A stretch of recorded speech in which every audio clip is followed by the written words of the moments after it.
Britain, I mean, as though we haven't got enough on our plates. By the way, this Christmas you're going to have nothing on your plate. Absolutely zero. But I'll come to that later. At the moment, Britain is bracing itself for snow and floods, with temperatures plummeting by 10 degrees centigrade as wintry conditions start to take hold. Meteorologists believe snow could fall in parts of the UK in coming weeks. No. What? I mean... What? Let's just pretend that she said no. Great start.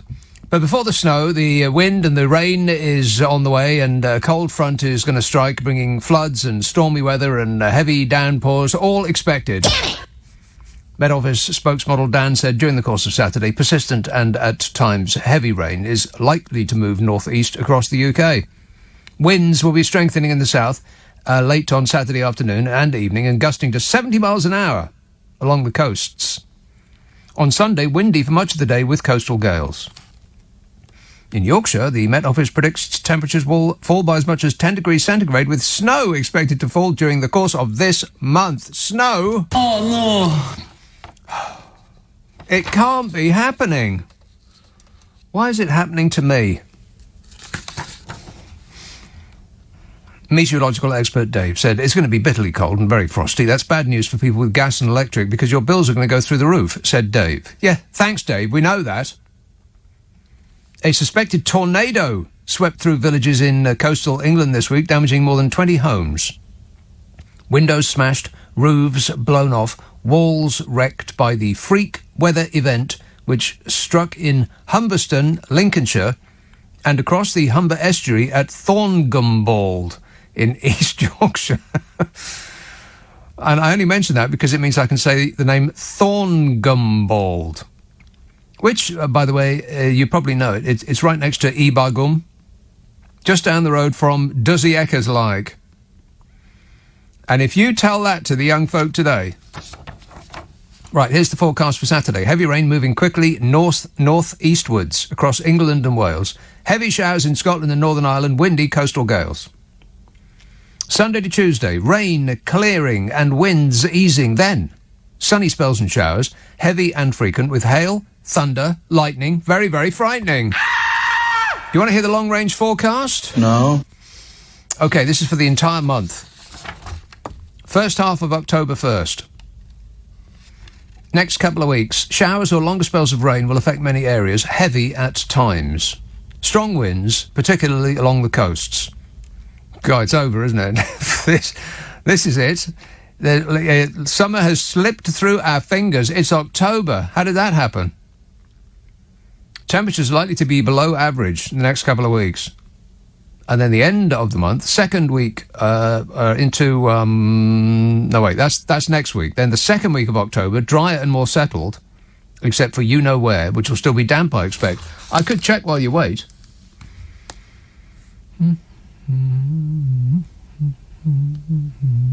Aha! Wow.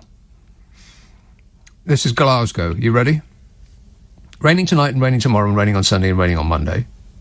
Then raining on Tuesday and raining on Wednesday and raining on Thursday and raining on Friday and raining on Saturday and raining on Sunday. And then in the following week, raining on Monday and raining on Tuesday and raining on Wednesday and raining on Thursday and raining every day for the rest of your lives. So that's the first half of the month. Now, the second half of the month, a north-south split. Wettest in the north, as you would expect, driest in the south. Later in this period, there's the chance for settled conditions to become more widely prevalent. Temperatures are likely to be around or slightly above average. Temperatures are likely to be around or slightly above average? We'll take it.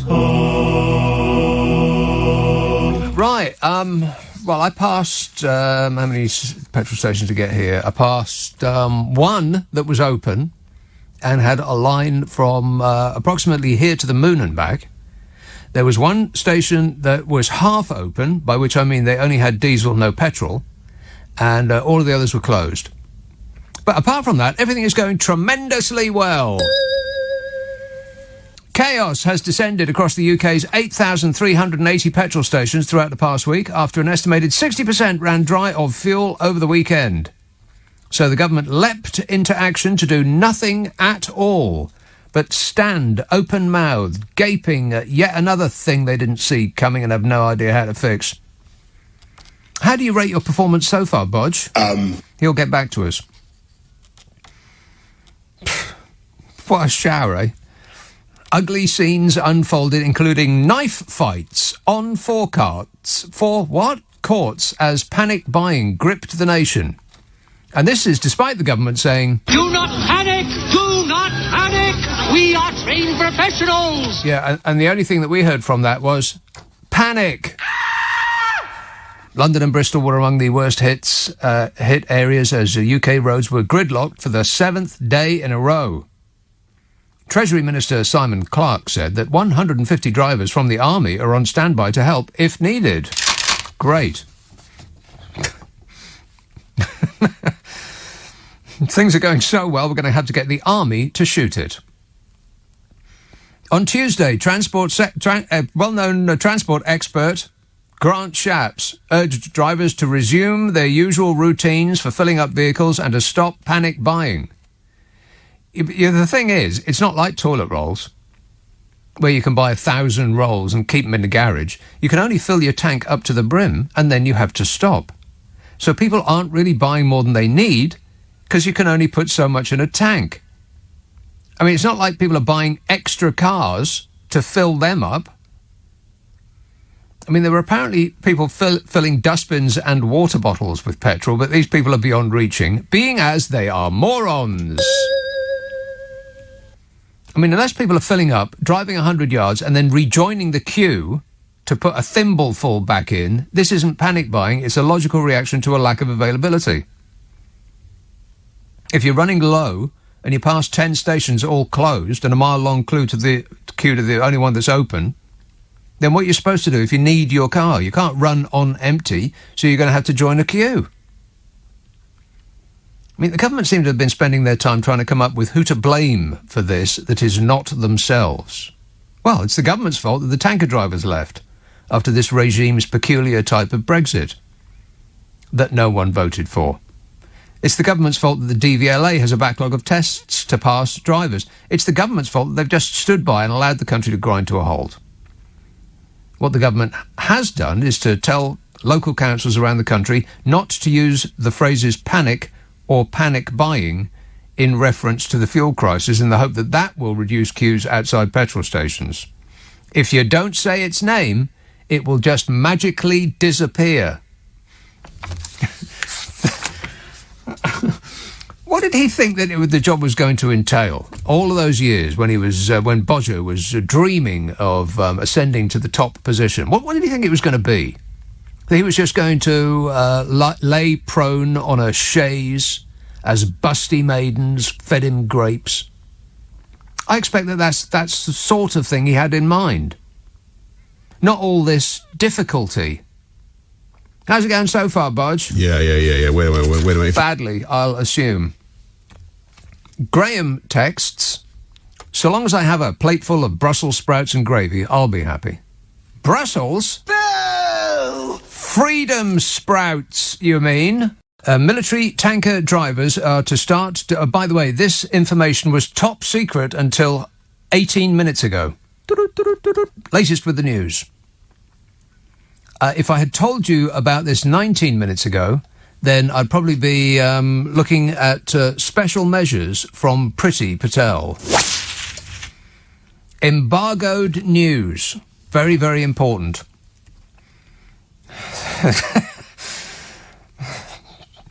Military tanker drivers are to start delivering fuel to forecourts across the country from Monday. Yeah, there's no rush. Just take all the time you need.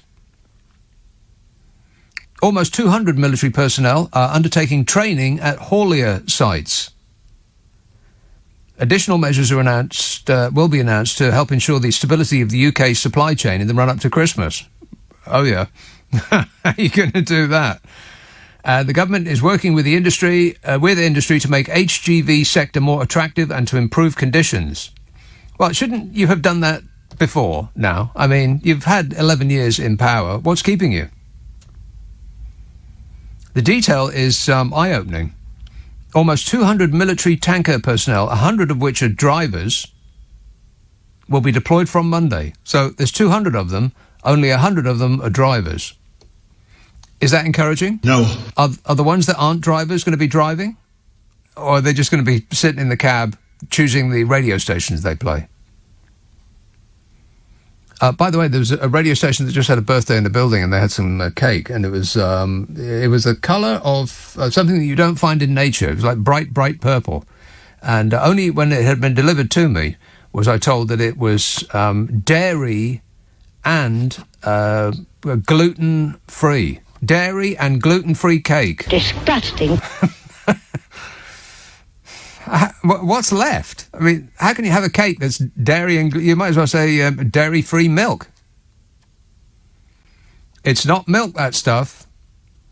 That alternative milk stuff isn't milk. You can call it milk as much as you like, but it's not milk. Not actual real-life cow juice. 200 military tanker personnel, only a half of which are actually drivers, are going to be deployed from Monday. So that's 100 tankers to serve over 8,000 petrol stations. Excellent job, Bodge. You're doing tremendously well. As soon as you come up with another great idea, you let us know straight away. All right. I haven't actually read through this yet, but it's chock full of information. 300 fuel drivers. I'll just go for the things that are highlighted as bullet points, because presumably they're the bits that they want us to concentrate on. 300 fuel drivers who will be able to arrive immediately, brackets, subject to immigration checks. No, okay, I'll start a little bit back from that and see what the context is. We must always appreciate the context. So, here we go. A wide range of... Thank goodness. Fabulous. A wide range of measures the government is taking to ease temporary supply chain pressures in food... I think that cake has damaged my ability to think. I mean, seriously, what can make a cake purple? Whatever it is, it can't be good. This comes alongside a range of measures, everything that I've just talked about, bringing the army in to shoot the problem.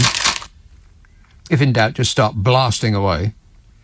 It comes alongside a range of measures the government is taking to ease the temporary supply chain pressures in food haulage industries brought on by the pandemic and the global economy rebounding around the world. Yeah, I think you're missing the B word.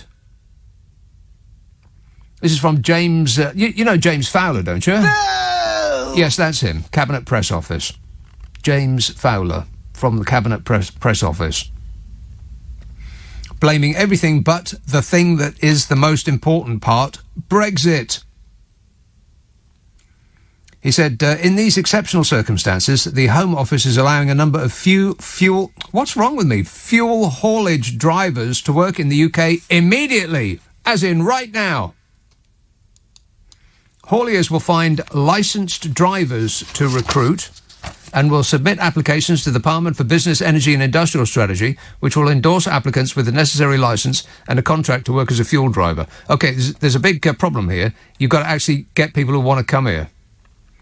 You know all the drivers that we're trying to attract now? They're the ones that have been yelling at for 5 years to go back to where you came from. And now they've left. We find that we really, really need them. Project Fear was Project Fact all along. You know, all those Ramonas telling us that, things weren't going to go great. Turns out they were completely correct in every respect. And so, yeah, all of those people that would say, yeah, we don't want your sort round here, get rid of it. So they did. And now we're saying, why did you go? It's just them being mean to us. So they're going to issue these visas in the expectation that foreigners are going to be queuing around the country in order to get back in, just desperate to help us out. I mean, the arrogance of it is just staggering, isn't it? All they have to do is just chuck these visas on the ground and people will scramble to pick one up. So desperate is the world to help Great Britain. Apart from anything else, we got a problem right now. I mean, the various industries have been talking about this catastrophe is unfolding for months now. They've been yelling about Christmas for ages. And just as you would expect, just at the moment when it's too late to do anything properly about it, the government leaps into action and does not much.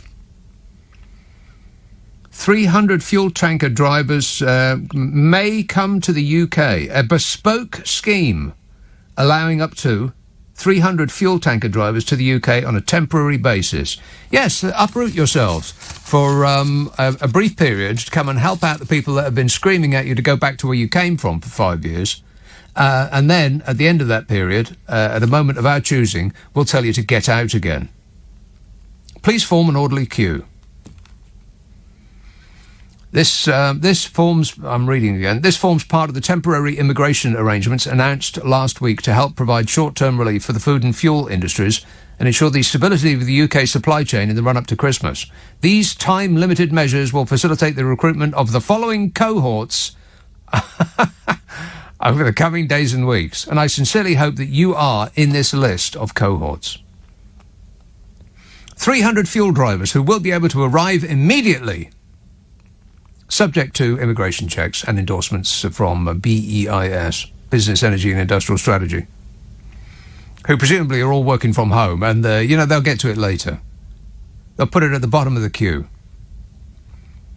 There's 4,700 food haulage drivers who will arrive from late October and leave by the 28th of February. No, they won't. That's assuming that people want to come here. Who will arrive? Well, you got a queue, have you? 5,500 poultry workers. They're going to arrive. They will arrive from late October and be able to stay up to the 31st of December. I mean, is this a comedy routine? What are these people talking about? 5,500 poultry workers who will arrive. Or what? We're going to go and kidnap them.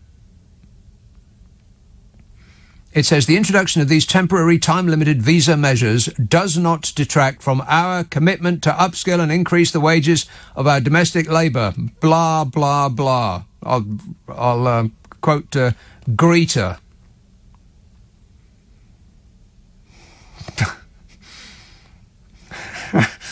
And then there's comments from various people, the usual suspects. Steve Barclay, Chancellor of the Duchy of Lancaster, said, "Puh!"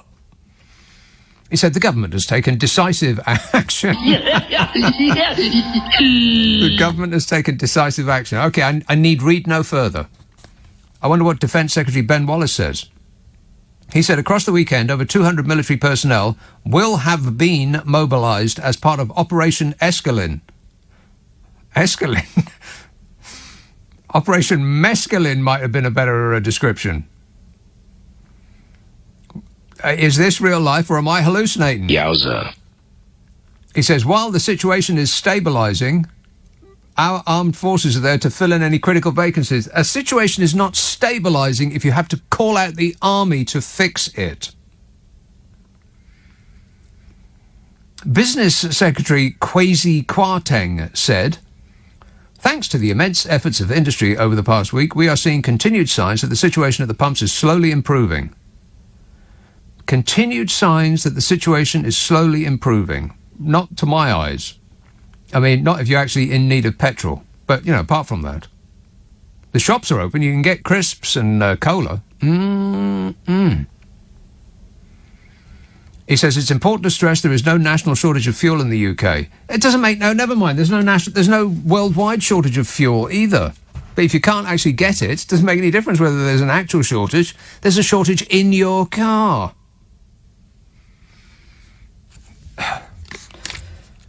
I mean... Is there another country on Earth that's being run this badly? I mean, I'm just curious. Name me one. I double dare you. Ricky tweets, hey, Ricky, you're so fine, you blow my mind. Hey, Ricky. Ricky tweets, Nick, are you going to apply to join the British space race that Bodger announced was going to start next year? You could be LBC's Rocket Man. Rocket Man, yearning out to sing all heaven long. I must have heard that 1,000 times. I've still got absolutely no idea what that man sings. Rocket Man, burning up a scene all heaven long. What are you talking about, Elton John? Enunciate more clearly. I'm going to have to look that up in a break. What is he singing? I've sung along to it literally 1,000 times. Must be. But I just make a noise because I've got no idea what he's singing.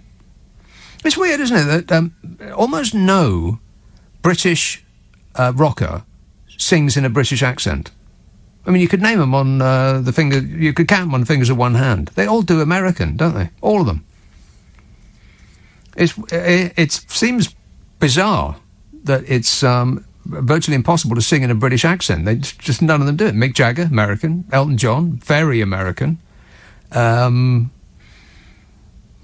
Even Roger Daltrey's does it in American, kind of.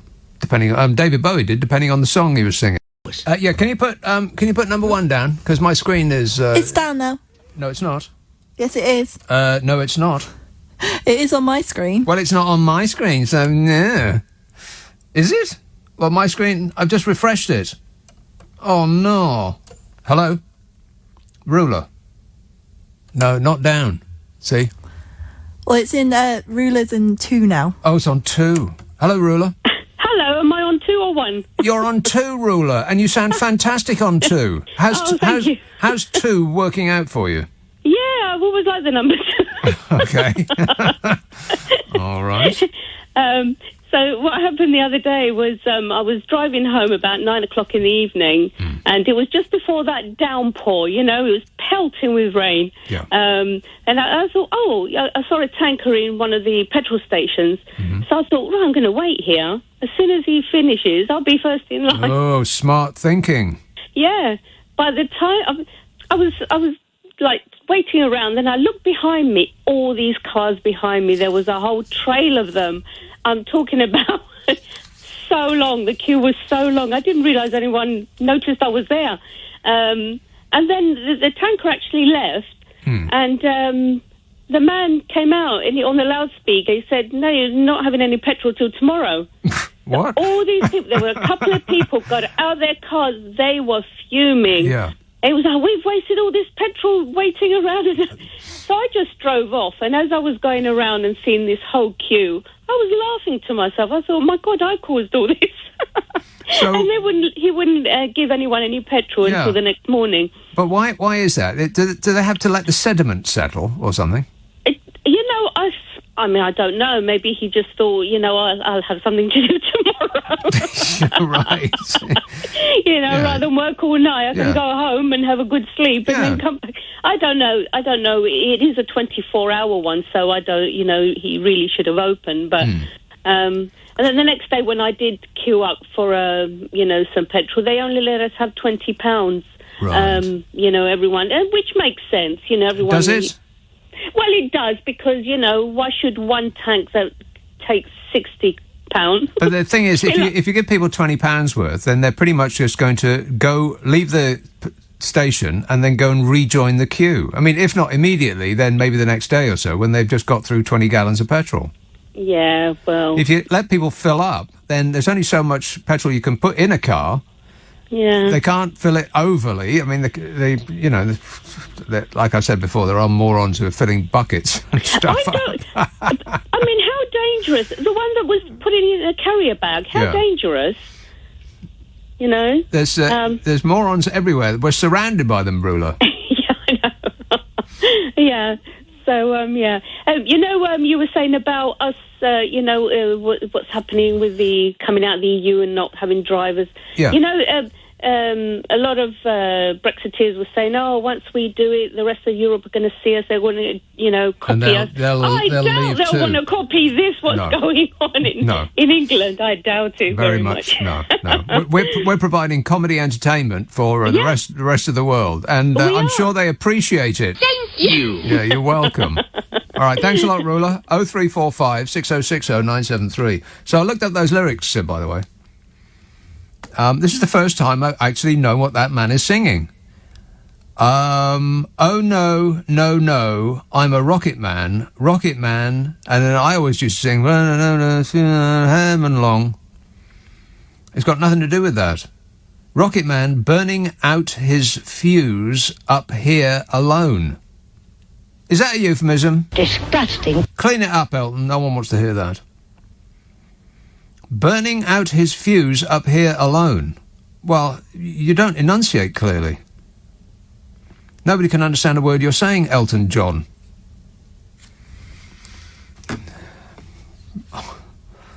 Mary texts, Nick, they'll be asking school kids to drive lorries next. Yes. Let's have a call in Streatham. Hello, John. Hello there, Nick. Hi. Good to talk to you, John. Yeah, can you hear me? Yes, I can. Can you hear me? Right. Yeah, I don't mean to be controversial, right? Oh, but no. I think, no. no, listen. Brexit, in a way, Michael Moore said that Brexit and the vote of Trump were both Molotov cocktails, figuratively speaking, being thrown at the system, right? Mm-hmm. And not wanting to ever agree with Priti Patel and Dominic Raab, but they did say that British people are the most lazy idlers in the world. They did, right? Yes. They did say that, yeah. Now, your esteemed colleague James O'Brien often sort of said that, like to say that, that was a bad thing for them to say. But I think that's the first right thing they've ever said, because we are quite lazy. Are we?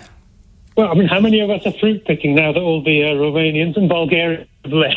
Well, I mean, if you went to Germany or France, how many of their local citizenry would be out in the fields yanking tubers out of the ground? None of them, because they don't want to do that work either. No, but in the restaurant trade, if you go to France and before COVID, I used to travel. Yeah, it's different. They did have, they had sommeliers and stuff, and here it's all Ricky Gervais said it's all surly uni students who just all standing going, not my uni. No, I don't think that's true. It's all foreigners who are who are either used to or like or appreciate that kind of work. We don't. It's odd because you associate Brits with service, butlers and maids butlers and maids and nannies. I mean, traditionally, if you look at any Victorian film of like a big house, all the servants are English. Well, that's like 200 years ago. I mean, now, I know this is a controversial point to make, and I don't want to sort of take up a controversial spot from, yes, former callers. But you will anyway. Go on. Yeah. Yes. But we are idle, and now they're having to offer huge amounts to. I mean, there's been huge decreases in manual. The manual labourers have left. Yeah, but that's not because we're idle. It's because that manufacturing has left. We get other countries to manufacture for us. China. No, I meant things like waiting. All of the data say that the waiting staff have left. Yeah. The fruit pickers have left. Right. The drivers have left. Even a lot of the prostitutes have left, allegedly.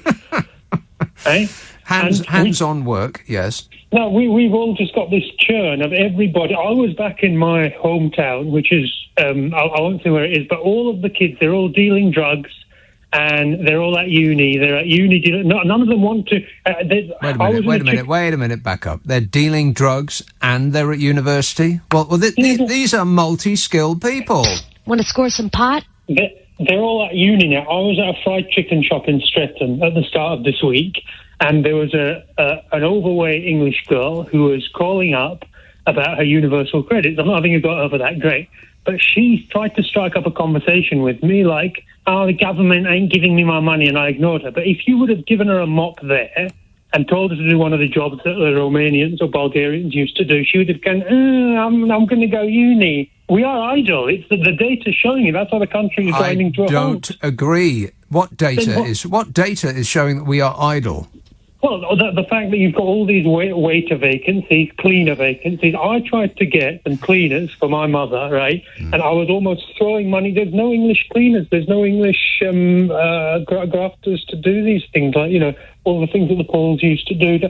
Why have we got all these vacancies now? Yeah, but we have these vacancies because all of the people that did them left because we were screaming at them to get out of our country. Exactly, and now that they've left, the hard workers have left. Yes. of Uncle Nigel's Right. Native population. No one wants to do those jobs. Yeah. Thanks a lot, Nige. I'm a nutcase. Yeah, see what you've done? So that There's no one to do the jobs because the jobs were, until very recently, done by people who aren't here anymore. It takes, it would take time to get people to take up those jobs. You can't just immediately walk in to do, like, some complicated farming job or butchers or abattoir cleaning or any of these things. Maybe the jobs are in the wrong place for the people who are unemployed. You can't just up sticks and move house to go do a cleaning job. Genuinely, before you cut me off, can I just ask you, I don't want to fall out with you, but genuinely, do you think that today's youth, right, and the ones who don't wear masks, and it's my right, if you told them to now start cleaning Travel Lodge or Premier Inn rooms, would they do it? Like today's 19-year-olds, they're all pregnant and doing drugs. John... Yeah, it's true. I live amongst them. It's true. They're all all I'm on pregnant TikTok. and doing drugs. I'm on TikTok and I want to do rap music. Clean a ring, I can't be bothered. John, you must remember when you were a lad, you probably wanted to be a footballer or a pop star, just like everybody else does. Today's version of footballer or pop star is to be an influencer, whatever the hell that means. Yeah, I've been idle for the past 29 years. We've been idle as a nation for about the past 80 years. Because we don't want to do certain types of jobs does not mean to say that we are idle. Would it not be better if we did better, more highly skilled jobs than rather than consign ourselves to a future for cleaning up after ourselves? Have you seen the average person on the streets? I'm not being rude, but I mean, it's hardly like... Yes, you are being rude. Have you seen them? I mean, have you genuinely seen many of them? I mean, do you really want them to do sort of complex surgery or even, rearrange a sofa? I mean, it's not... We're not doing great on the brain. I mean, just look at the Daily Mail comments, for example. I mean, it's not like we're highly intelligent people. Right, okay, well, I pushed back as much as I could, Great Britain, but I can't push back any further. Thanks a lot, John. But just as long as you don't say anything controversial. Lazy, fat and stupid. I think that was summation. Lazy, fat and stupid.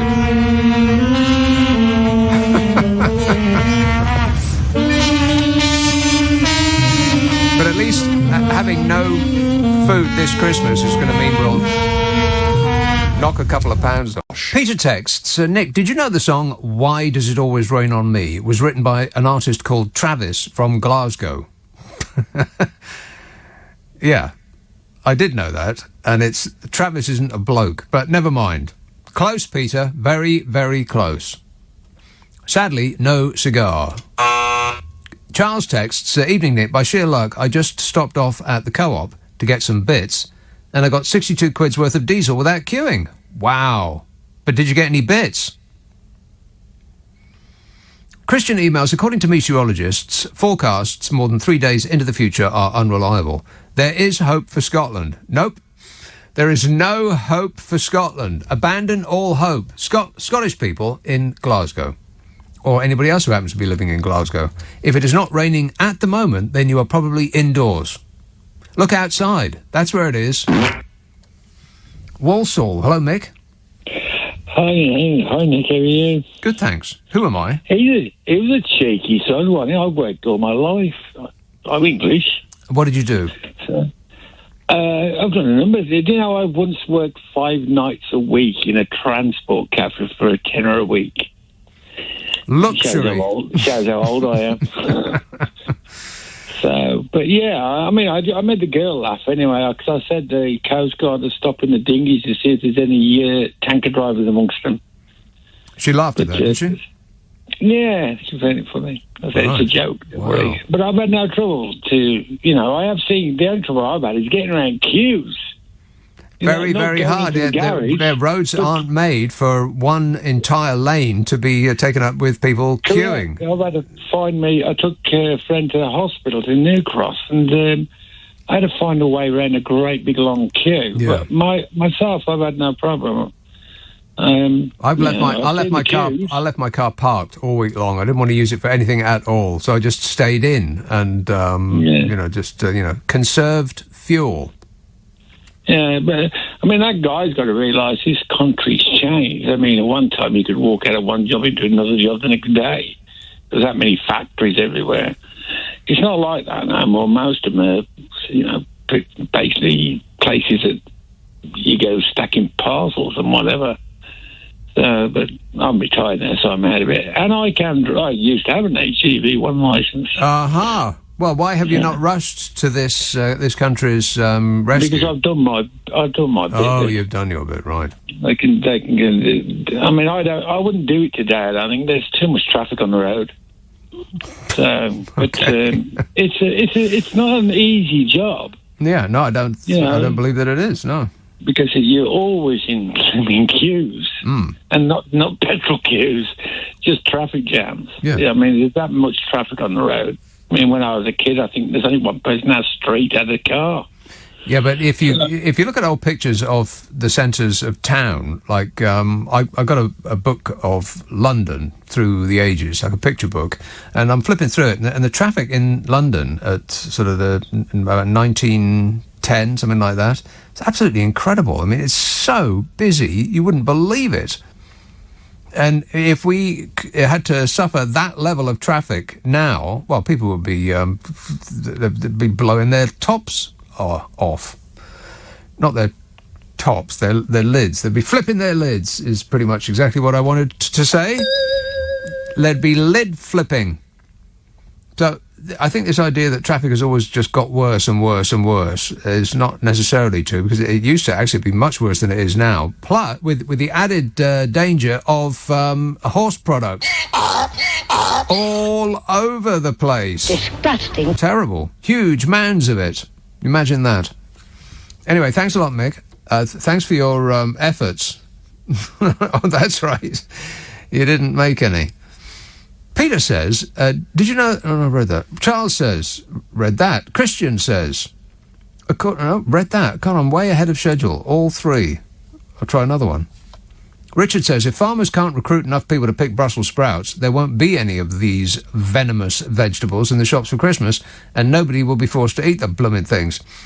I like Brussels sprouts. Brussels sprouts are the kind of thing that children don't like.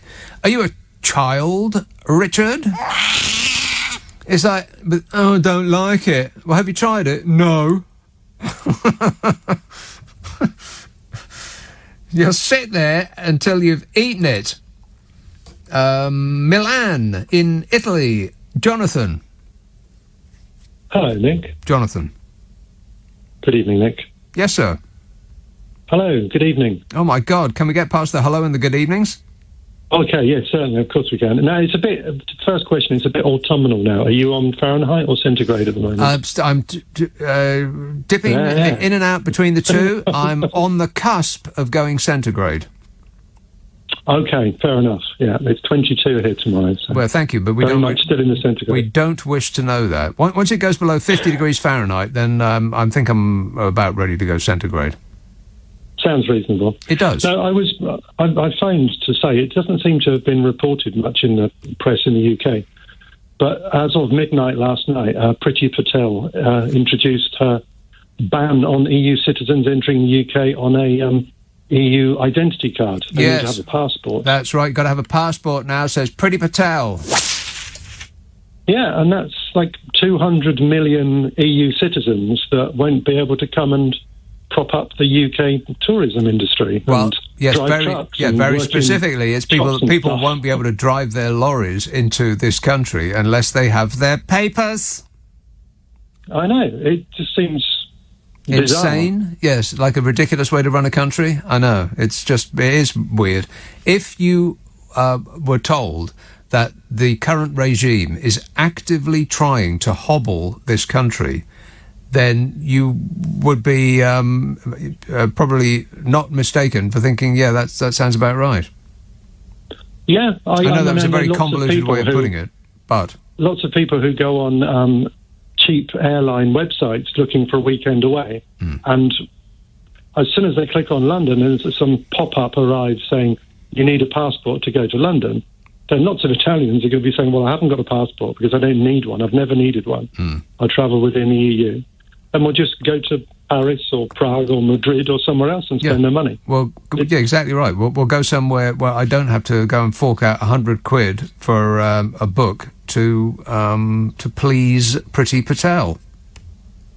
Yeah, and I think in Italy here, passports are quite expensive and you have to pay various government stamps to keep them up together. So unless people are specifically spending loads of money on a holiday in, I don't know, New York or something like that, they don't really bother, because you can have quite a good social life and have holidays without a passport. Yeah, I don't think it's much of an impediment to people who are determined to go on holiday. I mean, if you're going to go on holiday, you can get a passport. If you're going to spend enough money that you're going to go and enjoy yourself abroad, then you can get a passport. What I'm more concerned about are the drivers of lorries who aren't aware of this yet, and they're going to be showing up at the coast, and Priti Patel is going to leaf through their papers, find them incomplete, and turn them around. Do you think many are going to turn up?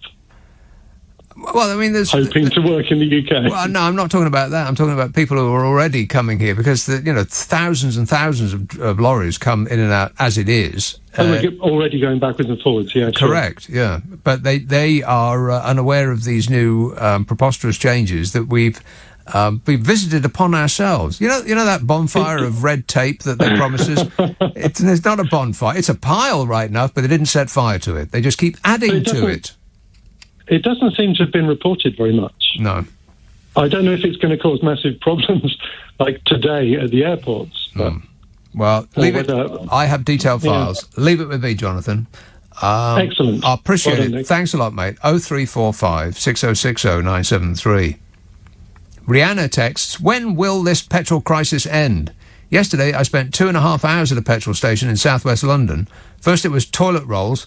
Now this Christmas is not looking good, says Rihanna. Yeah, well, you're not the first person to say it, Rihanna.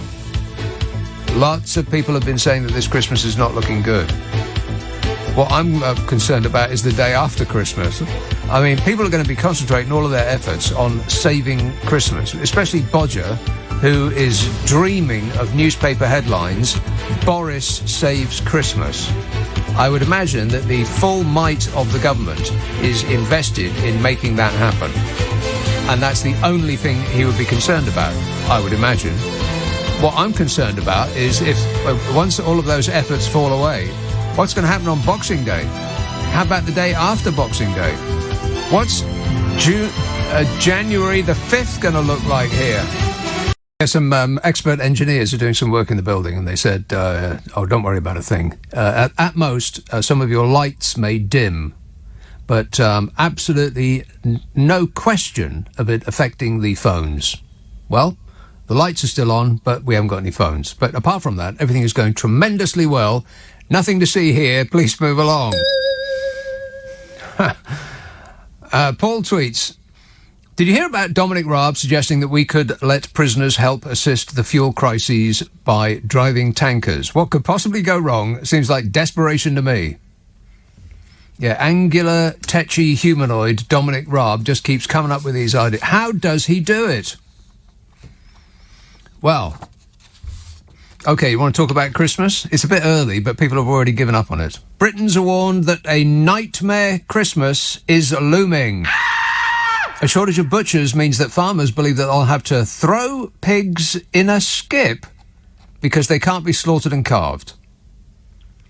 Which seems, I mean, they're going to kill them anyway. Why can't they just, cut them up into little bits? 150,000 animals are under threat of being culled in the next 10 days. Culled as in killed. We don't say killed because, it would upset too many people. Which I think is probably why we call it pork, not pig. Do you fancy cow this evening? 150,000 animals are under threat of being killed in the next 10 days, according to the National Farmers Union, but it has nothing to do with Brexit and the farm workers leaving because we told them to get out. Goodness me, no. Why would anybody think that? Experts say a lack of HGV drivers and fuel and labour shortages will lead to a distinct lack of choice this year, with many essential gifts and foods scarce or missing completely. No essential gifts? What? Retail analyst Clive Black of Shore Capital said, a lot of people eating on Christmas Day will be This is a direct quote. Retail analyst Clive Black said, a lot of people eating on Christmas Day will be asking, what the hell is this? What the hell is going on? Shoppers were told this week that a raft of items from turkey to beer, as well as fizzy drinks and electronic goods, are under threat this Christmas amid the supply chain crisis.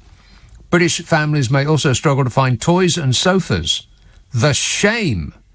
You'll be sitting on last year's sofa on Jesus' birthday. There are serious problems emerging in the meat sector, which has nothing to do with all of these workers in the meat sector leaving to go back to where they came from, just as we asked loudly for years. The Cabinet is now said to be considering easing visa restrictions for up to 1,000 foreign butchers to avert the crisis. You know, nothing says Brexit's going well more than desperately trying to persuade the people that we threw out to come back and help save us from this self-inflicted wound, while saying that we still don't really want them here and they'll have to get gone on the 24th of December, you know, once they've saved our Christmas. Then we'll start yelling at them to get out again. I mean, I might be wrong on this, but I'm pretty sure that Europeans have Christmas too, so they might want to, I don't know, save their own Christmas.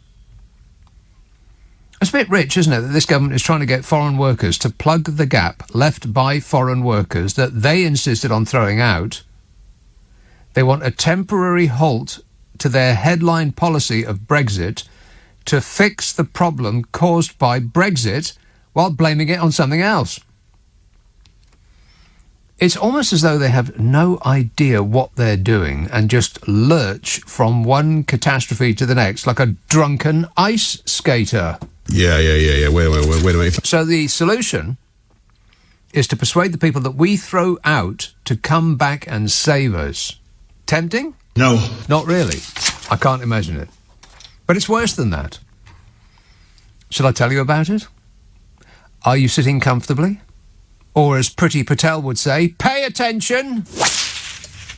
The Times claims that Priti Patel is against the idea of begging Europeans to come back to where they weren't wanted, because she's concerned the idea is being pushed by British industry to move back towards pre-Brexit freedom of movement.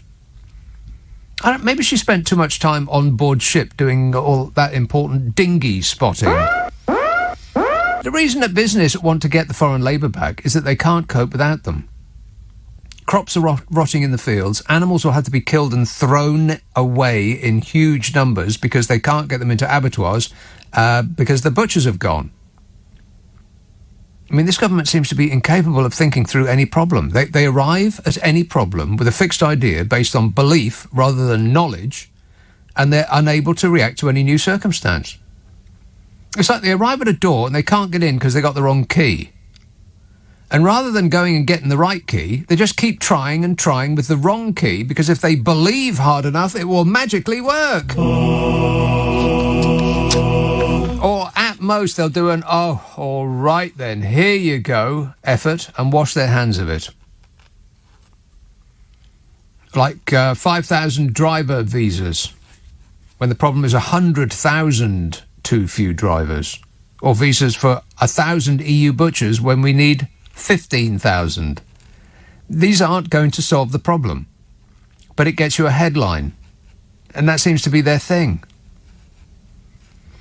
The chairman of the National Pig Association, there is actually such a thing, said, the problem in the industry has got very considerably worse over the last 3 weeks, and we are within a couple of weeks of actually having to consider a mass cull of animals in this country. He said it's very difficult to say how many there are. We think our backlog is in the region of 120,000. Wow. He says, as we stand here today, it's growing by about 12,000 a week at the moment. Asked what a mass cull would mean, he said it involves either shooting pigs on a farm or taking them to an abattoir, killing the animals and actually throwing them in a skip at the other end.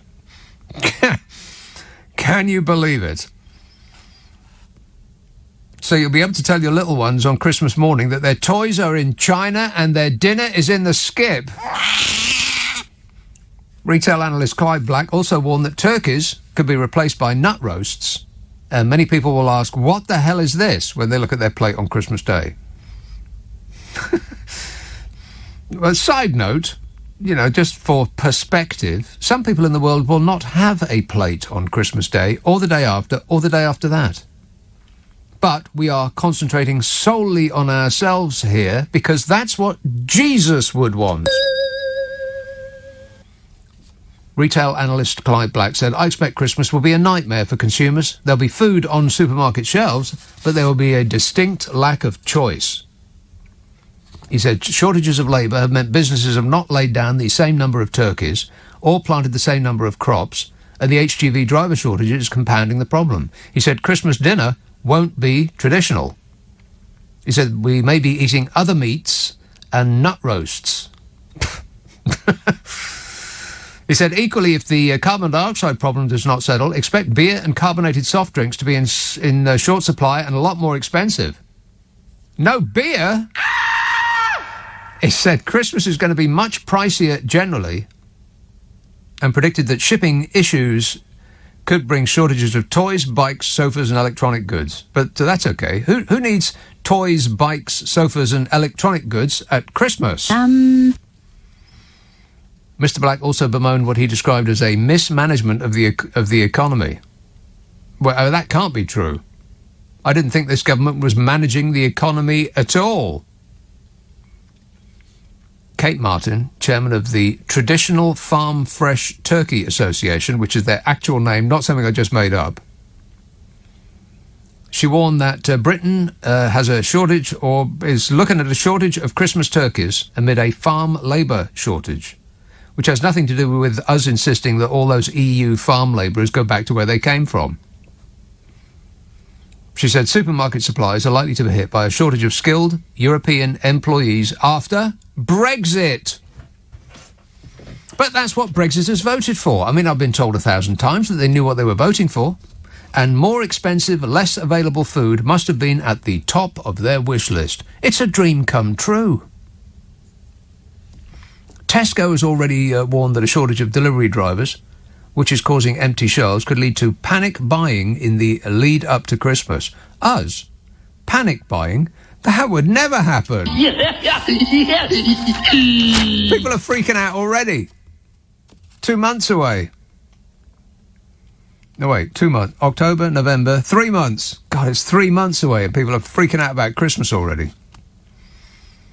The government has announced a temporary visa scheme for 5,000 HGV drivers and 5,500 poultry workers brought in on 3-month contracts to help shelves stock with turkeys and tackle fuel delivery difficulties. We yelled at European workers that we don't want their sort round here, and now we're stuffed without them. We want them to forget all that and come back and help us out before we tell them to get out again, because we still don't want them here. Any takers? No. Meanwhile, Deputy Prime Minister and angular tetchy humanoid Dominic Deckchair Raab has suggested that offenders who have been given community sentences could be used to address the country's lack of HGV drivers amid continuing concerns about fuel shortages. But first off, they'll need to want to do the work. I mean, you can't force someone into labour, especially as tanker drivers. They'll be driving a huge weapon. If you're a tanker driver, then you're in control of a massive bomb. Second small detail, they'll need to be trained, which takes months. You know that Dominic Deckchair Raab has got 3 titles? He's the Deputy Prime Minister of the United Kingdom, he's the Secretary of State for Justice, and Lord Chancellor. That is a pretty good indicator of the talent that Bodger has surrounded himself with, that Deckchair Raab holds 3 offices of state. Was Mr. Blobby not available? No. But that's not all, because, as you've heard, it's about to get worse. A global road transport body said that changes to Britain's border rules could compound existing issues for freight entering the United Kingdom. This is what I was talking to that chap about some moments ago. Under new immigration rules, which have come into force as part of post-Brexit measures to end the freedom of movement, European Union ID cards are no longer accepted as proof of identity. Instead, EU nationals will need a passport to enter the United Kingdom. And the International Road Transport Union said that some drivers are going to be caught out. They said it'll just be a matter of luck as to whether those drivers have got something you want in the back of their lorries and whether they'll get in or not, whether they manage to remember to pack their passports, or whether they even heard about such a thing was going to be necessary. The International Road Transport Union said aside from not seeing the real benefits of adding this layer of bureaucracy, you remember when they said that it was going to be much, much less bureaucracy, less red tape, easier trade, more money, all of those things. Still waiting. They said the International Road Transport Union said aside from not seeing the real benefits of adding this layer of bureaucracy and potentially affecting already difficult border freight flows post-Brexit, we are also concerned that passports are generally more expensive than ID cards. They said UK authorities need to implement the change respecting professional drivers without unnecessary bureaucracy or causing border or supply chain disruptions that would compound the serious supply chain issues already being seen in the UK due to driver shortages because of Brexit. So all we have to rely on, that this government will implement a complicated set of self-imposed red tape on the border with efficiency and care. You know, just like at the airports, where British people have been queuing for hours at passport control to get back into their own country. We're doomed. This text says it's like living in the 1970s all over again, but without any of the fun. Yeah, and the music's worse. Rock and roll! Paul tweets, but the fashions are better. And the haircuts, by the way. Paul tweets, hi Nick, I read today that Uncle Nige was blaming, quotes, the lazy migrants in Europe for not wanting to come over here and help. Can you believe that? Says Paul. No, Paul, I don't believe that. I think you made that up. I mean, he does say some daft things. We are thick, we are stupid. But not that. Do me a favour. He can't possibly be moaning about that, can he? Whinging and whining and moaning. Daryl says, don't worry, Nick, the government may be performing badly, but we always have Her Majesty's loyal opposition to hold them to account. Fabulous. Just so long as the opposition don't get distracted by descending into furious infighting. Yeah, there is that. God. I mean, I didn't sit there for the whole hour and a half and listen to his speech because, you know... Boring! But I got the gist of it above the people yelling at him in the hall. The left wing are absolutely hopeless. They are. Those on the left. Utterly, totally and completely hopeless.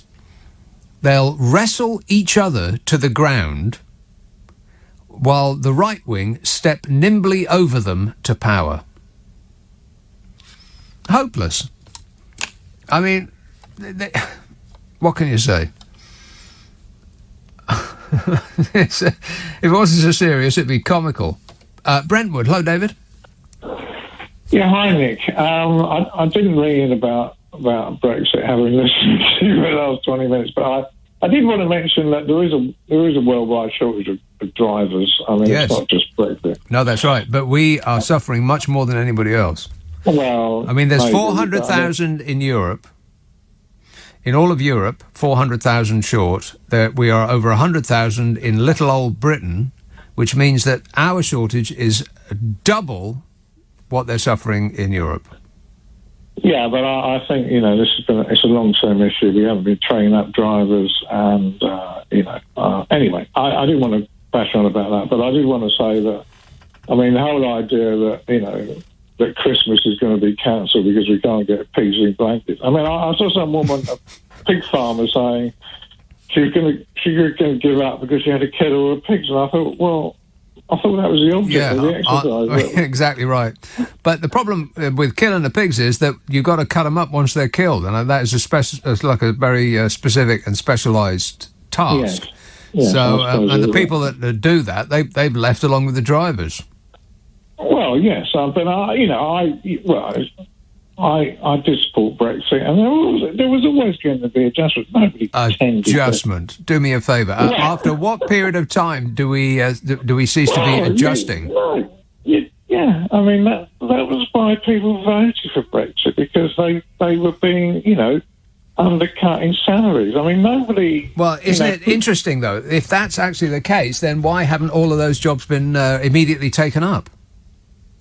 Well, as I say, it doesn't happen overnight, does it? I mean, these wages will rise and people will have to take these jobs. Well, people keep saying that as though it can just magically happen that way, and things will remain the same. If wages rise, that means the price of the goods will also rise.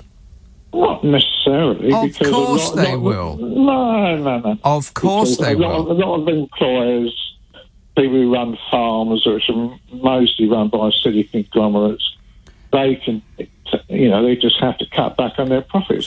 Farmers make almost nothing. It's a desperate effort on a daily basis to keep your head above water. I agree, but I see it. They talk about shortages in supermarkets. I agree that you can see the shelves are getting emptier, but they still manage to get Polish, Spanish tomatoes, Spanish. There doesn't seem to be a problem in getting anything from Europe. There never has been in British supermarkets. You very rarely see British produce. I don't see that Brexit has stopped, European produce reaching British supermarkets. Well, it's weird what is lacking. I mean, I went to get some porridge, and there was some porridge, but there wasn't the type that I like, which is from Ireland. Don't tell me why I like it. I just do. That's what I'm used to buying.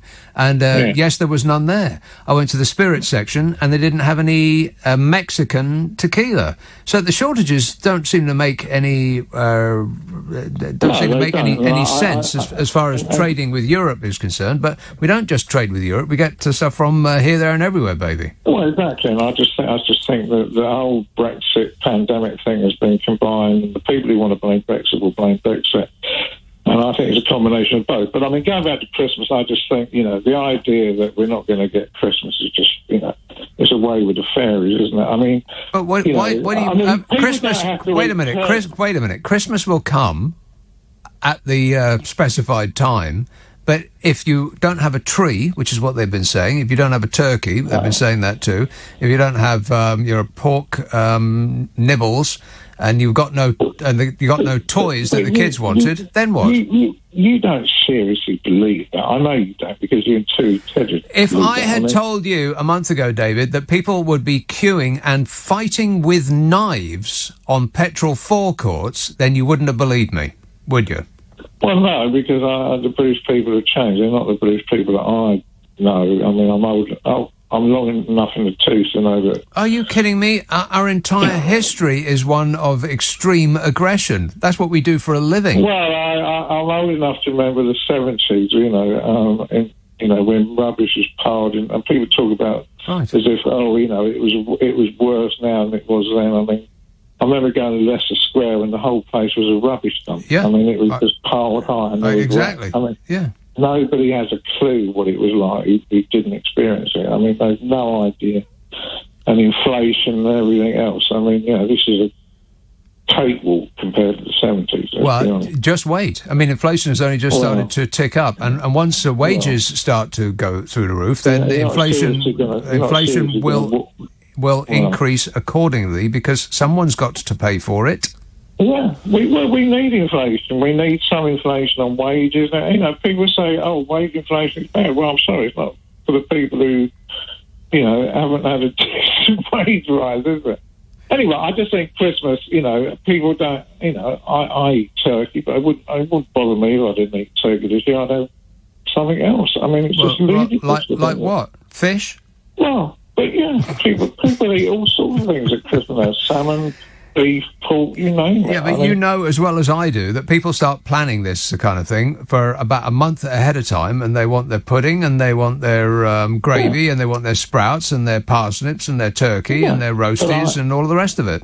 But I guarantee they will get them. I just don't. I mean, that's a ridiculous thing to say. You can't possibly guarantee anything of the sort. What you mean is you think. But then I refer you back to my comment some moments ago that if I told you a month ago that people would be queuing for 5 hours to get petrol, then you would have told me I was off my head. Well, look around. Dave, I've got to go. But I appreciate your belief. He believes.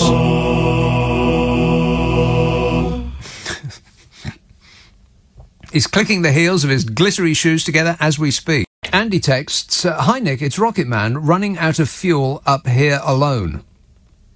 See? Enunciate, Elton.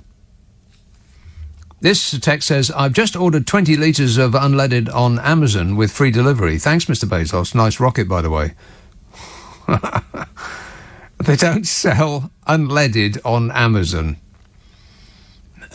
Julian texts, "Perhaps Britain should airdrop visas from planes over European lorry depots to help drum up drivers to save us. Please help us." Yeah, I very much doubt that they're remotely interested. Newport, hello, Mick. Hello, Nick. Mick. Good evening, Nick. Listen, mate, I just wanted, there's several points I wanted to make, really, but the first thing about the petrol stations is, why on earth have we got a maximum charge? We should have a minimum charge. 35 quid. If you pull in, or 30 quid even, pull in, and you can't get 30 quid's worth of fuel in your car, you still pay 30 quid.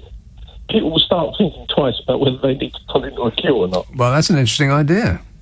Well, why are we doing it? I mean, minimum charge, everyone can get a minimum in. I can get 5 quid in the car.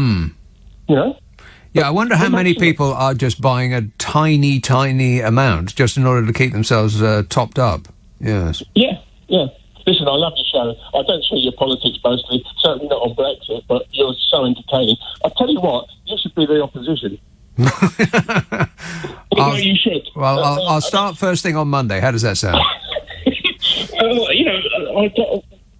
was listening to your earlier call there, and he's got a point. One of the reasons that I voted for Brexit was because I felt that it was compressing salaries in this country. I've got a friend of mine who's a coach driver, for instance. He's paid £10 an hour. He works up to 15 hours a day. Every time he and his colleagues go for a ride, they always come back with, "Well, we've got plenty of polls waiting for your job if you don't want to work for this." That has always been a problem. It does compress salaries in this country, and if you want to raise salaries in this country, we've got to sort it out here, not rely on overseas labour. It doesn't work. Yeah, but yes, okay. I sort of agree. It's a very complicated issue, and we're making it much easier than it actually is. But it's indisputable that if wages rise, then the cost of whatever those people produce will also rise. Yeah. So your risen wages won't perhaps actually make you any better off. In fact, they might make you worse off. I agree, and this is sensitive, I know, but I've said for years that it would be difficult coming out of Europe, and we would have years of pain. But eventually, long term, when I look at my son, my kids, my grandchildren now, I think it would be a better place to live. Ask them about that, Mick. Ask them about that and see what they say. Exactly. Yeah, I know. I agree, and I fight that with my son, and we get on very well, but we do disagree on this point. But I do believe it. You've narrowed their horizons. They used to be able to go and study anywhere they liked for nothing in Europe, for free. And now they are restricted to just studying in this country for, £10,000, £15,000 a year it's going to cost them. Yeah, I agree. And I can't argue against that, but I still don't see that that's necessarily a wrong thing. I do feel that we've been controlled and governed, if you like, and our laws have been laid down by an unelected assembly over... Nick, you've got to be kidding me. I refuse to have this argument again. It was not an unelected assembly. Those people that were not elected directly by the people of Europe were elected by the people that we elected. as opposed to this country, when you just donate a certain amount to the Conservative Party and you get to go and sit in the House of Lords for the rest of your life as an unelected bureaucrat making rules for this country. Yep, that's a very good point, and I accept that. But the problem here is that as England or UK, our contribution to the European Union, when you're electing a parliament, if you like, is minimal. We don't really have a say. And of course we do. Of course we do. Well, here we go back to which rules and regulations have you been suffering under that we actually made by sitting around the table. Which ones are you most aggrieved about? And the answer, because I've had this conversation so many times, I know precisely how it'll go. I'll say, which laws are you most keen to get rid of? And the answer will come, all of them, which means you've got absolutely no idea. The idea has been put into the minds of people that the reason you have not achieved your potential is because of this sort of amorphous cloud of people below you on the ladder, pulling you down. Added to this sort of devilish, unelected bureaucracy. But the EU is a far more democratic organisation than the government of this country, half of which is in the House of Lords, and we didn't elect any of those people, and they get to sit there forever. I can't have that conversation again, Mick. I just can't. Over and over and over again. And it always goes the same way. Which laws do you want rid of? All of them. Or they'll say, vacuum cleaners. Oh, for crying out loud. It's painful. Iris Ann says, "Hi Nick, Mark Bolan sang in a British accent. It was his birthday yesterday and he would have been 74. Big fan still," says Iris. How big, Iris? Approximately. Did he sing in an English accent? It was a sort of a metal guru. Is it you? It was a sort of no kind of accent. Andrea texts, "Nick, you are not correct." Or you are not correct on this occasion. Judas Priest and Lemmy, English accents always. That's true. Judas Priest did, what's it out of Judas Priest sings in an English accent. And Lemmy, well, I suppose so. I suppose so. You could call that singing, I suppose. Notting Hill, Sharif. Hello. Hello. I despair, honestly. I just got to the point. Can I have a refund from my life? Because I honestly, I listen to these people, things they come out with. It's like you've just voted to ruin your children's lives, right? And yet, I know you can prove anything with facts, but the point is, I think it might. I know I'm right deep in my heart. It's like, well, what's wrong with you? It's like when he goes to the hospital and there's no one to actually look after him because all of the migrants have gone, and we're having to invite people to come over.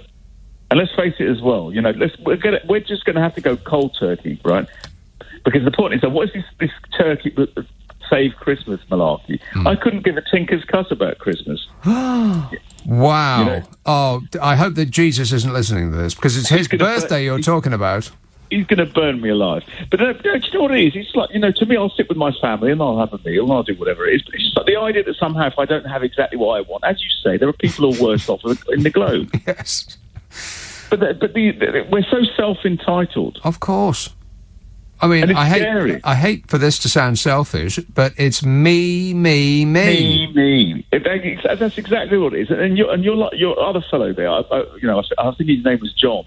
He was describing everyone as being lazy in this country and blah, blah, blah, blah, blah. Listen, I used to go with my ma and we used to do fruit picking, right? The point is, though, pay the European workers a decent wage. Pay everyone a decent wage. I've got no problem with migration at all. Stop taking advantage of people and pay them a decent wage. Well, you say that as though it's only a one-way trip and that we, the consumer, have no say in it. But we do. We have the option at supermarkets of cheap stuff made with cheap labour. We're complicit. It's our fault. It's less complicit. It's our fault. People who manufacture anything, food, shirts, shoes, anything, they know that we are utterly price sensitive. It's pretty much the only thing we're interested in. We don't care how much misery has gone into the making of a shirt, as long as we can buy 3 of them for a tenner. But Nick, not to sound like a scruff, most of my clothes are all second hand. I don't. And my children are the same. He says, I don't. You know, I have zero carbon footprint. I don't go on holiday. I go nowhere. Right. Well, this is not about you, Sharif. I'm talking about the consumer and our. Earlier on, Nick. Earlier on, Nick, you said something about people who want to go on holiday. Why do they want to go on holiday? Why has it become in their right to actually go on holiday all the time? What is this thing? Well, it's what people are used to. That's all. I mean, nobody's been on holiday for a year or so, and we aren't freaking out about it. Nobody's dying because of a lack of holiday. But it's my anniversary tomorrow, right? I've been married 30 years, and I've been abroad once, and that was a business trip. And it's like, I travel around our lovely country. Yeah. And I've got no interest in jumping on a plane, sitting with lots of people and going through bloody baggage checkout and all that stuff. It's become like some kind of a obsession. Oh, I can't go on a holiday. Oh, I'm not going to get the turkey. Just make do. They were talking last week. Honestly, they were talking about bringing rationing back. Yeah. I mean, Jesus, rationing. We're the 5th, 6th richest economy, and they're straight face saying they're going to bring back rationing. Everything is going so well that we're revisiting 1946. And I'll tell you something, all you Brexiteers out there, I'll tell you something, all of you, right? Just look and see what you've done to your families, and look what you're going to do to yourselves. You're going to reap the rewards of what you've done, because it's not going to get any better. Sharif, it's just bouncing right off. You're making absolutely no headway whatsoever. But I wish you all the best. Thanks a lot, mate. Cheer up, it might never Oh, no, that's right. It already has. Yeah, I think it's a bit rich to, against the expressed desires of young people, to say, no, we older people, we know best. We want to narrow your horizons. We want to reduce your opportunities in life. It's for your own good. And then be determined that you have made the right decision on their behalf, despite the fact that they are screaming that they don't want to go this way. I'll say it again. If you took the economically inactive, as in the retired, out of the Brexit vote, we would not have left the European Union. It's older people, kids. They're doing it to you. And the reason that that they are able to keep making up your future for you is that kids don't vote.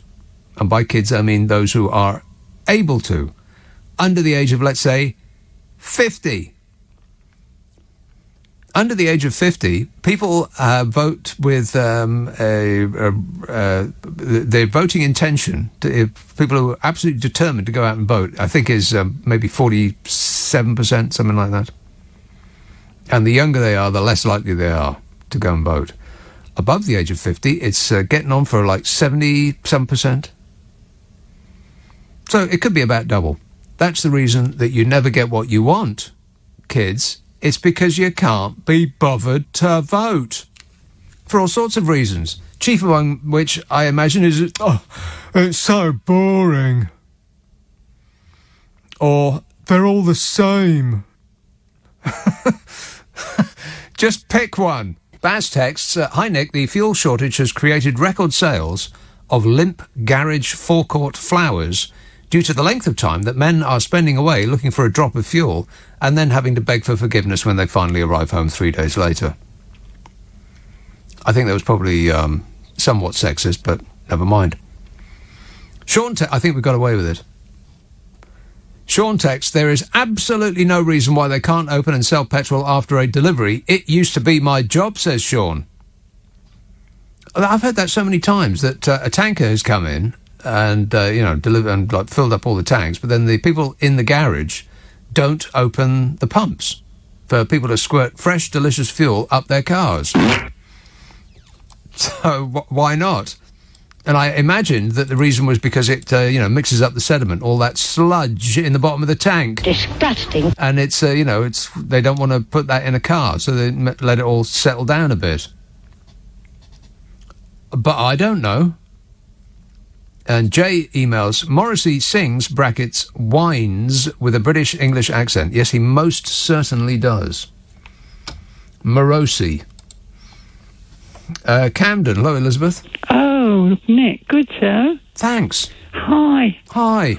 I was listening to you talk earlier about Dominic Raab. Yes, deck chair. And no wonder the country's in such a mess. I don't know he did those 3 jobs. Apparently. But what it made me remember was Ian Dale the other day interviewing Michel Barnier. Oh, yeah. Who intends to become the president of France. Yeah. And it was just amazingly refreshing to hear 2 adults discussing politics. It's been forever. And they've got Michel Barnier has our Prime Minister nailed, absolutely. And it was lovely to hear, like, he's not going to let him off with the policy. And he went on and on repeatedly about there is to be no drama. We will keep peace in Northern Ireland. And he managed not to say charade once. Because I feel like we're all caught up in some grim charade. Yeah. And this guy, the 2 of them had it really soft. They were really diplomatic. And it was great. Right. There is normality out there, I promise. I didn't know it till then. Yeah, but unfortunately it's in France. Well, we could try. We can fly. You can go to France, Elizabeth. If we can get the passport. Yeah, just as long as you don't mind queuing for 10 hours to get back into this country. I do mind, actually. You do mind, right. Sorry. Best not to go. Just enjoy the surroundings of Camden. Oh. Well, I can't. I'm not allowed out. But I went to hospital again at the weekend, and I think it's such a horrible cheek. It's a real cheek that we do not raise the wages of those people who save our lives. Are you talking about? It was a harsh experience. Not doctors, nurses. You're talking about. Doctors and nurses. Well, doctors earn quite a bit, you know. Doctors earn quite a bit. Well, the orderlies and the nurses don't. No, they don't. No, that's true. So I just thought I'd add that because I came back quite humbled, which is difficult for me, but I was. Okay, all right. And if I can be humbled, so can Boris Johnson. Exactly. Let's Thanks, work Elizabeth. On it. All right. Can we work on it? I'll do my best. I'll pass it on. I'll hand him a note.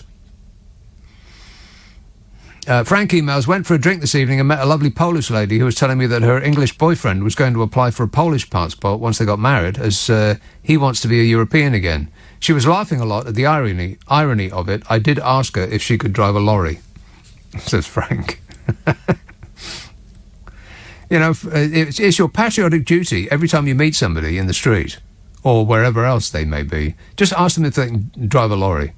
Appreciate it. Thank you. You know, for the benefit of the nation. Speaking of France, here's a caller in Calais, Stefano. Hello, yes. Stefano. Hello, can you hear me? I can. Go ahead.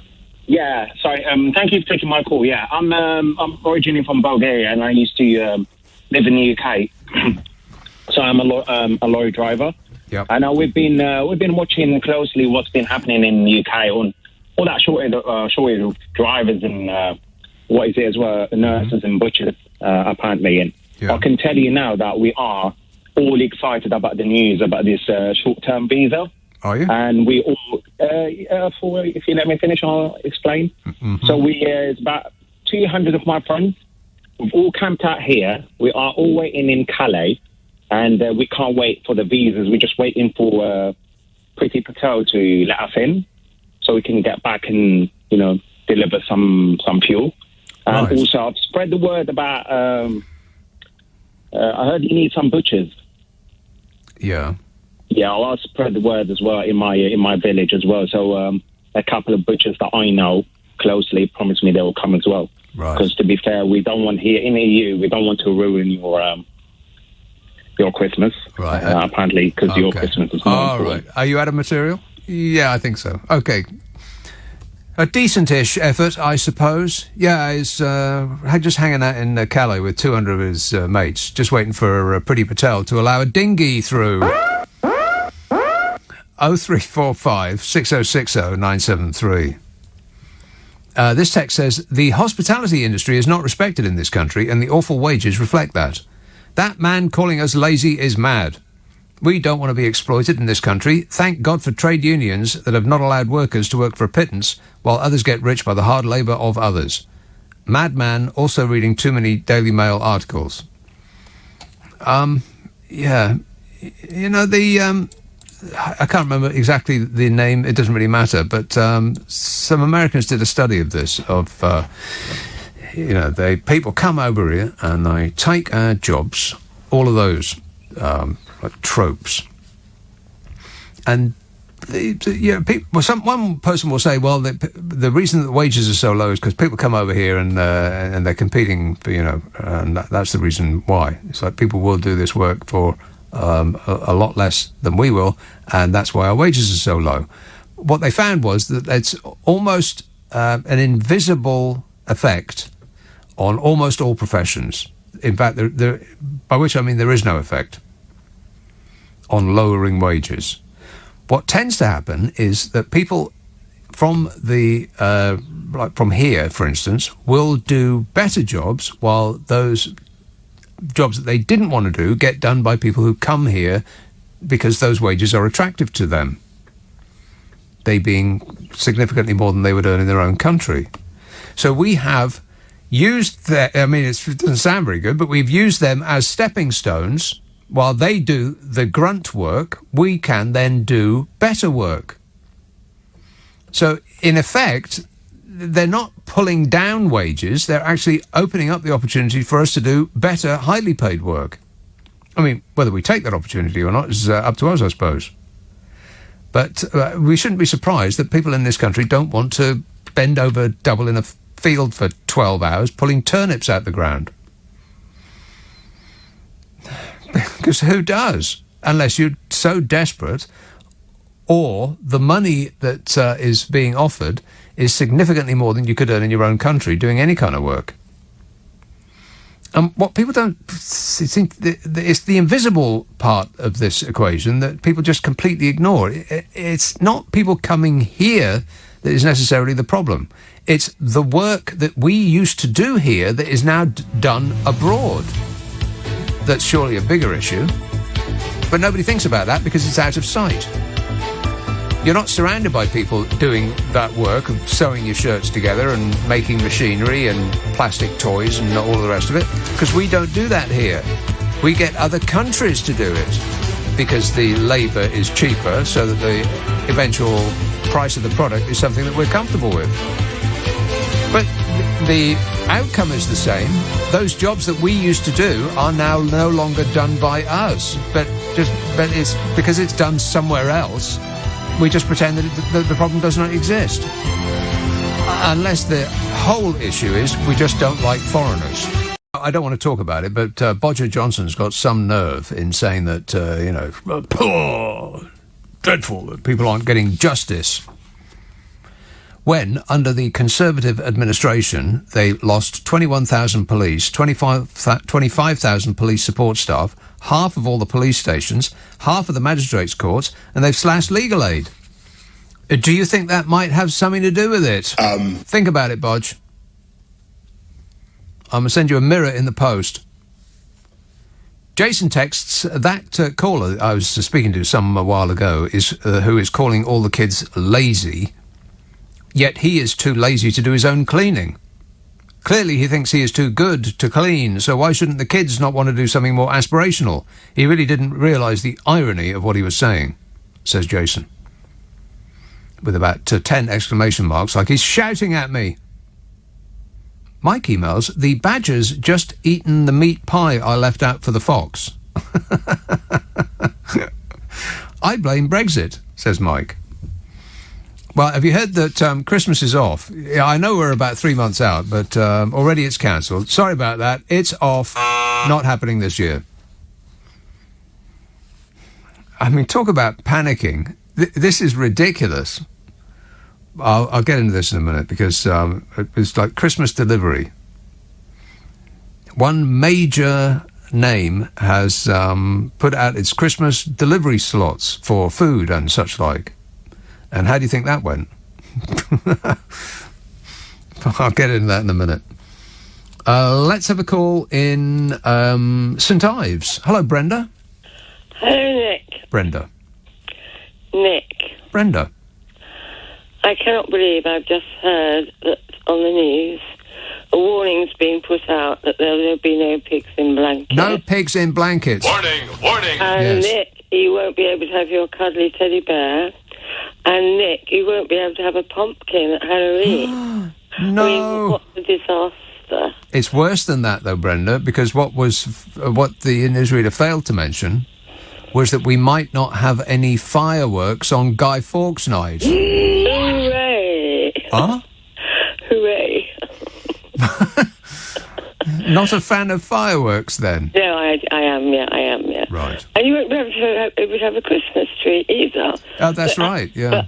But on a more serious note, Brexit has not caused the catastrophe in all our government departments, the justice system, the Home Office, the Foreign Office, the NHS. Yeah. They're all crumbling like there's no time left to crumble. They are on their knees. And the police. It's almost as though if you elect a clown, you get a circus. Here we go. Okay. Nick, Who could have predicted that? Why has it taken so long to get the army out to deliver this fuel? I think it was all planned. The prices have gone up at the petrol pumps, so we're putting profit into the big petrol companies, and then you've got people saying, I agree that wage rises should go up. But because all these big corporations we're subsidising these big corporations by the low wages they pay, then they go on universal credit and they go on tax credits. So the taxpayer in the end pays for this. So the corporations, and I believe that this government wants to virtually crucify the economy, all small businesses, and the corporations will just rule the roost. That's how I see it. Yeah, under this scenario, then all small businesses will become economically unviable, and large multinational corporations will just sweep in, pick up a lot of them for a song, and we'll be left with like 3 companies that make everything. But we're going to be run by these big corporations, these oligarchs, these bankers, all the rich. We're going to be controlled by these huge global corporations. It's evident, and I just think this government is hell-bent on bringing this economy back down again. I mean, the fuel disaster was like a lockdown, virtually. People didn't get to work, teachers, nurses, hospitality, care workers. It was almost like a semi-lockdown. And I just think it's all been planned because it's preparing us for another lockdown. And how is it that for the last 3 weeks we've heard nothing about COVID? The infection rates have been up in the 36,000. I think there's 32,000 a day. Well, but we've heard absolutely nothing. Well, I don't think that's necessarily a government plot. I think that's more that the news cycle has moved on a bit. There's nothing really major to report at the moment. So we're just, the news, that new is the most important part of the word news. Well, like pigs in blankets. Yeah, I guess so. We'll concentrate on that now. Yeah. All right. I got to go. Thanks a lot, Brenda. 0345 6060 973. If the government was actually bent on destroying the country, then they couldn't be doing a better job. I mean, that's like the conspiracy theorists' point of view. That what they're actually doing is stripping this nation for parts. I mean, we'll wake up one day and this whole country will be up on bricks and our wheels will be gone. If they do plan to bring this country to its knees for whatever reason, I would, and the only reason I can think under this scenario is that donors to the regime have bet against the economy. Now, that's not too far-fetched because they've done that before. Some of the people that egged us on to vote for Brexit bet that Brexit would be ruinous for the economy. And they made hundreds of millions of pounds. Which, to me, seems like traitorous behaviour, but that's just my viewpoint. Rather than going to the House of Lords, as these people will undoubtedly do, they should actually be in prison. But it's going so well that you think it can't possibly be the plan. If they were planning to bring this nation to its knees, then they're doing fabulously well. I just don't think that they've got it in them. So it has to be cock-up. Either they're really hiding their genius excellently well under a cloak of clownish oafiness. Yeah. Wait a minute. Is oafishness would probably be a better way of putting it. Clownish oafishness. Either they are actually geniuses and this dipstick act is just that, a routine. I just don't buy it. I just don't think they're that clever. It's like people say, 9/11, that was an inside job. Really? George W. Bush planned that? If George W. Bush had planned 9/11, those planes would have missed. Absolutely. So I just don't believe that it's a conspiracy. Because I just don't believe that these people are that smart, that they could execute a plan so brilliantly. So it just must be just bumbling along, just from like a pinball, careening from one disaster to the next, unable to know what to do, or where to go, or what to say. If they are evil geniuses, criminal masterminds, and their plan is to dismantle this country and sell it off for parts, then I tip my hat, because they're doing fantastically well. But I just don't believe that they're that smart to execute a plan so brilliantly. So we're back with stupid. I'm not sure if that's better. Is it better? No. No, not really, no.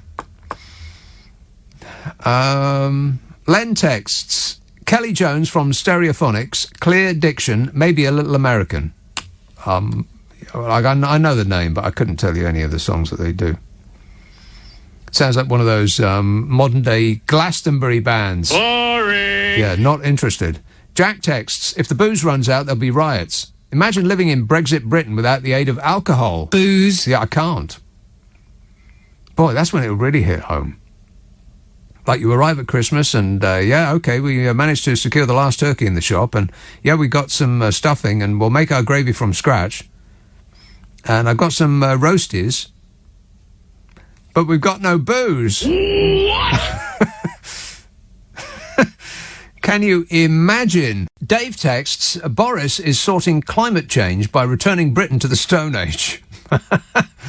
I have my Paleolithic fire-making kit to hand, says Dave. Stefan texts, Nick, would it be possible for Tony Blair to become Prime Minister again? I mean, is there any law prohibiting that? Well, let's put it to the people. Tony Blair for Prime Minister? No! It's a no from them. And Connie tweets, Nick, the only thing that gets me through life in America is British politics. Thanks, Connie. I mean, America used to be the laughing stock of the world. I'm president. Can you believe it? But now we got people filling up plastic bags of petrol and pulling knives on each other on the forecourt. I think we are now the dingling capital of the world. Let's have a call in Yorkshire. Hello, Mike. No, Nick. A couple of bits and pieces. People have been talking about jobs and people doing jobs and things. When you get into brutalist economy, there's two things that make people take jobs. One is incentivisation, so giving loads of money. The other is starving them into doing it. And Pretty Patel and this lot will end up doing that at the end of the day, because you can offer huge amounts of money to do a job, but if people don't want to do it, they won't do it. At the end of the day, right. If people are starving, they will take the job up. The other thing that I always wanted to talk about was Boris Johnson and reality, because there's a huge contrast, because we started off with Brexit and saying, oh, it'll all be okay, it'll all be great, Northern Ireland won't be a problem. Yeah. Which wasn't reality. There'll be no checks from NI to GB or GB to NI. Absolutely. No Prime Minister will put a barrier down the Irish Sea, he said. Absolutely. So then we get to the reality of COVID. So he's going into hospital, shaking people's hands, thinking it's flu plus, and then he imposes lockdown and says it'll all be over in 12 weeks. Yeah. Which bit of reality does that relate to? And then skipping a load of other things, because I know now I've only got a few seconds on time. Skip that, and we get to the fuel crisis. And then he thinks that when fuel is potentially short, people won't buy it up. Reality is people will buy it up. So he's not connected with reality. The problem go on. This guy is working on Eton reality, privileged reality, not actual real-time, normal people reality. Well, he's never lived a normal... He's never walked a mile in a normal person's shoes. He was born into enormous privilege and has remained in that position his entire life, and has been getting away with it his entire life. I mean, he's admitted just to that. His act has meant that he's been able to get away with any kind of behaviour that he wants to exhibit at any given time, and he's just been getting away with it because he just does that that routine of his, and people think, oh, he's doing his best. Oh my God, how many times have I heard that phrase? It's excruciating. Go back to last Christmas. We were all going to have a normal Christmas, which wasn't real, but then he had to come back, and then gets into January, all the kids went back to school because he thought, oh, that's great, we'll do it. Wasn't reality, he had to cancel it. And now we come up to this Christmas, well, eventually reality and Boris Johnson have to actually catch up with each other. Right, collide. When it'll be, I don't know. Yeah. I wouldn't hold your breath, Mike. He seems to be one of those people that would just continue to get away with it. You know, like a certain peach powder puff president. That guy. They are two peas in a pod. All right, thanks a lot, Mike. 0345 6060 973. I do have detailed files about your Christmas delivery slots. But you're not going to like it. It says, hi Nick, David Bowie always sang with an English accent. Also, some people are super tasters.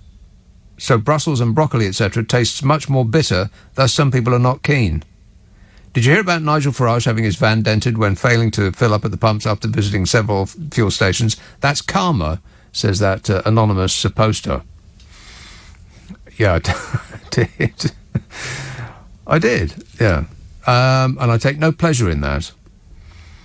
Or in playing this. We've got a few idiots in our party. Zero pleasure in playing that. Or, in fact, this. I'm immensely grateful to you for everything you've done in British politics over the last few years. I used to be an ardent Remainer. I voted Remain. I believed in the European project. Mm-hmm. I believed that staying in the European Union was the best thing for us. And then something happened, and something monumental happened, and it completely changed my opinion on the whole situation. What was that monumental thing, Mark? I was kicked in the head by a horse. Right, very good. Okay, fine. Thank you. No, thank you. Thank you. Appreciate it. I wonder if I'll ever get tired of playing that. No. I expect not. D tweets, if the firefighters start driving fuel trucks, who will drive the fire truck? Yes, I had that exact same thought. I bet you had too. There'll be a gap in the market. If a petrol station goes on fire, then the fireman who's driven the fuel truck to feed that flame won't be available to drive the fire truck to put it out again. Small problem, huge. This text says, Prince Charles says Boris is doing his best. Anyway, there's a shortage of clowns in Northern Ireland. Prince Charles did not say Boris is doing his best, did he? I refuse to believe that Chaz said that Bodger is doing his best. I don't believe you.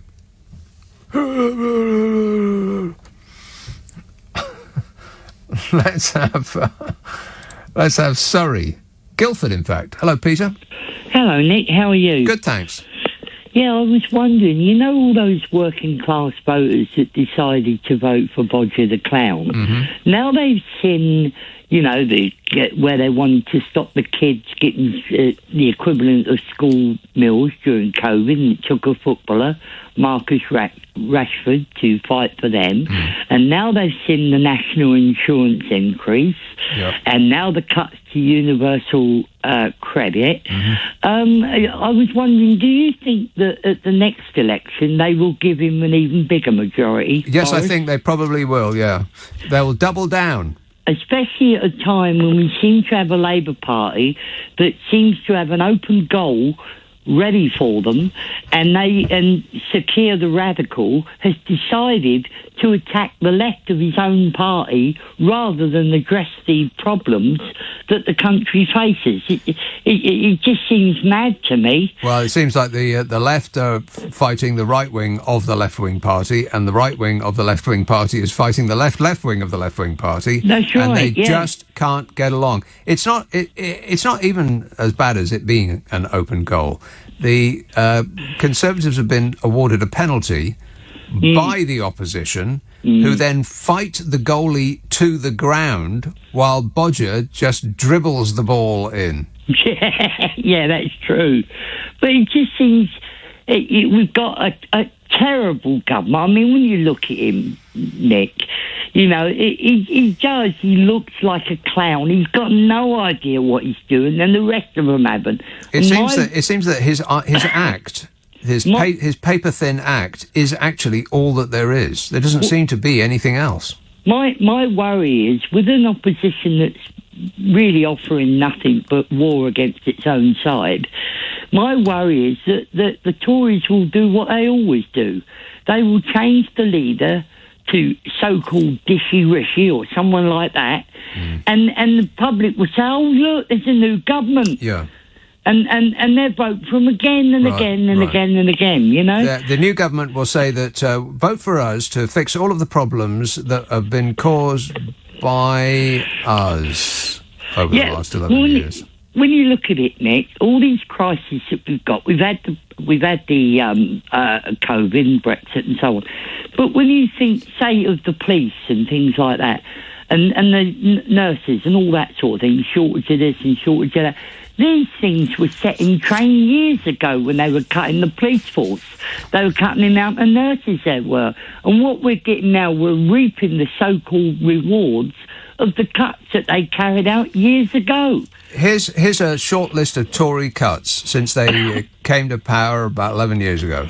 30,000 gone from the Army, 5,000 gone from the Navy, 5,000 gone from the RAF, 2,000 gone from Royal Marines, 60,000 gone from the NHS, 21,000 police gone. That's awful. 10,000 prison officers short, 7,000 PCSOs, 730,000 from the public sector, and 12,000 firemen.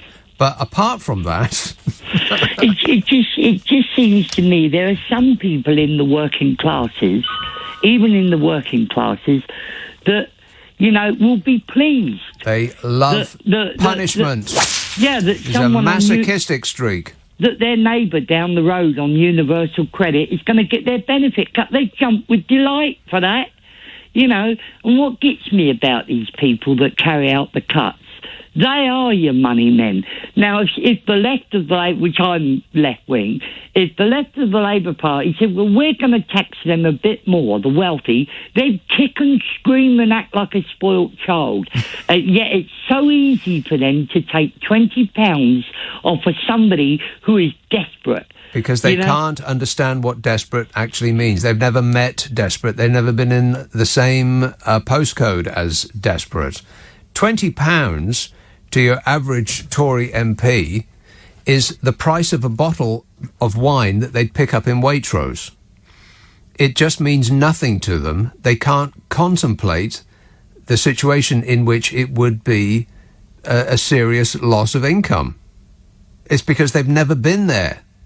They've got no understanding of somebody's circumstance in which that would be true. Kathy texts, Nick, on the subject of Brussels sprouts, have you ever considered steaming and then mashing them with butter and freshly ground pepper? Thank me later. No, you can thank me now, says Kathy.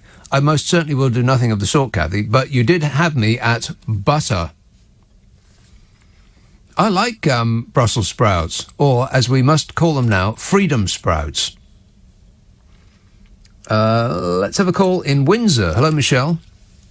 Hi, Nick. How are you? I'm great, mate. So I was just having a giggle about your freedom sprouts. Yes. Well, that was highly amusing. Patriotic Anyway. freedom sprouts are the only thing that will be acceptable on your dinner plate this Christmas. Of course, they'll probably be the only thing on your dinner plate this Christmas. Everything else having run out. We ain't got no stock. So no gravy. Right, have you finished with the flag waving? Yes. Okay, so you've probably heard of this. You're probably well aware of it. But there's rumours saying that the fuel shortage is due to because they wanted to sell off the surplus fuel that they bought in lockdown. The surplus what? The surplus fuel that they bought in lockdown. Who bought it? Whoever bought it. The government. What was claimed was the government orchestrated the fuel panic to sell off soon-to-expire fuel stocks built up during the pandemic. And then this is fullfact.org, said there was no evidence of this. There wasn't a build-up of fuel stocks during the pandemic, right, and supply failed to meet reduced demand. But, you know, who can believe these full-fact sites these days? When I would believe the full fact site. I think they're probably, given the range of alternatives, I'd believe them rather than just believe what some bloke on Facebook wrote. I also think don't know, though. It kind of makes sense, though, doesn't it? Well, surely? but listen, think about it like this: if that was their plan, then it's gone fantastically well. Do you well, think that doesn't happen in this country, does it? So. Exactly. That's my point. Do you think that this government is capable of enacting anything this complicated to go this well? No. No. So it must be a screw-up. I just wanted your opinion on it, that was all. But that's my opinion. Yeah. Okay, cool. Great. Have a great weekend. All Nick. right, thanks a lot, Michelle. 0345 6060 973. I just keep coming back to that. I mean, it's very easy to concoct conspiracy theories about, much of what's going on at the moment because it's just everything's just so bizarre. I mean, it's like we're living in just like some alternate universe.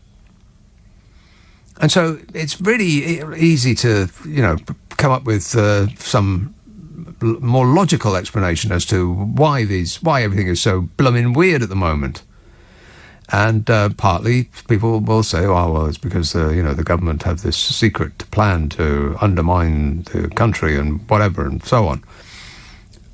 Excuse me. And I just keep coming back to, well, if that was their plan, then it's working fantastically well. So it can't be their plan. So, I mean, This government couldn't run a bath. Yeah. Wait a minute. So they're not engineering this for their own benefit. I mean, it might be working out to their benefit in some way or another. I don't dispute that. But it's being gifted to them rather than them engineering it as a result. 0345 6060 973. I do want to talk about Christmas delivery slots, because there's big news about that. But first, I must talk to this bloke in Woking. Hello, Jeff. Oh, good morning, Nick. Jeff. Nick, I used to be a van driver. I'm retired now, but I used to be a van driver, just ordinary deliveries in a small van, which required an ordinary driving license, car license. Yeah. And for insurance purposes, I think you can see where I'm getting to. For insurance purposes, the company required you to have a driving license for 2 years experience of driving. Right. Now, if you're driving an HGV vehicle, a lorry with fuel, I don't think you can pass your test today and start driving it tomorrow. I think for insurance purposes, they will insist that you have at least 2 or maybe 3 years driving experience before you get behind the wheel of one of those vehicles. Yeah, being as how you were driving a bomb. Exactly. Now, I mean, if the government think they can just get somebody in from the armed forces or from City Street that hasn't had a driving licence for those type of vehicles for less than 2 years and just jump straight in, I think there's going to be a bit of confusion there, a bit of a mistake.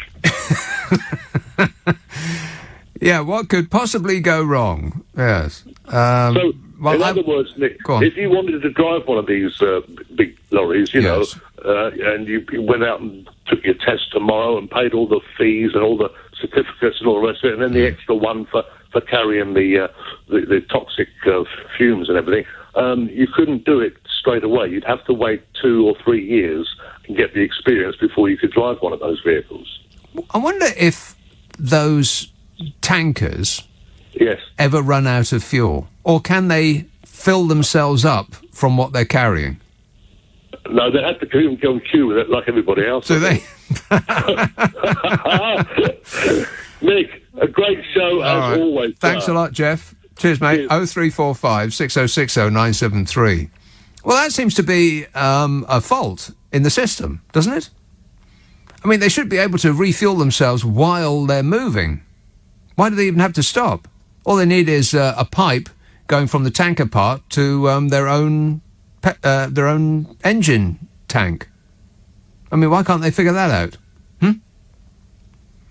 What, by the way, I've wondered this for so long, and I've never seen an explanation of it.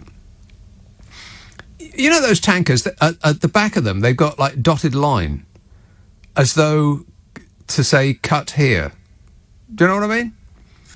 Like, right at the back of the tanker, they'll always have a dotted line. Now, is that actually a cut here instruction under, I can't imagine what circumstance you would want to cut into a tanker full of petrol, or what kind of implement you'd use to do it. But if not a cut here sign, well, what is it? What's it for? Why do they always have a dotted line around the back of their tankers? Explain me that, I double dare you. Robert texts, now that we have red, amber and green fuel graph, with London and the South East in red, mainland Britain in amber and Northern Ireland in green, can people travel from red to amber or green zones without having to isolate or quarantine in search of fuel? Daniel says, Nick, the country is falling apart at the seams, but Boris is doing his best. Which I don't dispute, actually. But if this is actually him doing his best, then we really are screwed. Here we go. Paul texts, can't the Brexit pixies drive the lorries? No, Paul. The Brexit pixies are on Brexit unicorns gambling about sunlit uplands. Keep up. Kath texts, Nick, Christmas will not be ruined. I don't care if I have to have pizza and chips for Christmas dinner and a Mars bar for pudding. As long as you're on the radio doing the A to Z of 2021, it'll be a good one. Well, thanks a lot, Kath. I'm going to have pizza at Christmas. Always have pizza at Christmas. Affirmative. I can't wait. Pizza. Just as long as there aren't any problems with, getting cheese of all varieties, and prawns, and peppers, and what else? Tomatoes, flour. Ooh, so yummy. Nikki texts, it will be no bad thing if Christmas is cancelled. We have become far too much of a consumerist society. Oh, no. Oh, no. Boring. Not one of those people, are you, Nikki? No, it's not what Jesus would want on his birthday. Anyway, she says,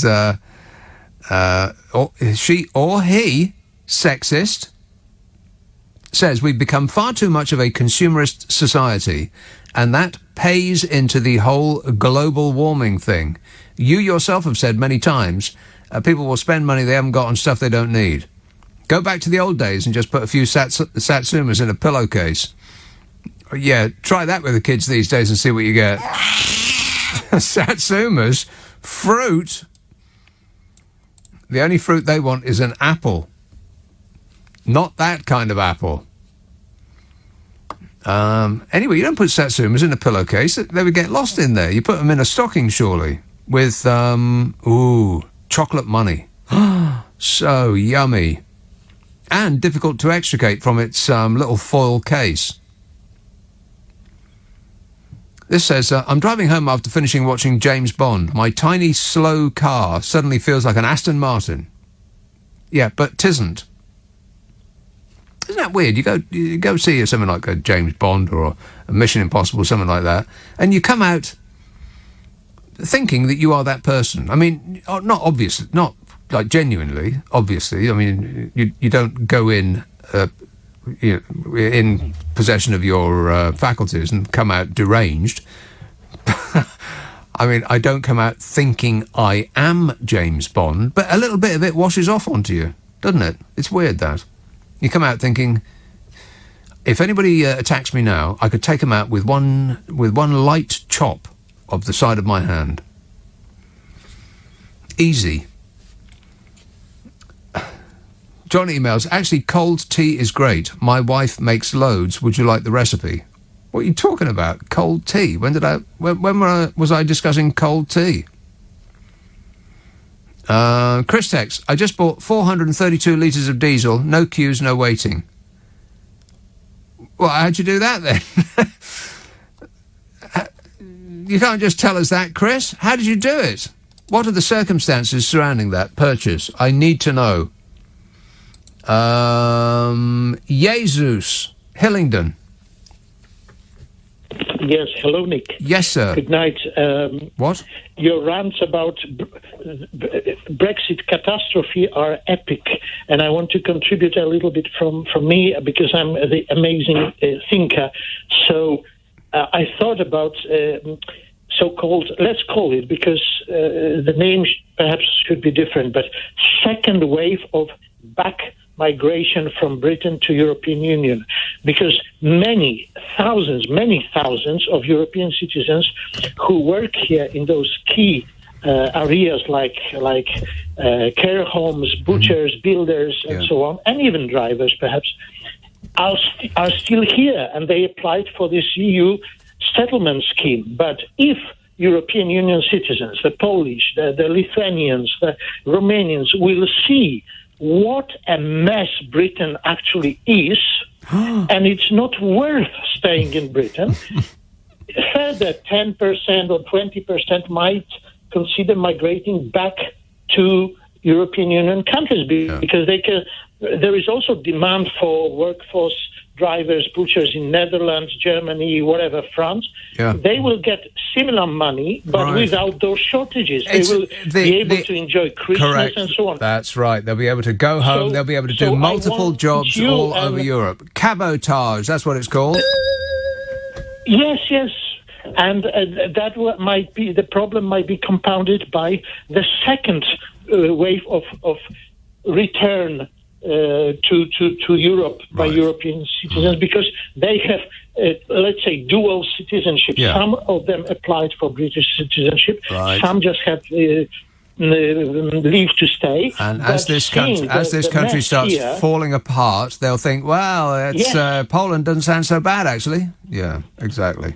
Many people migrated from Poland and former communist bloc because the perception was that England is a country of wealth.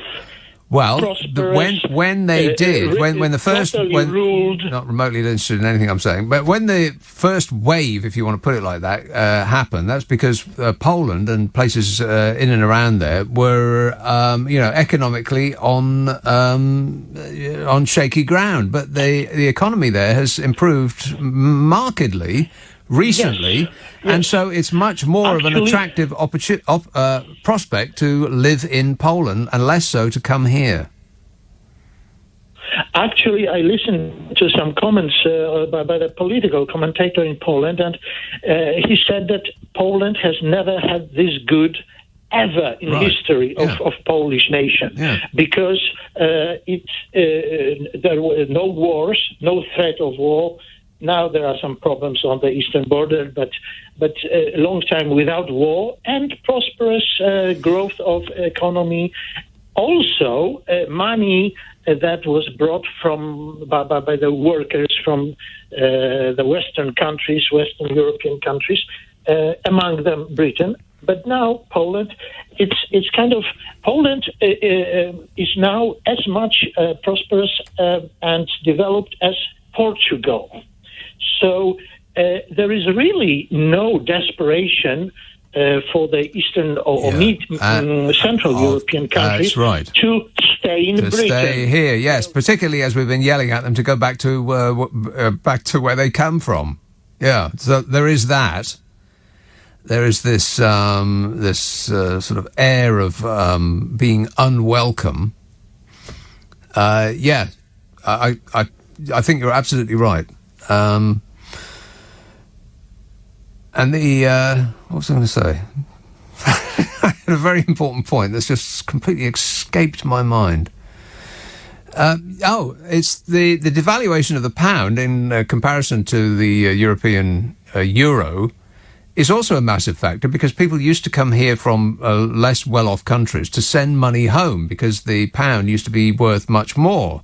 But now, since this nation shot itself in the foot, the pound has been devalued, so it's worth much less to send back to their countries. So there's that too. Yeah, so I think Jesus is right in that we ain't seen nothing yet. I mean, there's this initial stream out of the country. But I'm sure a lot of people thought, well, we'll stick around because we've made a life here, and a recollection of what it used to be like back home ain't that great. But the news will filter through that actually it's probably much better than it is here.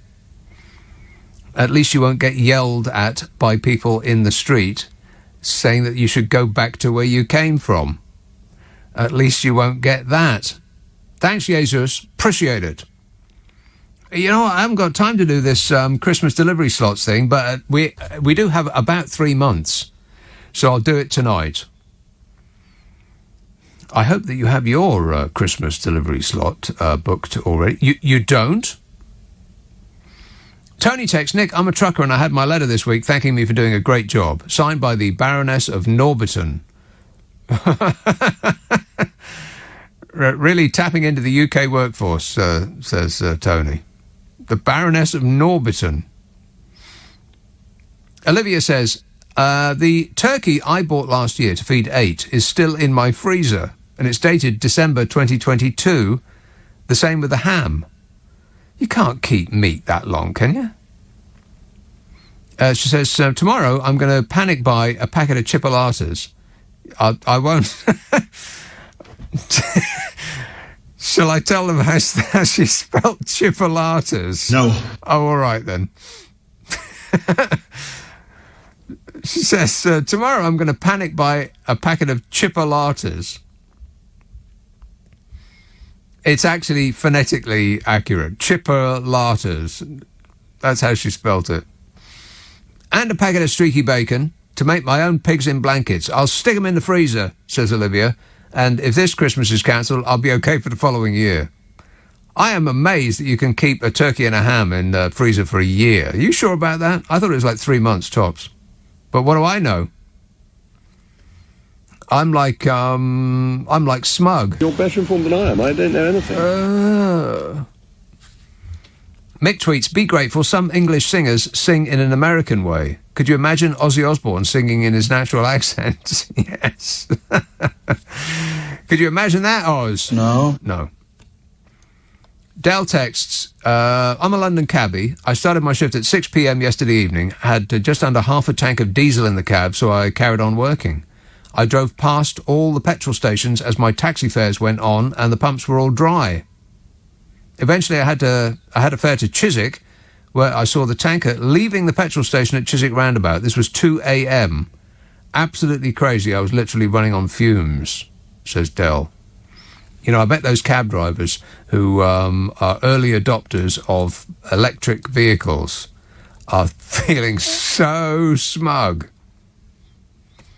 I like that. I mean, I haven't got enough money to travel in one, but I do like them when they take off from the side of the road in complete silence. And no fuel, disgusting clouds of smoke coming out the back. There is that. Hillary says, please stop saying that old people caused Brexit. Some old people did. My husband and I are old, but we are fiercely European, says Hillary. I hate what a particular type of old person has helped to do to us, but it is certainly not any of our circle of old people that are responsible, says Hillary, who seems to be protesting too much. Guilty! And on that subject, I am 67, says this one, and do not vote in elections because no party can be bothered to campaign in my constituency. I did vote Remain because it was the one time that my vote counted. Oh, my God. There's another one. Your vote always counts. Doesn't matter if people can be bothered to go and campaign in your constituency. What difference does it make? Just pick the least bad option. Just pick that. No excuses. Well, now, I've got loads of texts and emails. I guess I'll wipe them up tonight when I come back at 10 o'clock. I'll also tell you about Christmas delivery slots. We're panicking now. 3 months out. This is ridiculous. This whole country has jumped the shark. That nice lady on the news who said something of the order of Morrison's, it British for Britain, or Britain's for British, or something like that. She's going to be very upset when she learns that we don't own anything that's British anymore. The Qataris own more of London than the Queen. Tell her that. And Bodger Johnson's still trying to placate the country to calm us down. He's digging deep inside of him for his inner Churchill and saying, chicks. Yeah, there's no problem. He said it's a supply problem, not a demand problem. No, wait. He said it's a demand problem, not a supply problem. No, you idiot. If supply does not meet demand, then it's a supply problem. Oh, my God. I mean, you might as well say, well, there's enough oil underneath the ground. It's just, people are demanding it faster than we can squirt it up. I promised to, I didn't promise anything of the sort, but I said I was going to talk about Christmas. Jesus' birthday. Ocado customers have been left... Have you booked your Christmas slot yet?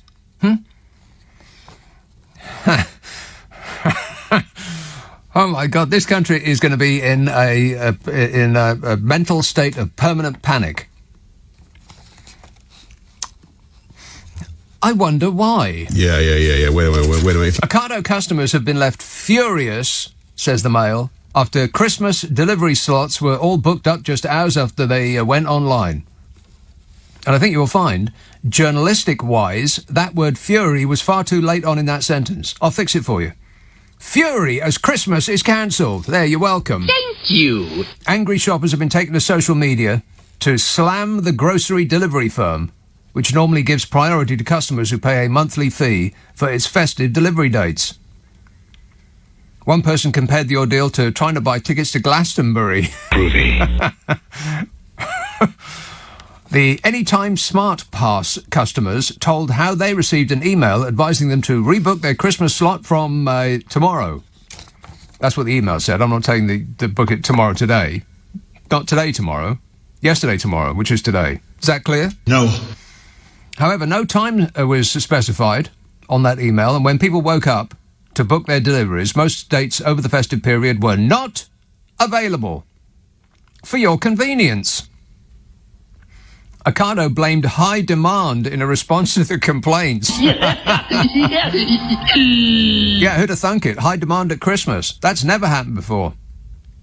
This is how well things are going. It's like a couple of days into October, and already people are freaking out about Christmas dinner.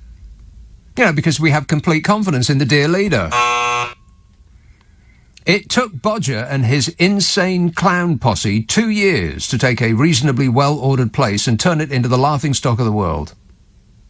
We got no petrol, we got no blood test vials, we got no butchers, we got no abattoir workers, we got no one to pick the fruit and veg that's rotting in the fields, we got no chicken, there's no turkey, and we're looking at Christmas with no beer, and my supermarket's out of tequila. It comes as shoppers have been warned that a raft of items are... not the sort of raft that Priti Patel would push out to sea. Not that kind of raft. She said... she said, shall I tell you a story about Priti Patel? Are you sitting comfortably? Or as Priti Patel would say, stand up straight! She said, I care about... I can't remember exactly what words she used, but it was just so comical I was laughing out loud. I was snorting tea through my nose. She says, I care about people. It's always names and faces first with me. Yeah, right. Name, rank and serial number. That's the cooler for you.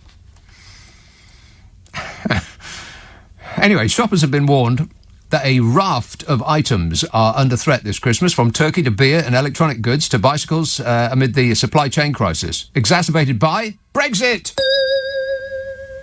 Although the ruling elite prefer not to use the B word, they're pretending that it's got absolutely nothing to do with it. They've got Brexit done. Hurrah! Isn't everything much, much better? No. Not really. Can you think of one single thing that's actually better yet? Or is it too soon to tell? And at what particular time? I mean, just give us an idea. To the nearest year. After what period will it not be too soon to tell? I mean, it's pretty easy. I've got a raft, I've got a list as long as my arm of things that have gone badly. Can you think of one single thing that's gone well? Just one. I double dare you. So anyway, have you heard? Shoppers have been warned that a raft of items are under threat this Christmas, from turkey to beer and electronic goods to bicycles. And did I mention beer?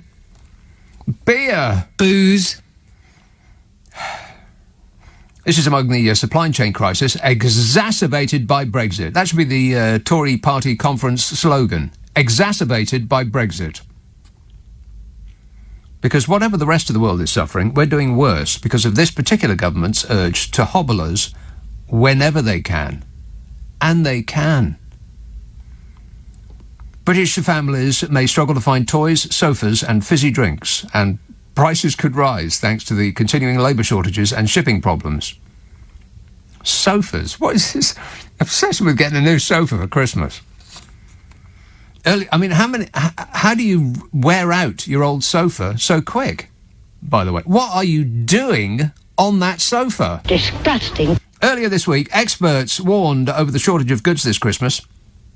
Retail analyst Clive warned that turkeys could be replaced by nut roasts, and many people will ask, what the hell is this, when they look at their plate on Christmas Day? They'll say, what the hell is going on? It comes as drivers continue to queue for petrol amid concerns over fuel supply chains, with industry experts fearing the problems could last for up to a month. A month! What? Are you kidding me? A month! I've been hypermiling, much to the fury of everybody that's behind me. I've been actually doing the speed limit. Can you believe that? No. Yeah, 20 mile an hour I was doing, in a 20 mile an hour zone. The people behind me were going absolutely apoplectic. You could see their rage from space. You could hear them screaming at me from a concrete bunker. How dare any stupid moron in front of them be doing the actual speed limit? I'm doing it to save petrol. I'm doing my bit to protect the environment.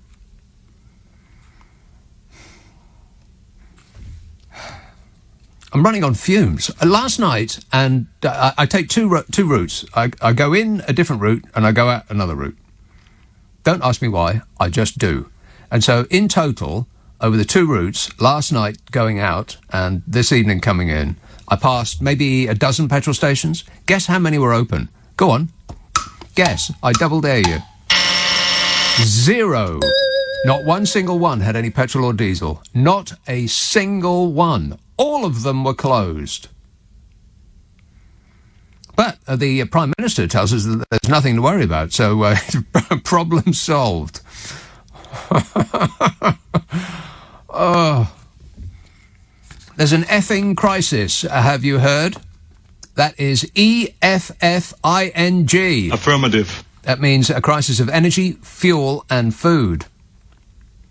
That's not my name for it. That's the actual government's name, internally. And they are, at this moment, probably expending all of their effort on finding out who it was that leaked this information. Don't fix the problem. Fix the problem of how the people got to find out about the problem in the first place. It's such a thing now, the government have given the ongoing nationwide bodger-thon the EFFING, effing label, to save time when they're talking about it. Oh, you know, the effing problem. Yeah. Policing Minister Kit Malthouse said this morning that the fuel situation should be resolved in, quotes, a week or so. And you might think, what does Policing Minister Kit Malthouse know about it? And didn't Bodge say that this would all be fixed by now? How's it all going so far, Bodge? I bet this is not how he thought the job would pan out.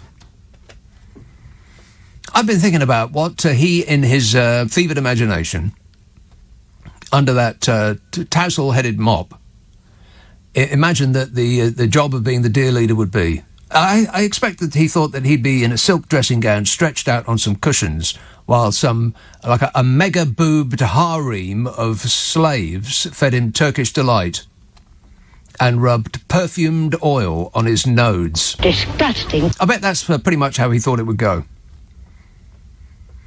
How's it working out for you so far? Oh, fabulous. Yeah, us too. Policing Minister Kit Malthouse. Oh, it was his turn to get wheeled out. To just repeat the lines that he had been, cramming in probably like a broom cupboard. I don't know at what period of time they get to learn their lines before they go in front of the TV cameras. It can't be very long, but then there's not very many lines. Everything is going very well. These are not the droids you're looking for.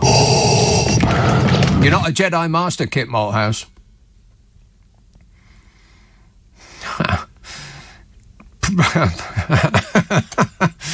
Policing Minister Kit Malthouse said that Boris Johnson stands ready to review matters if there's any deterioration. Oh, he's going to review matters. Oh, we appreciate that. Thank you. Oh, my God.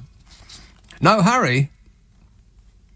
But even if the fuel part of the effing crisis sorts itself out, the other part, the energy prices and the bare food shelves, will go on like Celine Dion's heart. Rock and roll! An increase in the wholesale cost of gas means we're facing huge rises in bills this winter, just as the hike in tax kicks in and the reduction in universal credit lands and the furlough scheme ends. But don't worry, because Boris Johnson's doing his best. Yeah. Wait a minute. Tony tweets, perhaps the Prime Minister could give us all a slice of cake this Christmas. Well, his current wife, Marie Antoinette, could give us cake if we run out of turkey. Let them eat cake, she'll say. We ain't got no cake. Deb's emails, apparently the petrol stations are closing after a certain time in the evenings as the amount of cars that are waiting are causing noise nuisance to the neighbours. Yeah, right. Jeremy says, living in France, the only thing we are short of here is Bodger's bumbling bluster. I certainly welcome that shortage, says Jeremy. Controversial. No need to get political, Jeremy. This says, last week the government said the army won't be needed. End of last week. Last week the government said the army won't be needed. End of last week it's getting better. This week, army now coming in today, this week, another nightmare with fuel. Why can't the government just tell us the truth? They honestly don't have any idea how to run this country. Well, it started confusingly, and I think it cleared up right at the end there. Tell us the truth, Bodge! Liar! And finally, for the moment, I was mentioning in passing that it's odd that so many British rock acts sing in an American accent, in reference particularly to Elton John, whose lyrics to Rocket Man are absolutely indecipherable unless you look them up on the internet. Rocket Man, burning us. And Jerry texts in that vein, hi Nick, Paul Weller sings in an English accent, or at least he did while he was in the Jam. After that, I wouldn't know what accent he sings in because I flatly refused to listen to Paul Weller's music since he split up the Jam in 1982. Yeah, well, there was a period there where he was wearing a cardigan, Jerry, so, I mean, that's right out. It's a no from me, and furthermore... No. But excellent hair, though, Paul Weller. I don't know how you do it. What is it, a mousse or a gel, or... You don't need to put all of that product in your hair. You just don't. Swanley. Hello, Gavin. Hello, Nick. Gavin. Do you think we should have a referendum upon a referendum and go back into Europe? A referendum about the referendum? No. Do you not? Because probably the rest of Europe are thinking, yeah, do you know what? You wanted to go alone, and you're not really making much of a success of this. Not a success so far, no. I'm struggling to think of one single positive thing that's come out of Brexit so far. I mean, Brexiters listen to this show. I know they do. Yeah. So I dare them to name one single positive thing that has come from Brexit so far. Nothing. Well, you don't count. Yeah, absolutely nothing. Right. Yeah. Okay. You know, it's like. Well, I mean, probably quite a lot of Brexiteers are queuing up like the rest of us for fuel. Yeah, nothing. Fuel. Yeah, right. Yeah. Okay. Keep your eyes peeled, though, Gavin. As soon as you detect something, let me know straight away, all right? Thank you, mate. Thank you, mate. Josh says, do you think that Bodger will appear on television with his sad, drooping eyes to inform us that Christmas is cancelled like he did last year?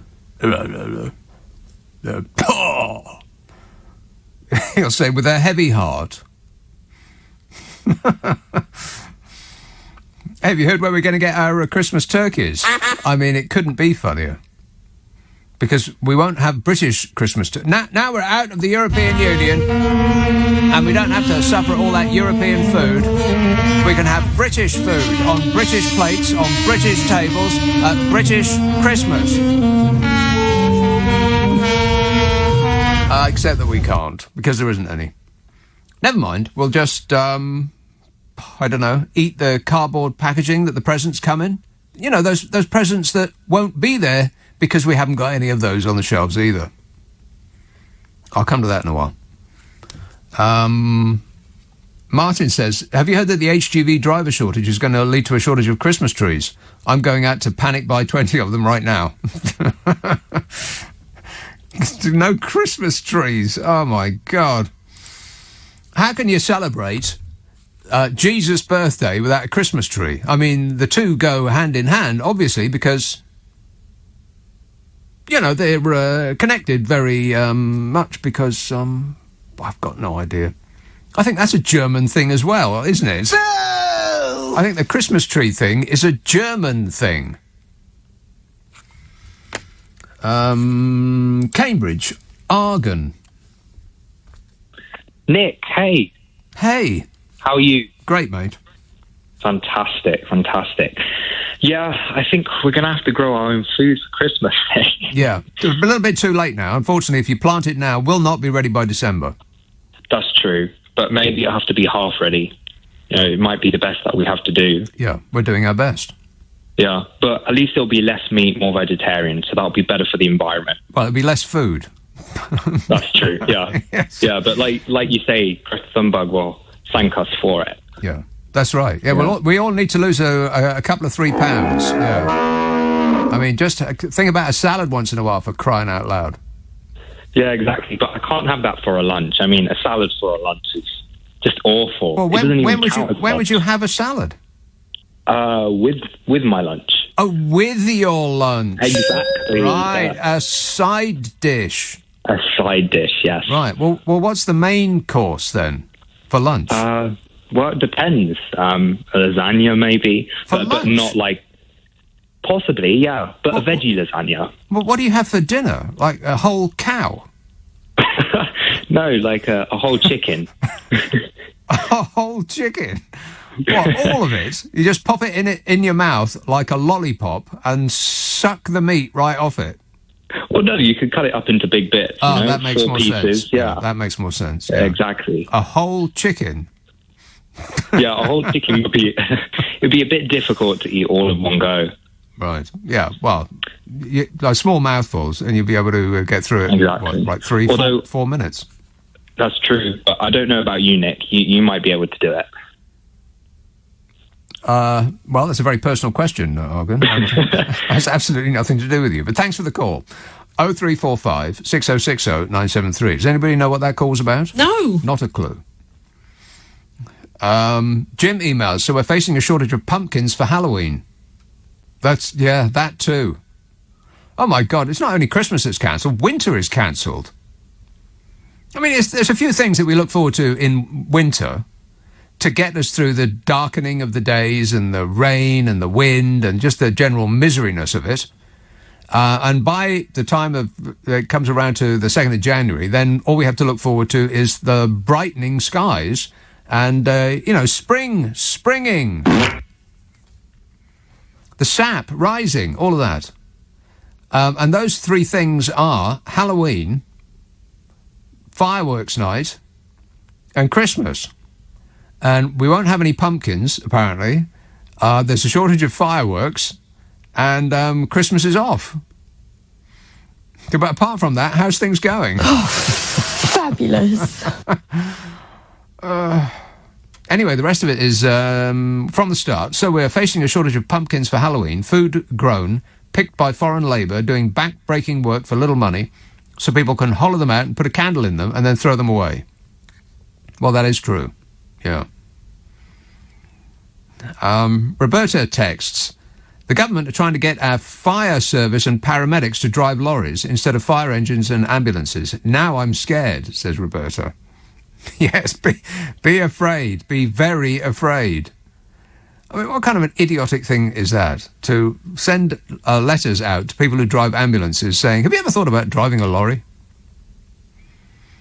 Or people who navigate fire engines to actual fires. They want them to drive lorries instead too. They sent them a letter, and then when a journalist pointed their stupidity out to them, they said, oh, yeah, we didn't mean that. No, it was an accident. That should be the slogan of the Conservative Party conference. It was an accident. They're very sorry. I am very sorry that I screwed up. Totally I mean, I am so sorry. You just don't know how sorry I am. I'm sorry. Yeah, he's apologetic. Okay, I'll try. It's a place in Sweden called Honninborstrand. Max. Hello, Nick. Max. Honninborstrand. No, I think you'll find it's Honninborstrand. Yeah, all right. I'm a bit sort of flooded in. There was a storm and it's been raining, so the roads are a bit sort of covered in water. Yeah. So I'm suffering through shortages. Are you? So I went down. Well, it's not just in England, you know. So I went down in the cellar, and to my horror, I realised I only had 3 bottles of white wine left. What? And I'm all right on fizzy wine and red wine, but I only had 12 beers left. Oh, my God. And because I'm suffering in the GDR, Sweden, I won't be able to replenish my stocks till Monday morning. Why not? Well, because the state run-off licence is shut on Sundays. Do they? Because that's what God wants. Exactly. Well, you just have to get by on... how many bottles have you got in there in total?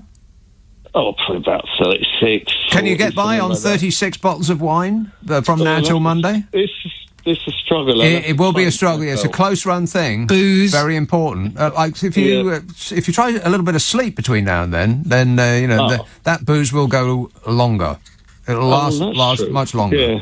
Yeah. So you're not running out of hygge, are you? Hygge? Oh, that's Danish. No, I think it's Swedish, and it's pronounced hygge. You're getting everything wrong. No, it's so embarrassing. No, it's not. In Sweden, the equivalent is Misa. Misa? Right. Misa. How's your stock of Misa? Oh, I haven't got any. Oh, you haven't got any? You're right out. I'm a grumpy Brit. No, no one comes round. Oh, okay. Dear. All right, well, never mind, eh? Hence the full cellar. Yeah, okay.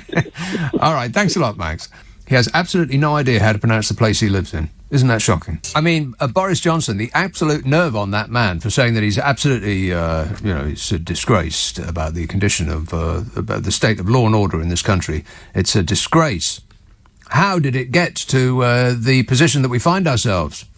Well, it might have something to do with the Conservative Party having been in power for the last 11 years and losing 21,000 police persons, 25,000 police support staff. They sold half our police stations, they sold half our magistrates' courts, and they defunded legal aid. Might that have something to do with it? Yes.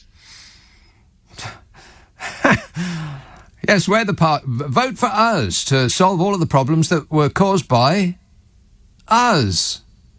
Because that makes sense. Nathan texts, "Hi Nick, how about people just learn to live without driving every day? I've walked 10 miles today. I'm now in bed listening to your show and I feel great." He says it's like people are driving around in a protected sofa. Go for a walk instead. You're not that important hiding away in your mothermobile, says Nathan.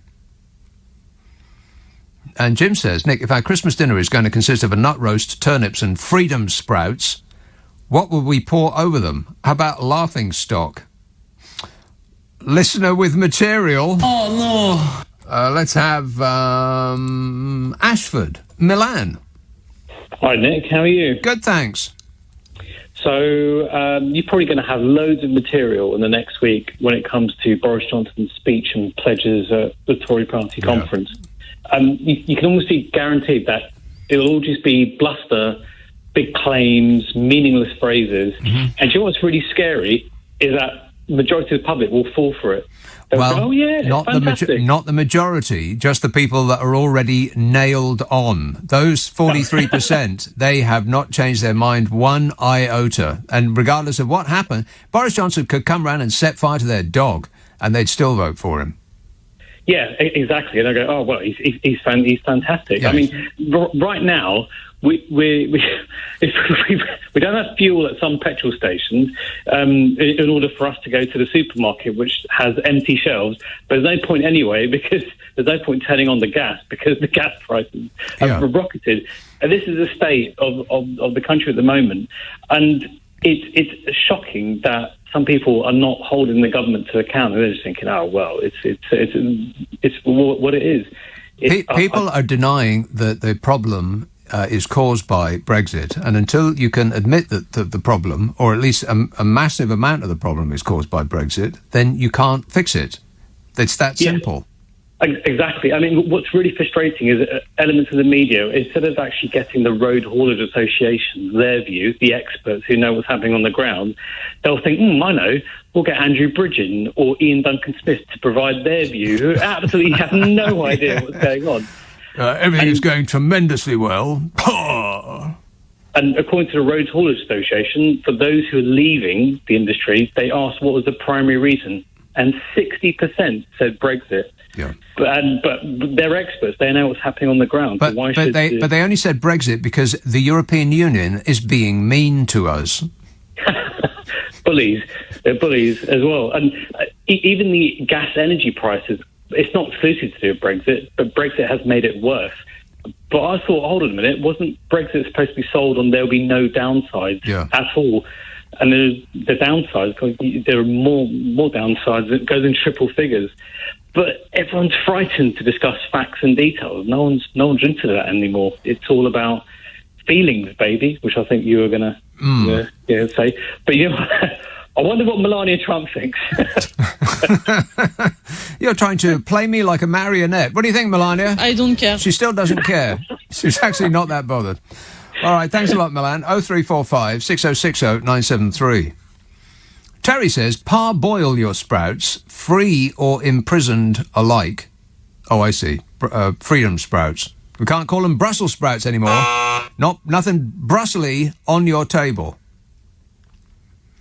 So they're freedom sprouts from now on. It says, parboil your sprouts, then pickle like red cabbage. Well, that doesn't sound that bad. Dennis says, the dotted lines on the back of tankers are just retro reflectors. What's that? What's a retro reflector? Because I was talking about this yesterday. These are texts from yesterday. And it's occurred to me many, many times as I drive behind tankers, usually following them to see if they're going to fill up a garage. Did you hear about the people that were doing that? A convoy of 20 cars tailed a tanker for miles because they believed it was carrying petrol or diesel, only to find it was full of cement. I don't know, can you run your car on cement? No. The drivers followed the 44-ton HGV during its 70-mile trip from Bilston, Wolverhampton to Overston, Northamptonshire. Johnny Anderson was driving the tanker on Thursday for Weaver Haulage, and he said he had a 44-ton load. When he reached his destination, Mr. Anderson noticed a line of cars pulled up behind his truck. After jumping out of the cab, one of the cars started to beep him. Mr. Anderson said he first noticed he was being followed on the A43 on the way to the building site. He said, I didn't notice initially, but then on the dual carriageway, I noticed that nobody was overtaking me, and a string of about 20 cars were behind me.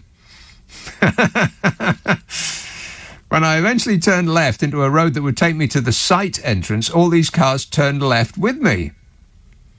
He said, the man at the front wound his window down and asked me which petrol station I was going to.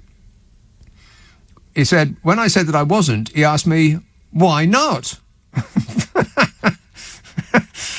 And when I said I wasn't carrying petrol, he actually said, you could have stopped and told us you weren't a petrol tanker. The driver said, I couldn't believe it. I just went full McEnroe and I said, you cannot be serious. And then one of the motorists asked him if he had any idea where the nearest petrol filling station was, and he said, No, got no idea at all. It's carrying cement.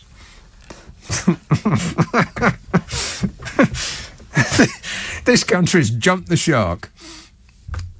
But anyway, driving behind tankers, I've always noticed that dotted line around the back. And it's always occurred to me that it looks like a cut here sign, like you see on packaging. There's a dotted line which indicates cut here. So in an emergency, do emergency crews cut there? And if not, why is it there? But this might be the explanation. The dotted lines on the back of the tankers are just retro reflectors. I don't know what a retro reflector is. Chris says, the dotted line is reflective, allowing the drivers behind to see the tanker even if the tanker has no lights on at night. But they're not reflective. They're just painted on. So that's a lie. You don't work for the government, do you? Let's have Battersea. Jake.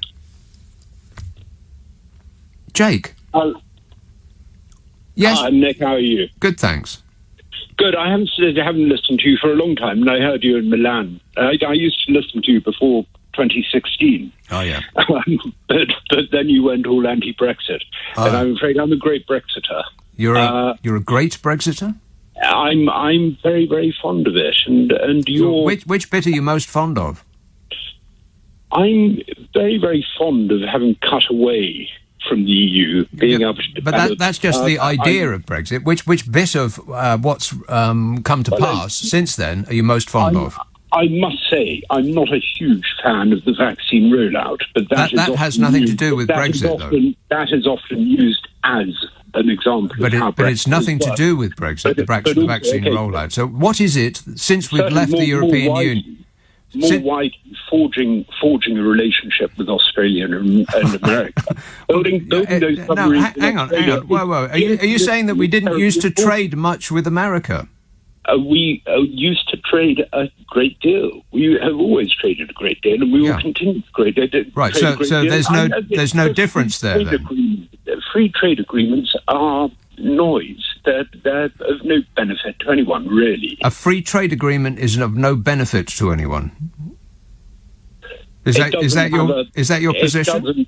No, it's not actually. Having just taken no, that isn't quite my position. But I just think that Brexit is going to work. Jake, you can't come up with a single thing that even a great Brexiter such as yourself, you can't think of one single positive thing that's happened so far, can you? Around the coast of Devon, where we're not getting those bloody great trawlers sucking the ocean dry, yeah, there are some good things. We're growing kelp down there. We're growing kelp. Are you kidding me? What, kelp did not grow in water previous to us leaving the European Union? What? I'm just curious. Is this a parody call? Look, this isn't a parody call. Of course it isn't a parody call. I know, but we can look one way or another. What do you do for a living, Jake? Please don't say teacher. I'm a plumber. I'm going to go ahead and not believe you. Just based on the accent. That's all. I've never known a plumber to speak like you. I mean, it does sound as though you have plums in your mouth, but that's different. Good effort, Jake. Better luck next time. Josh tweets, gotta love a pepperoni pizza, Nick. Well, yes, absolutely. I have no idea what that's in relation to, but you are completely correct in every respect. You have got to love a pepperoni pizza. Even vegans say so. This anonymous text says, Nick, I live in Marbella in Spain. No empty shelves, no food shortages. Love your show. Botched Brexit Britain GB. Says an anonymous texter in Marbella, probably on the run from the police. If the police ever do catch up with you, Mr. or Mrs. Anonymous, then just flag down a passing bus. That'll work. Chris texts, granular tea is too crunchy. Well, that is a good point, but you're not supposed to chew it, Chris, you idiot. You grind it up into a powder and then you snort it. Oh, I'm on about 3 or 4 lines of tea a day now, man. But I can handle it. I'm just feeling a bit jittery at the moment, that's all. Here's a call in Regent's Park. Hello, Vance. Hi, Nick. I'm enjoying your show as usual. Thanks. Nick, I'm really worried. I think too few people understand how serious our situation is now in the UK. Can I just sort of draw an analogy with a medical analogy? I think that we're in a state of multi-organ failure, okay? That it isn't simply a series of accidents which are happening, but as in multi-organ failure, when a patient is really going through that, the first accident knocks on to the second accident, that causes the third, that causes the fourth, and eventually your eyeballs burst out of your skull and splat on the wall opposite. Yeah, particularly if, you're not robust to begin with. And in the past 12 months, I've used this word to talk about our society. It's dysfunctional. Yeah. And before COVID, we were already, pretty dysfunctional. Mm-hmm. COVID has really racked that up. Yes. And now, with the incompetence and the arrogance that the government shows in everything that they do, we're just going into multi-organ failure, and I don't know where it's going to end. It is so serious, isn't it, Nick? I would say so, yes, but people don't seem to be remotely concerned, or at least the 43% that voted for Bodge last time around. They think he's just the very chap. Yeah. Wait a minute. To fix all the problems that he personally has caused, which seems hard to believe, really. I think that we're going to have to draw the screens. This patient is terminal. Yeah, I think so, absolutely. And can I just pick up on the second point you've been talking about? Yeah. Why is Johnson doing this? And his cabinet, why are they doing this? They're incompetent, certainly. Are they evil? Well, they're arrogant, and their arrogance sort of blinds them to the needs that ordinary people have. I mean, they were talking about giving a 3-month permit to HGV drivers from the continent, which would expire on the 24th of December. Well, expiring on the 24th of December, these guys won't hang around in England until Christmas Eve. They'll be going back earlier, won't they? They won't come in the first place. Why would they come here? To a country that's been screaming at them to get out of our country for the last 5 years. Exactly. I mean, these guys are incompetent, and I'm sorry to say they're evil, and we have to get them out of office and take them to the courts. They're not going to go to jail. They're going to go to the House of Lords. You know that as well as I do. Well, we've got to stop that. We really do have to, Nick. It's up to us. Oh, so if it doesn't work out well, it's my fault? Oh, I see. No, not my fault. But we can't tolerate this sort of misgovernance. Surely, Nick. It's making us a laughing stock in the world. People in Haiti are watching their television screens and seeing that we've run out of fuel and medicines and stuff, and they say, "No, that's what we do. Yeah, you're British. You don't do that." That's right. We're going to be getting first aid packages from Ethiopia. All right, thanks a lot, Vance. 0345 6060 973.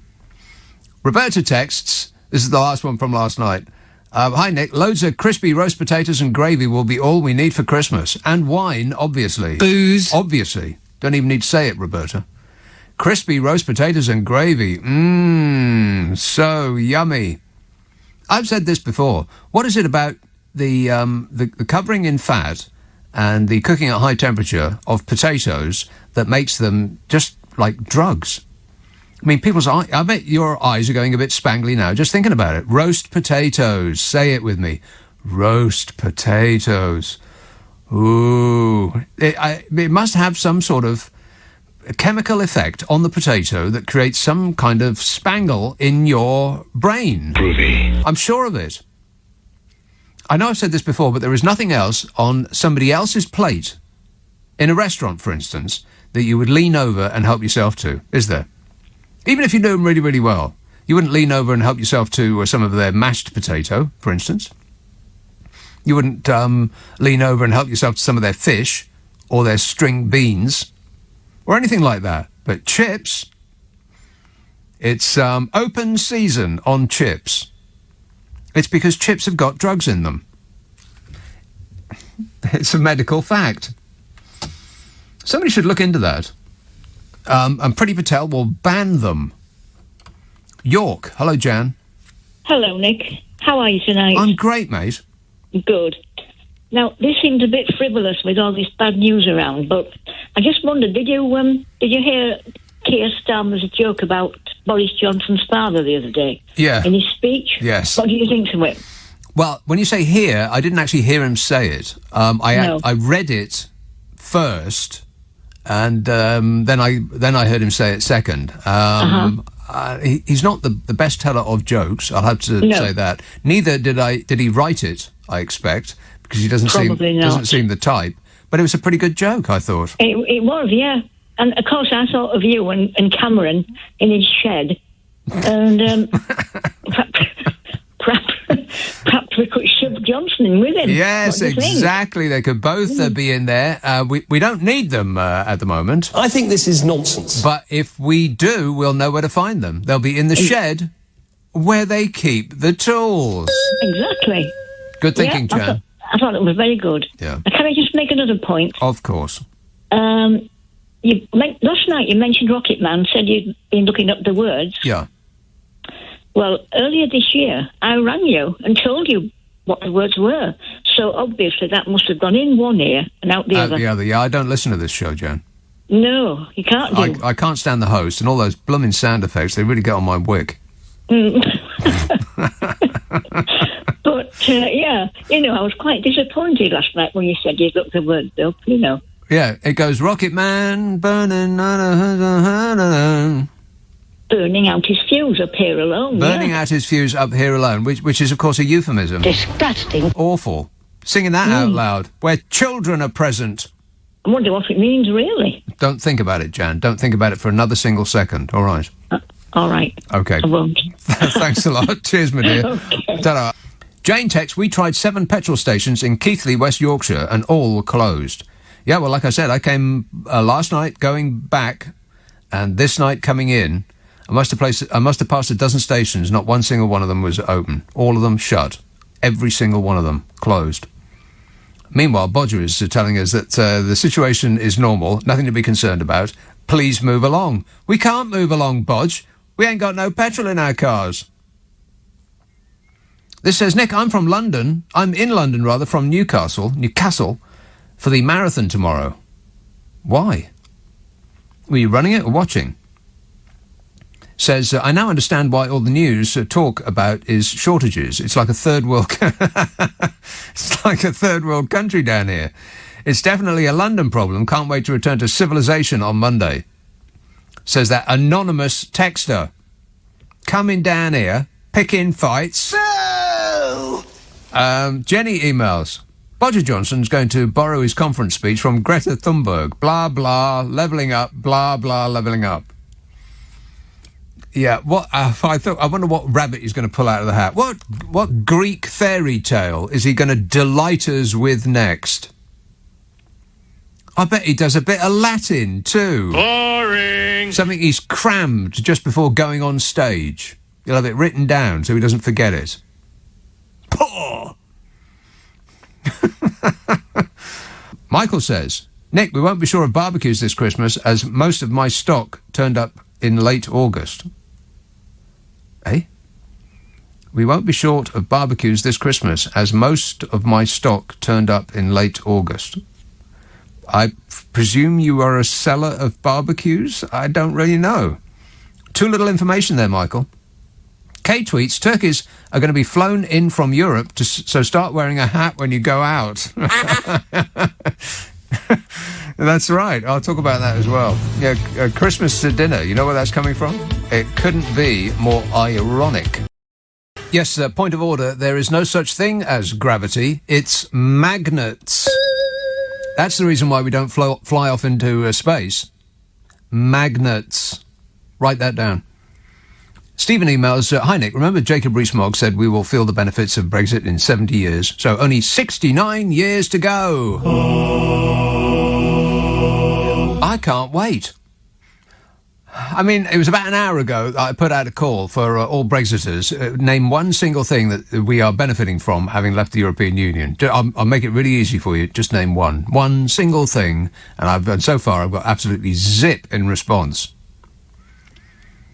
I mean, I've got a list from here to there of things that are negative since we left the European Union. I'm just asking for one positive thing. Just one. One single positive thing since we've left the European Union. Just the one. That's all I require. Tumbleweeds are blowing through that phone system. No one. RJ texts, Nick, if only we had something that would keep food fresh and frozen until Christmas so people didn't have to panic buy. I don't know, perhaps something like a freezer. Well, you can freeze some things, but not others, surely. I mean, can you freeze sprouts? Not sure you can. Maybe if you cook them first, you could probably freeze them. Can you freeze fruit? Some you can, some you can't. And stuff in a freezer only lasts so long. I mean, I thought it was like 3 months, and then you got to chuck it out because it doesn't stop it going off. It just slows it, doesn't it? Don't listen to me. I have no idea what I'm talking about on this or any other subject. Claire says, Hi Nick, with bills and food prices on the rise, it's probably for the best that there is no turkey for Christmas dinner or rubbish toys that kids don't actually need to waste money on. So what's all the fuss about? A stress-free Christmas? What's not to like, says Claire. Yeah, if you have children, Claire, just tell it to them and see what they say. Preston. Hello, David. David in Preston, hey, Nick. David in Preston. How you doing? Good, thanks. You're a funny guy, you. Thank you. I'm not sure whether you meant that in a good way or not. I'll give you one benefit of Brexit, just one if you want it. Mm-hmm. We've closed the democratic deficit. Eh? We're no longer run by unelected EU commissioners in the Politburo of Brussels. Wow, did you read that on Facebook? No. We are actually run by unelected officials in the House of Lords. They get to stay there forever, regardless of their quality as a human being or their knowledge of what it is that they just advise. No, David, they don't advise. They make laws. And no, they don't make laws. Yes, Sorry, they do. Nick, you're wrong. No, I'm not wrong. Yes, you are wrong. And I'm definitely not wrong. And they are overseen by an unelected head of state. So this idea that the European Union is full of unelected bureaucrats is ridiculous when you turn the mirror onto ourselves and you see that we are the ones that are run by unelected officials. Anyway, can I get on to the point I rang up about? I thought that was the point you rang up about. No, it wasn't. Your little diatribe before, whilst I was waiting, deflected me. Oh, you've been deflected? Yeah. That's what I thought. The moment you started to call, I thought, this caller is defective. Yeah, because you're a funny guy, like a clown. Yeah. Like I make you laugh. I'm here to amuse you. Yeah.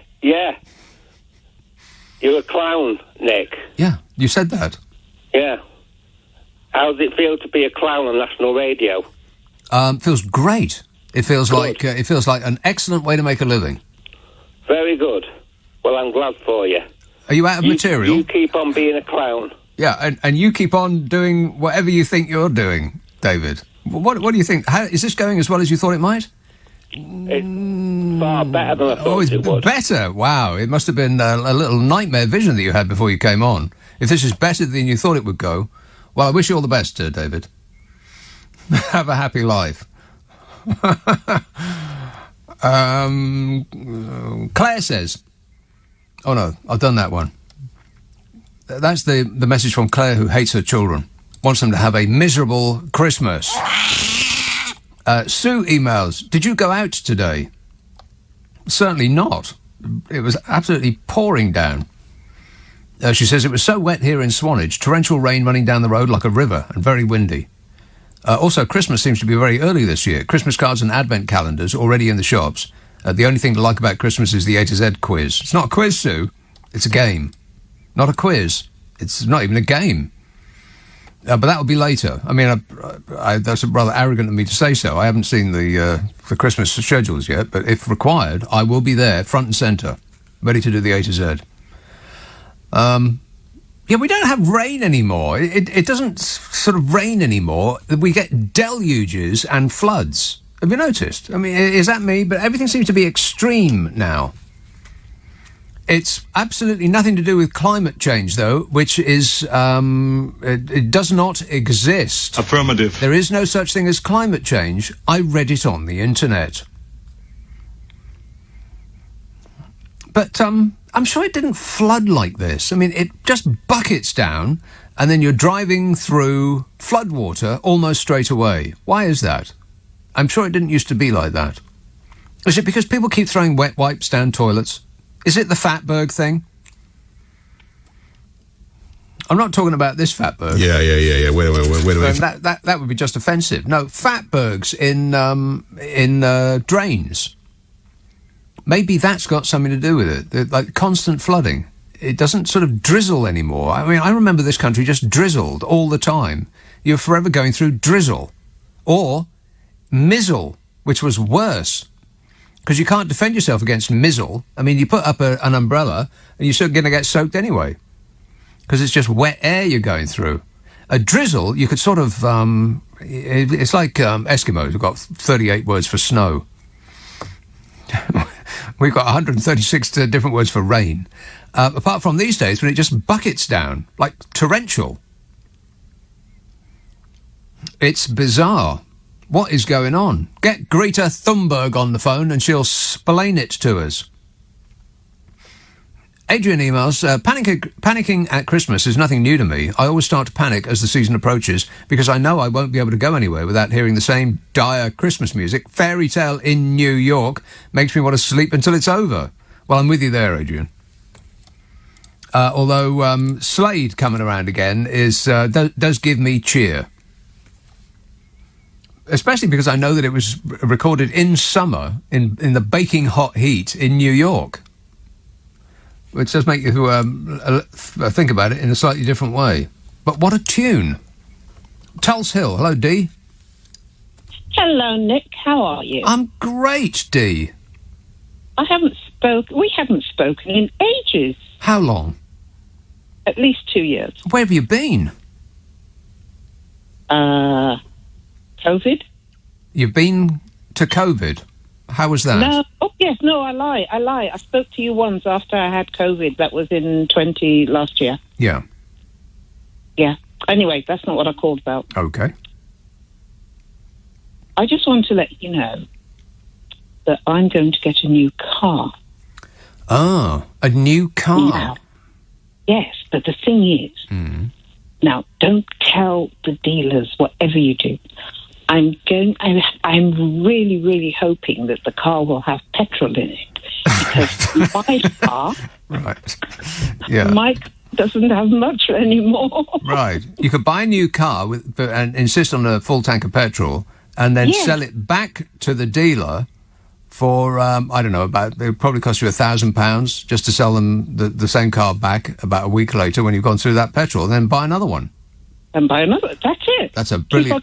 Like printers, because printer ink costs about £1 million for one of those little cartridges. But you get a new printer for $19.99 and it comes with a cartridge. You see? So I've got a really good idea, haven't I? Genius, Dee. Don't tell anybody, though. No, just between you and me. Yeah, because everybody will want to go do that now. I put my car through one of those we'll tell you how much your car is worth sites. Oh, yeah, I did that as well. Yeah, I did it yesterday. It came back as £150. What? £150. How embarrassing is that? That's sad. Mine's a lot more than that. £150. Oh, dear, sorry. Well, you can sell it and keep the money and buy petrol when you get a new car. Well, that's a good idea, yeah. There you go. Well, you're making a lot of sense, Dee.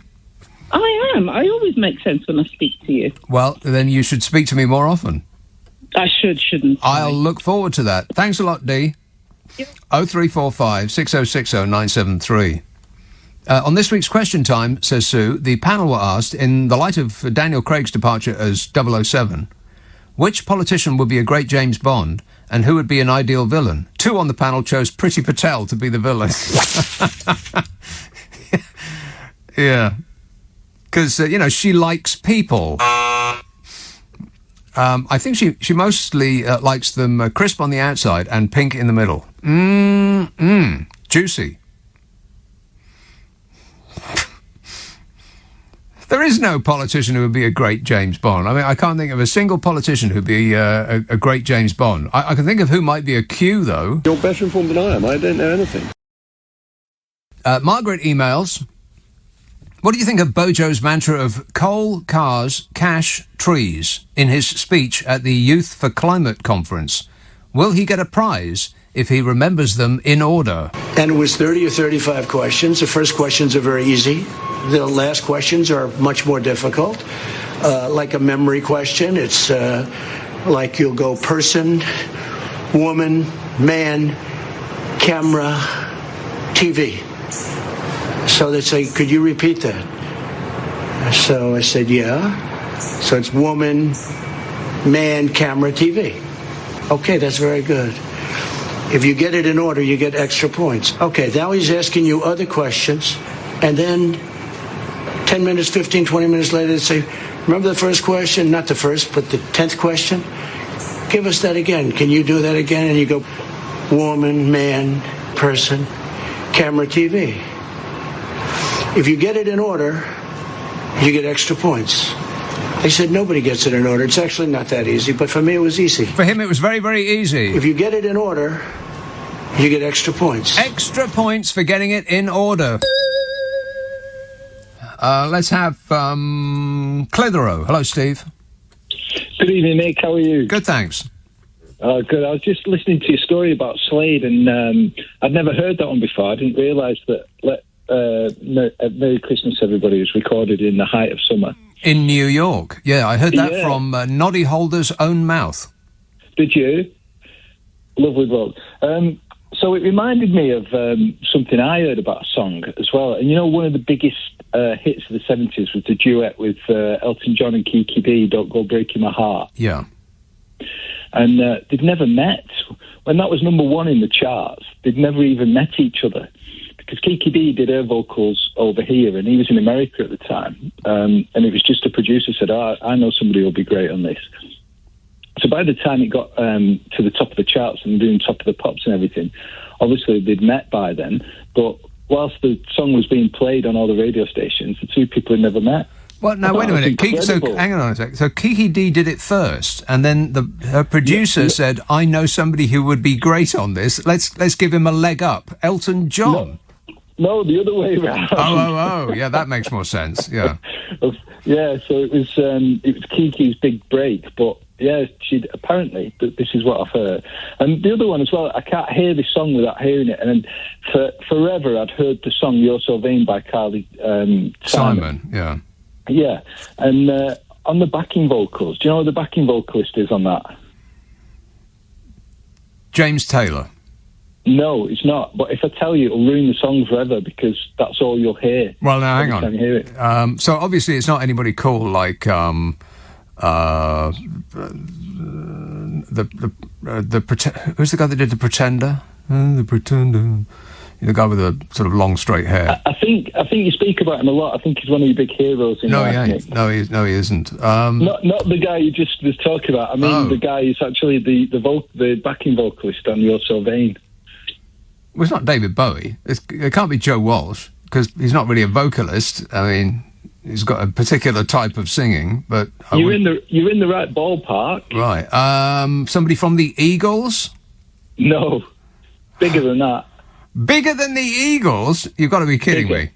Well, it's Paul McCartney.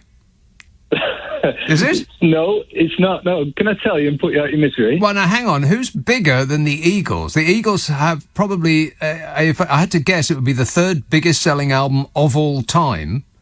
Wait a minute. Hang on. Beaten only by AC/DC, and it can't possibly be anybody from AC/DC. And possibly it was somebody from Pink Floyd, Dave Gilmour. No. Bigger than all of those. It's impossible to be bigger than all of those. Not. I wager you £5.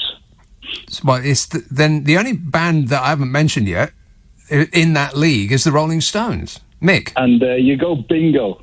Mick Jagger. Mick Jagger. I've forgotten which song we're talking about. It's You're So Vain. Oh, You're So Vain by Carly Simon. And Yeah. Mick Jagger was the backing vocalist. Yeah, and honestly, next time you hear that song, now I've dispensed this information to you. Right. It'll never sound the same again. Okay, well, thanks for ruining it for me. You're welcome. Cheers, Steve. Ta-ra. Yeah. I think that when acts that are known for being on their own get together with other acts, it's usually the worst song that either act has ever done.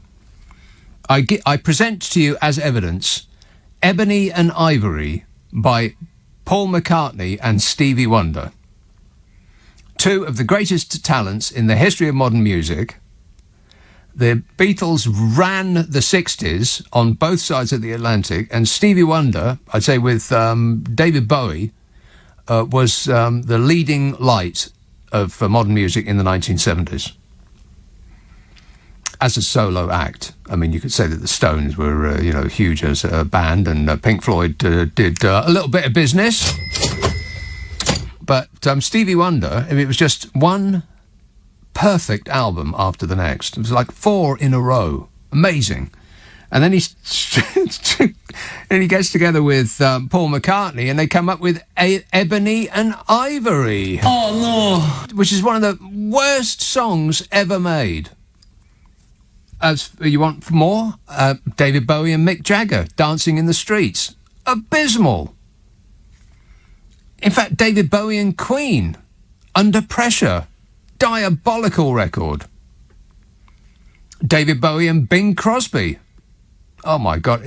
Get David Bowie on the phone. I want to tell him that he's forbidden from doing any other collaborations. He's not picking up. Keep trying. Let's have a call in Walsall. Hello, Mick. Hi, Nick. How are you? Good, thanks. Spoke to you yesterday, but I thought I'd better get this in. The petrol queues, it's happened twice before, under Callaghan and Thatcher. And can you tell me what caused it? Well, was it OPEC was the Thatcher one, or was it the Callaghan one? It happened again. I think Tony Blair suffer petrol queues because there were strikes. I don't know about Tony Blair. Yeah, I know Callaghan. He was a miners, right? With picketing the refineries, stopping petrol leaving. Right. I think it was the same thing happened to Blair.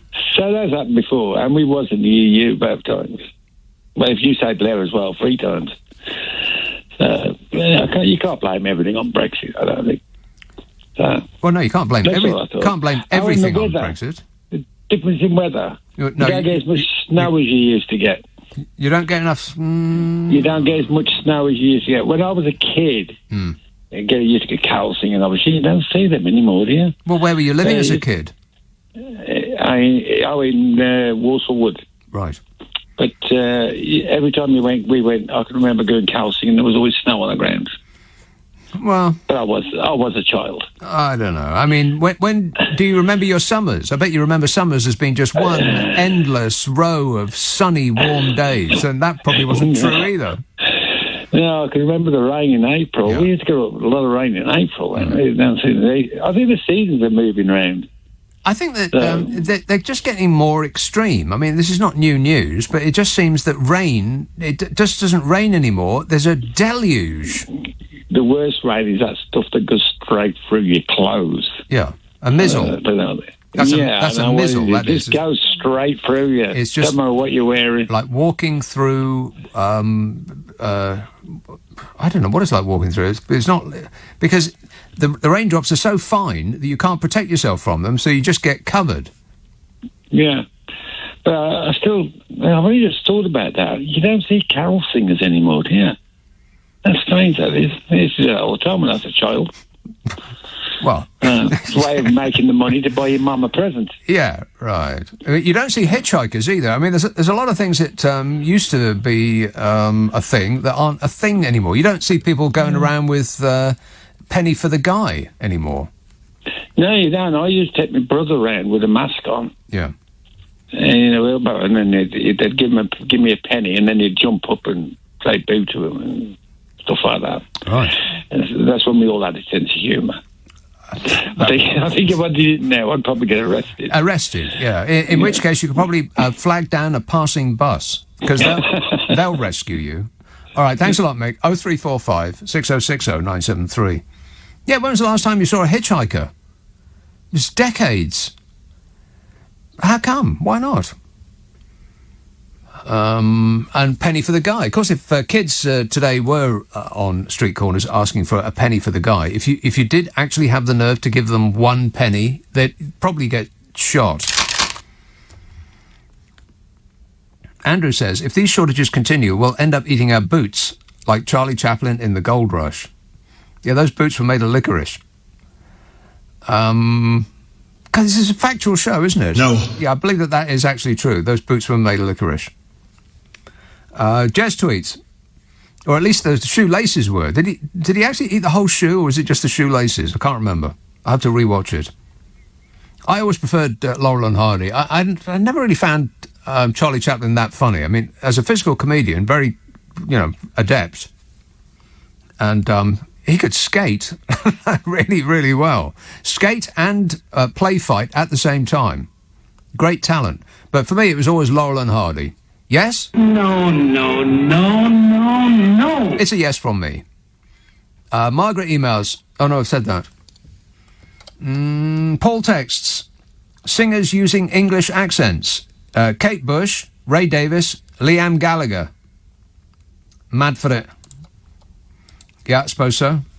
But not many. I mean, most English or British acts do sing in an American accent. It must be just something about the elongation of the vowels that comes easier when you're singing. Plus, rock and roll is an American phenomenon, so I suppose that people are influenced by people who are American. Paul says, there may be a shortage of pumpkins, turkey and Christmas trees, but you can have as much herring, mackerel and tripe as you can take. Hold tight, you lucky people, says Paul. Herring, mackerel and tripe for Christmas. Any takers? No. Are you trying to be funny? Because I'm all out of laughs. That's what I thought when I heard what Boris Johnson's speech is going to be like, or about the content of his speech at the conference this coming week. It's going to be about jobs, crime, health and social care. And I thought, are you trying to be funny? Because I'm all out of laughs. I mean, you've got to be kidding me. Jobs, crime, health and social care, that's what the Conservative Party is all about. Correct me if I'm wrong, but they've been in power for the last 11 years. And they have serially defunded the health and social care sector. And they called it austerity. It's good for you, they said. Yes? No. Crime.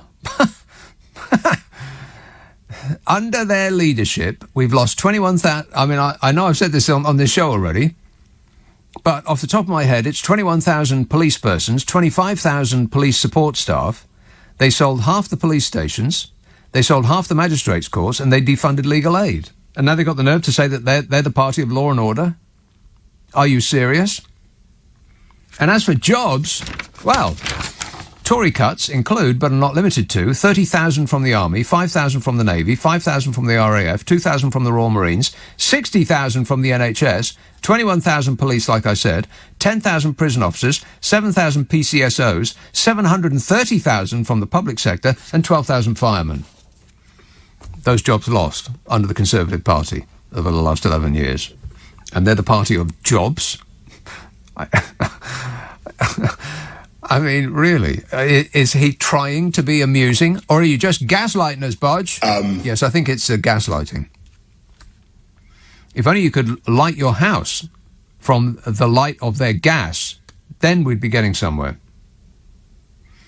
Paul tweets, a shortage of fireworks is the best news I've heard. It could be an actual Brexit benefit. Round where I live, they seem to celebrate with fireworks every night for weeks after November the 5th, and they scare the hell out of my cat. Yeah, I don't think that fireworks should be sold to people. Like, I really don't. That just seems like a really bad idea. Let's give kids explosives. What could possibly go wrong? I think that fireworks should be sold to people who put on municipal displays, actual organised events. That makes more sense. It also makes for a better fireworks display. I mean, you spend £100 on one of those boxes that you get from the supermarket, and, you might as well just set fire to your money. It'd be more exciting. They are rubbish.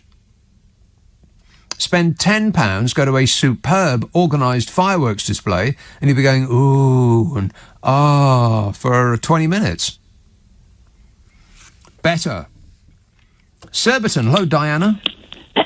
Hi there. Hello there. I thought I'd upset you. You never liked that when I phoned about 2 years ago. I thought I'll upset him. I'll say, hi there. Yeah. Hello there. Hello there.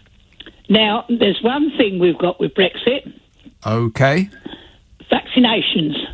Nothing to do with Brexit. Yes, it is. Yes, it is. Because if we would have still been in the EU, we would have had to be measured out with our vaccinations, the same as any other EU country. Diana, you must know by now that that's not true. Please tell me you're joking. True. But it is true. See, you're not right this time. No, I'm right. You aren't right. Where did you learn that information? On the Where internet? did I learn it? Yes. With my brain work. That's where I learned it. Well, I think we've located the problem. Yeah, it don't take a genius. It's just rocket science. We've had a mass vaccinations. So where we got all our vaccinations from, and also Australia run out, and we've loaned a load to them. Diana. So where have we got all our vaccinations from? Diana, I don't know. I'll try not to be very rude, but That'd be a good old try. I want you to know that I mean this with the greatest possible respect. But you're. I can't say. You are wrong. I can't for a say it. change. I almost and said. And also, you're getting an back idiot. to the fuel, listen Yeah. to this.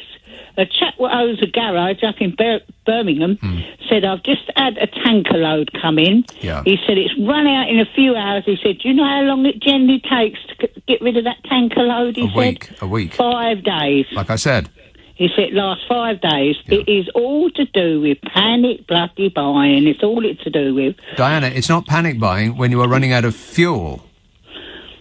Well, it is. No, it isn't. They ought to ration it the same as what they did in the war 9 years after If the war. you really want to make people panic, then you'll talk about rationing. Yes, rationing, yes. But say no to them. They can only have £30 worth at a time. And then they'll take £30 and then they'll go to the back of the queue and and queue up for another hour or so. Exactly. And run out of £15 worth of it, and they've got to make it up again. Yeah. So that's two things That's you've how been. loopy people are That's today. two things you've been wrong about on the one call. No, I have not. Completely You're incorrect never wrong. in every I'm respect. right about the vaccine. You are I totally am. wrong about the vaccine, Diana. No, I'm not. I'm right about the vaccine. It's you what's wrong. Make a change for you to own up that you are wrong. Diana, you're never wrong. You've already. Never. No, that's correct. You've already admitted that you have no knowledge of it. You just dreamt it up. I'm not telling you where I've got the knowledge from. No way, because I should be giving away too many things. And as regards jobs, my daughter's been in HR for over 20 years, and she works for a very, very reputable place. A what? And she said all the jobs they've got, from menial jobs, middle management, top management, they cannot fill the posts. Right. So that's a load of rubbish you're talking about. There's no jobs around. I've never said there's no jobs around. There's 2 million jobs waiting to be filled. Well, you just said that there's not a lot of jobs. No, I did not.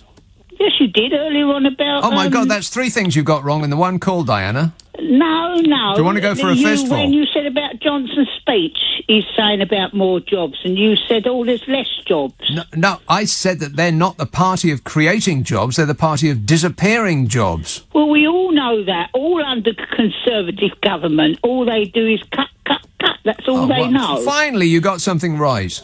Yeah, and we should end on that. Diana, no, now. please don't. Well, let's end on that positive note. You finally got something right. It's a little bit of positivity. Thanks a lot, Diana.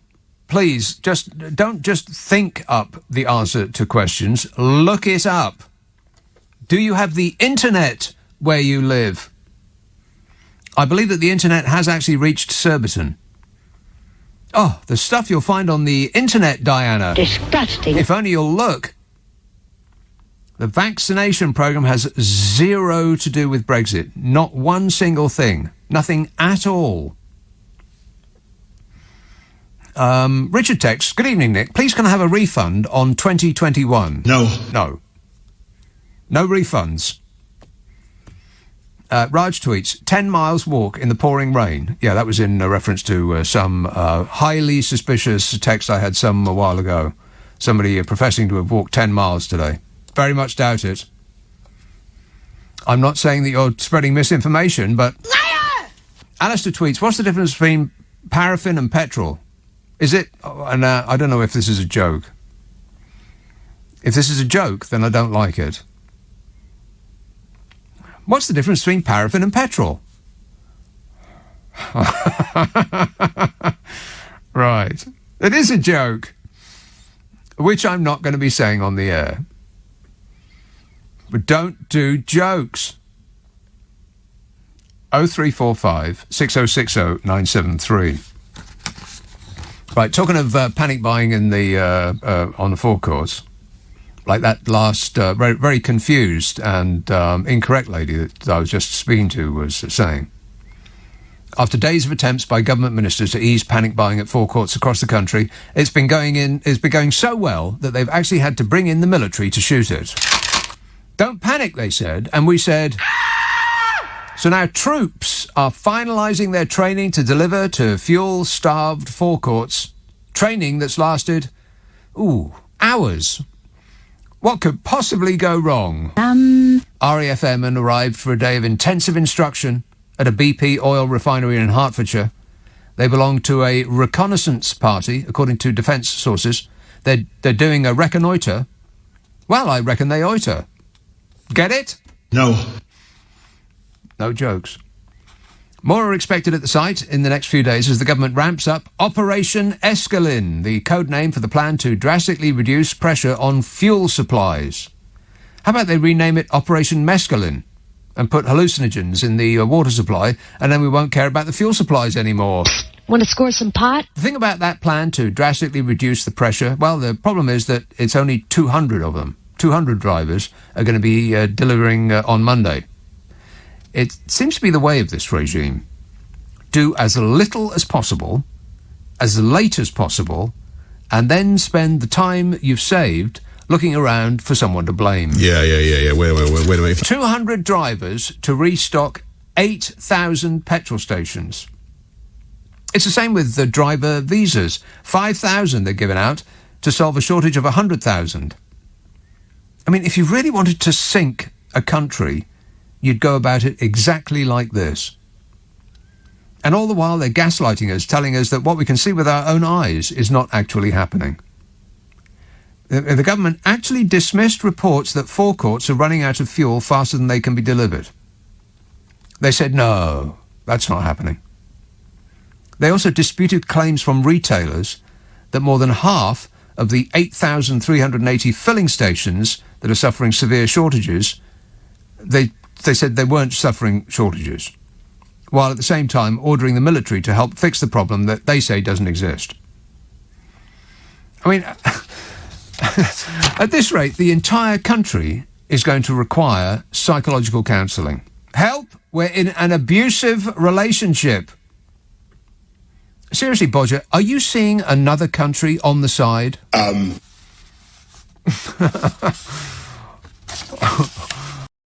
Bev texts, Nick, just check my freezer for meat, and all I have is lamb shanks. So Kleftico and tiramisu for a Greek Christmas lunch. I have no idea what that is. If it's lamb, I don't want it. Too fatty. Plus, poor little lambs. Bouncy, bouncy, bouncy, then... Stephen emails, running short of beer at Christmas should not be a problem. After all, Johnson's trade deal with Australia means bountiful supplies of cut-price red wine. Not to worry that it's barely quaffable, but proof positive that Brexit is a thing of beauty. Blue passports, the fish, and 20p off nasty wine from down under. It's all been worth it, says Stephen. Well, in the defence of the Australian wine industry, it's not all Chateau Chunder now, you know. But it don't make no never mind our huge and tremendous trade deal with Australia, meaning that we can get 20p off a bottle of wine. What difference does it make? We could drink some of that hot, delicious Japanese wine. Any takers? No. Didn't think so. Swindon. Hello, James. Hello. James. Hello. Yes, James. Hello. Hello. Hello. Hello. Hello. Why? Why? Right. So the best thing about Brexit, and it has to be the best thing about Brexit, is that the crown stamp has returned to pint glasses. Finally, a pint will be a pint again. Exactly. Yes. Oh, is that it? but also the other good thing about Brexit is that we got the vaccines quicker. Yeah, but that didn't happen though. Yes, it did. No, it didn't. Yes, it did. But it didn't. Well, Well, my research it did. Oh, your research, what's the word I'm looking for? Which amounted to what? What did your research amount to? Looking it up on your Facebook feed. No, YouTube, actually. Oh, YouTube, yeah, okay, I take it back. You're completely correct in every respect. I knew it. Yeah. All right, thanks a lot, James. 0345 6060 973. I bet people didn't even notice that the pint that crown mark had gone off a pint. I mean, who cares about it one way or another? And what are people going to do? I mean, are pubs run by people that are so small-minded, apart from the ones that are run by Catweasel? Are other publicans so small-minded that they're going to ditch all their glasses? That have got they've probably got the CE mark. I didn't even know. I mean, who looks at that stuff? I'm not reading the glass. I'm drinking its contents. And that's the thing that they're talking about. Oh, my God. And blue passports, for crying out loud. You know how much money they wasted on passports? I have detailed files. I've got so much paper that I might not be able to pull it out straight away. But it's somewhere in here. The amount of money that they threw away just in order to get some sort of positive news headline on the colour of our passports. Passports, by the way, that most people would use to go to Europe. No! Exactly. Passports that people were delighted at the change of colour, and the more delighted they were, the less likely they were to ever use them. What's that noise? What is that noise? Oh, I know. My fault. User error. Passports. Oh, it's in here somewhere. Do you want to wait while I find it? No? I've got so much paper. There are trees that have been felled to produce this show. You wouldn't believe it. I mean, this is ridiculous. If I don't come up with it within the next 5 seconds, then that's it. I'm leaving. Nope. Passports. It was right on the top, and I was looking from the bottom. Oh, God. Oh, fabulous. Right, this government threw away, if you can believe this, just in search of a positive headline, this government threw away your money, remember? There's no magic money tree. All of the money that this government spends comes from you. Just in order to get a positive headline for the colour of the passport, they threw away £8.6 million worth of burgundy-coloured passports when the UK switched to the classic blue version after Brexit. But that's okay, because we've got loads of money. £8.6 million. We reverted to the pre-EU colour of the passport in March last year as a symbol of our national identity. Hurrah! Don't play that again. Of course, it's a symbol that we could have kept all the while that we were in the EU, but we chose not to, and subsequent governments chose not to change back while we were in the European Union.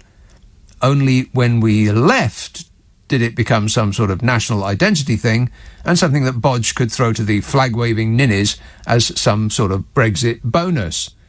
Bodge. At the time, ministers insisted that leftover stock of the previous design would be sent out for months longer to ensure that they were not wasted. Liar! Yeah, but that intervened in between them and a good headline. So they just chucked them away. They threw away £8.6 million. Like, they might as well have just set fire to that money. This is how much they care about the people of this country. They threw away 8.6 million quid just to get a news headline about the colour of a passport that we could have changed any time that we were in the European Union. There are no rules about that. But people still believe that there are. Just like people still believe that the vaccine rollout had anything to do with us leaving the European Union. It didn't. It didn't then, and it still doesn't. But you can't tell people because they've already come to a firm decision about the issue one way or the other, and no amount of factual information is are they prepared to take on board. Like zero. They'll just read it in their Twitter feed or on Facebook, or they'll hear it from somebody who heard it from somebody else, and then that's it. That's the final word on the matter as far as they're concerned. And you can hear it in their voices when you tell them that they're wrong. They just don't believe it. It's like you're taking away the foundation of their being. They cannot take on board the possibility that they might be wrong. It just does not compute. The vaccine rollout has nothing to do with leaving the European Union, and the colour of your passport has nothing to do with leaving the European Union. We could have done both things exactly the same had we still been in the European Union. So I re-ask my question from 2 hours ago, still haven't had one single answer. Name me one positive thing from leaving the EU. Because there's no end of negatives. I mean, every day in every way, they just keep piling up and up. You can see them. So many that even the most fervent believer is starting to think, well, maybe some of those Ramonas had a point. I mean, it must be creeping into the consciousness of even the most stern cultist. But so go on then, I dare you. Tell me one single good thing about leaving the European Union so far. And I've been asking that question for 2 hours now, and no one has come up with anything. Apart from one nice lady who was, who was deluded, and a bloke who I think was joking about the stamp of the crown on a pint glass. Like anybody cares about that. You've got to be kidding me. Especially as apparently we're going to be running out of beer this Christmas. Yeah, bad news. Shame, but, we won't be able to drink ourselves into oblivion to take away the misery of not having any turkeys. Although we may have turkeys, but irony alert. Have you heard? I'll come to that later. We appear to be being run by a big sack of monkey nuts. Ain't that right, Bodge? Yes. Jim Tex, I agree with your caller who said that we are in a state of multi-organ failure. This is due to the lemons who voted in the appendix. You're an appendix, Bodge. What do you think of that? I can't comment on that.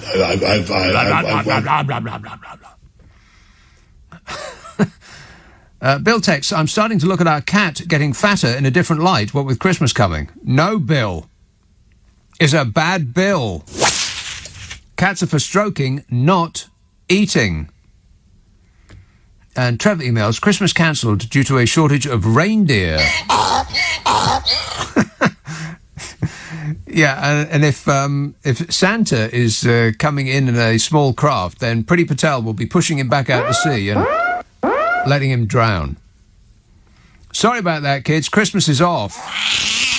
0345 6060 973. This is quite cute because, what with... there's a few issues going on. Maybe you noticed. It's been in the news. And Labour leader Keir Starmer has demanded the recall of Parliament to discuss approving short-term visas for foreign drivers. But he knows that the government isn't going to do that because it's their conference next week. They're not going to be coming back to work on their conference week because, their ministers and their various flunkies, enablers and hangers-on have booked hotel suites with adjoining rooms to keep their nubile assistants in while they're away from the other half. So there's no way they're coming back from that back-slapping, bottom-pinching funfest to sort out the country. I mean, let's keep things in perspective. It's not like they're suffering. Meanwhile, in the real world, the fuel crisis has brought the country together in a sort of World War spirit for which this nation is famous. Just kidding, we're pulling knives on each other on the forecourt, we're wrestling each other to the ground at the pumps, we're ramming into each other to barge into the queue, and when we buy... when we... I wrote this and I can't even read it. When we can't buy what we want, we'll steal it instead. Fabulous. It's just so British. I mean, there's been a spate of fuel thefts, apparently. People stealing 30,000 litres of diesel from a family-run truck shop in Hampshire. And thieves have also been taking fuel from parked cars. It's just the nation coming together in a moment of crisis. BP, Shell, Esso and Texaco have placed a £30 limit per customer at almost 400 garages. And despite the government saying that there's nothing to see here, industry insiders say that the situation may worsen over the course of this here weekend.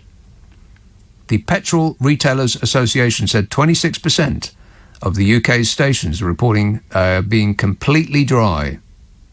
That's a quarter. Another quarter had only either diesel or petrol, not both.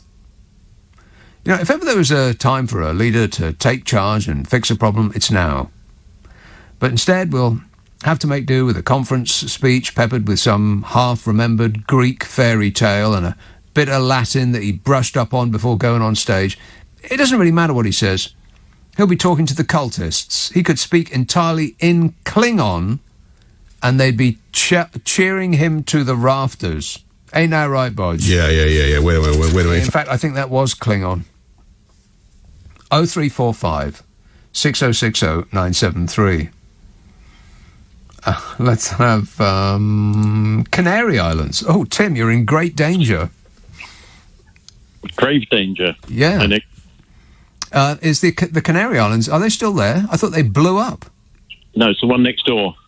Well, you know, not where I am. It's all connected. I mean, you must have had this thought. You're all part of the same volcanic array there. If one goes, they're all going to go.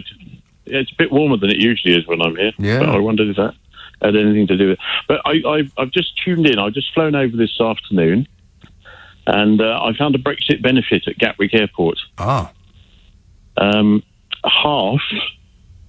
Roughly half of the Wetherspoons at Gatwick Airport was closed because of a staff shortage. That's the benefit. Well, I thought it's also good because the dear old Tim Martin, such a nice chap. It couldn't happen to a nicer fella, yeah. He lost 154 million this year as well, which is all. You know what? Very sad. I think the business probably lost that amount. I bet he personally didn't lose a bean.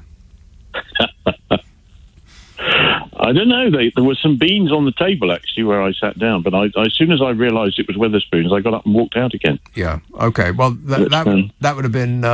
But then I've just flown into the Canaries, and I picked up my hire car, and I've gone up the road, and I filled it up with petrol. There's nobody queuing. There's plenty of petrol here. Of course. And then I went to the shopping. I went and did some shopping at the supermarket, and all the shelves are full, and everything's there, and all the fruit and vegetable looks wonderful. Right. Well, so as soon as we run out of either product, then we'll know where to get it. That's not very helpful advice there, Tim, I must say. I'm all right, Jack. And in closing, what's the weather there like in the Canary Islands? You need to play your jingle. Wonderful. I haven't got one that says wonderful. No, you haven't. No, it says fabulous. Fabulous, Sorry. Yeah. So tell me about the weather. The weather is fantastic. About 25 degrees. Yes, thank you, Tim, but we don't wish to know that. And it's dry. It's not raining either. It's bucketing down here and freezing blooming cold. But, you know me, I never complain. Stop whining. Turn the gas up. Turn the heating up. Yeah, no, can't afford to do that, unfortunately. All right, thanks a lot, Tim. Calling us, has the nerve to call us from the Canary Islands. Can you believe that? Baz texts, hi Nick, with all the food shortages for Christmas, it looks like we'll all have a hot meal on Christmas Day. It'll be Big Mac and chips. Janet emails, I live near Malaga. Nothing going on here. Full shelves, lashings of petrol, an abundance of drivers of different European languages. We are so lucky, says Janet. Yeah, there's another a smug missive that I don't wish to read or hear. Paul says, instead of having turkey and roast potatoes for Christmas dinner, people could just have a packet of turkey-flavoured crisps instead. No. Oh, the turkey thing. That is quite comical, actually. I have detailed files. Your Christmas dinner will not be British. But I'll come to that in a minute. First, here is an important call in Chelmsford. Tris. Hi there, Nick. How you doing? Not too bad, thank you. It's first time caller. Good man. So, how it normally works is I say good man, and then you tell us what you wanted to say. So let's start from the top. Yeah, go on then, Nick, sorry. Good man. Thanks, Nick. Now, the reason why I was calling in, you were asking for benefits of leaving the EU. Yeah. Well, one of my benefits was that we've recently signed a new trade partnership with Australia and the US and AUKUS. Oh, no, we haven't. What do you mean? We have done neither of those two things. Well, not a trade deal, but we're doing the submarines off the French now. We're doing the submarines off the French. Right, Yeah, so exactly. that has zero to do with a trade deal between Australia and America and us. That's not a trade deal. That's an arms deal. Big difference, huge. And we don't even know what our part is going to be. I mean, was it Liz Truss? I find it hard to bring her name up without laughing. If we were still part of the EU, I don't think that we could do that against the French. Of course we could. Why? Well, why not? Well, I don't think that we could have done that. It would have to have gone through some kind of EU parliament or something like that. A deal to make arms? Of course it wouldn't. No. Is that it? Well, that's what I thought. Yeah, I mean, it's something that we could have done. We couldn't have done this being part of the EU. Yeah, you keep saying that, Tris, as though it's true. But it isn't true. It has nothing to do with the truth. You just thought it and didn't check it. But because you thought it, you concluded that no further thought or inquiry was required. Thinking it makes it true. It has nothing to do with it. It wasn't a free trade deal. It was just an arms deal. It was just a business deal. And we don't even know which part we're going to get. Liz Truss said I think her actual phrase was, it might create up to 100 jobs. Was that what she said? 100 jobs. Oh, fabulous. Great. We have 2 million jobs that we're trying to fill. 100 jobs. Comical. Anyway, better luck next time, Tris. Good effort.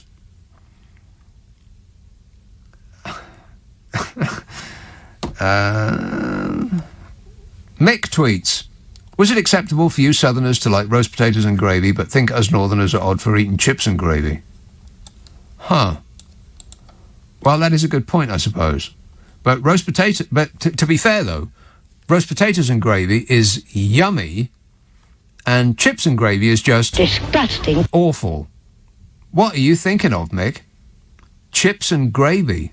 Although if you go even further north to Embra, they have chips and sauce, which is just so sticky. That used to be my lunchtime treat in school in Embra. Go down to the chippy and get some chips, and being in Edinburgh, didn't have vinegar. No vinegar. They asked you if you wanted it with sauce. Of course I want sauce. And you'd be covered in sauce from head to toe. Your entire being would be totally sticky. Oh, the memories. The memories of going down to the grass market and the smell of it. Oh, the smell of it. Booze. Yes, lovely. Good evening, Nick. How you doing, mate? I'm good, thanks. Well, to me, the best thing that came out of Brexit is not being handed down laws from unelected officials like Michel Barnier, who now wants to be president of France and wants to stop immigration from outside the EU for 5 years, and he wants the French courts to take over, making laws, and over Europe. He wants to be where we are now. No, he doesn't. Well, nobody on earth wants to be where we are now. I absolutely think so, mate. Well, I do think so, Why would you want to stop immigration? They believe in free movement of people. Why stop immigration? Who? What? What? Well, Michel Barnier, he wants to stop non-EU immigration for 5 years. Why are you going on about Michel Barnier? What's he got to do with the benefit of us leaving the European Union? He's the man who espoused the the wonders of the European Union. No, he was negotiating against our our dummies in the room on behalf of the European Union. What his his personal beliefs were irrelevant to the job. Mate. Mate. So he's a leaver, is he? He's a what? A leaver. He wants to leave the European Union. Philip, his personal beliefs have nothing to do with his job as a negotiator. Do you understand that? He wasn't negotiating for himself. He was negotiating on behalf of the European Union. Why would you be so persistent about backing up and supporting the European Union? Because that was his job. If you don't believe those things. It was his job. Oh, mate, he signed up fully member of the EU political project. Anyway, mate. No. Okay, stop calling me mate. Very annoying. I am not your mate. Do you not understand the concept of somebody doing something, like a columnist, for instance, in a newspaper? You read columnists in newspapers all the time. They don't actually believe the stuff that they come out with. They're writing a column that the editor told them to. The editor will come and say, "We want you to write a column about, I don't know, Prince Harry and how he's an absolute disgrace." And so they'll do that. And then the next week they'll say, "Write a column about what a hero Prince Harry is." And so they'll do that. They don't believe a word of what they write. Look at lawyers. Lawyers make a living out of defending people that they know are guilty. It's not a personal thing, it's their job. Do you not understand that about Michel Barnier? He wasn't doing it for himself, it was his job. Doesn't believe in what he's saying. Did you hear a word of what I just said? So Michel Barnier doesn't believe in what he's saying. He was... Guy Verhofstadt doesn't believe in what he was saying. Donald Tusk doesn't believe in what he's saying. I think there may be something wrong with you. I'm not entirely sure what it might be, but you're beyond my ability to help you in the brief period that I've got on the air here. Just know that almost everything that you believe is wrong. And don't make me repeat what I just said about lawyers and columnists and Michel Barnier doing a job. It was his job.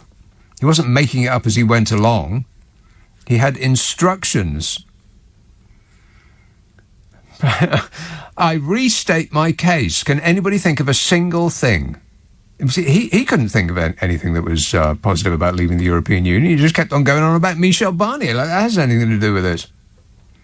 Can anybody think of a single thing, one positive thing, that is identifiable and concrete? Not some airy notion that, we're free, or we're out from under the evil influence of European socialist overlords. You know, just something actual and definite and tangible. Because so far I've had, they used to pick on us, which is pretty much the arguments that I've had so far. I'll sum them up in that way. Oh, they used to be so mean. I've got a list as long as my arm about the negatives. You've seen the negatives. They're on the news every day. Whether the news organisations actually can bring themselves to say the word Brexit in the context of the problems that they're describing is irrelevant to the truth of it. They are either all directly caused by, or at least exacerbated by, Brexit. All of them. Everything that we're facing today, everything that's been in the news for the past 10 days or 2 weeks. All of it. Other countries are looking at us and thinking, wow, well, I don't like saying I told you so, but I told you so, I told you so, I told you so. I'm just looking for one positive. There isn't any. I mean, I've been asking for 2.5 hours now. Not one single person has called in with anything that is even remotely sensible. I've had the pint, the crown symbol on a pint glass, and I don't know what that last guy was really talking about. He just kept going on about Michel Barnier, like that has anything to do with us. What's that got to do with us? Talking about us leaving, having left. Positives. There must be something. I mean, you think there'd be something. You think there'd be people actually... the phone lines here would be exploding with people telling me how great it is. Because they still believe. We've still got 43% of the population who believe with every fibre of their being that we're doing the right thing. That it has been a fantastic step of, away from the yoke of the evil EU. But what do you actually see that has been positive? Anything. Just anything I'm looking for. Anything that's not just a symbol. Like, oh, we got our blue passports back. Well, we could have had those when we were in the EU. Just one single thing. Please, I'm begging you, put me out of my mystery. 0345 6060 973. Sarah emails, will the Edge of 21 be cancelled because of Brexit? No, but I've got a B in mind, Sarah. Let's have Malvern. Hello, Judy. Hello. Judy. Oh, why did you lie to me? How are you? I know you're good. I'm super. Thanks for asking. Thank you. Well, Michel Barnier, yes. I've no idea. It's beyond me, I'm afraid. So moving swiftly on. Mm-hmm.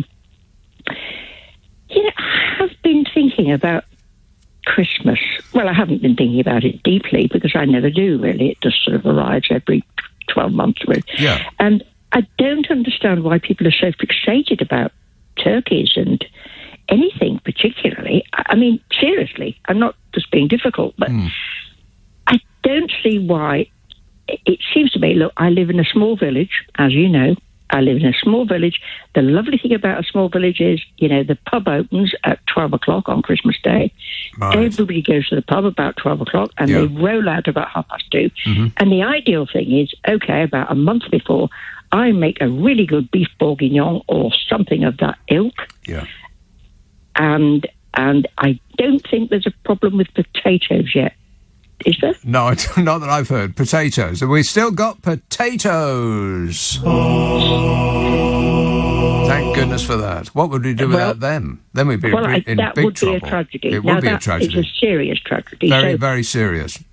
Very, very serious. So we'll assume we've got the potatoes. Yeah. So we've got potatoes, which could either be roasted or indeed I could do a really good mash. No. Can I have roasted, please, miss?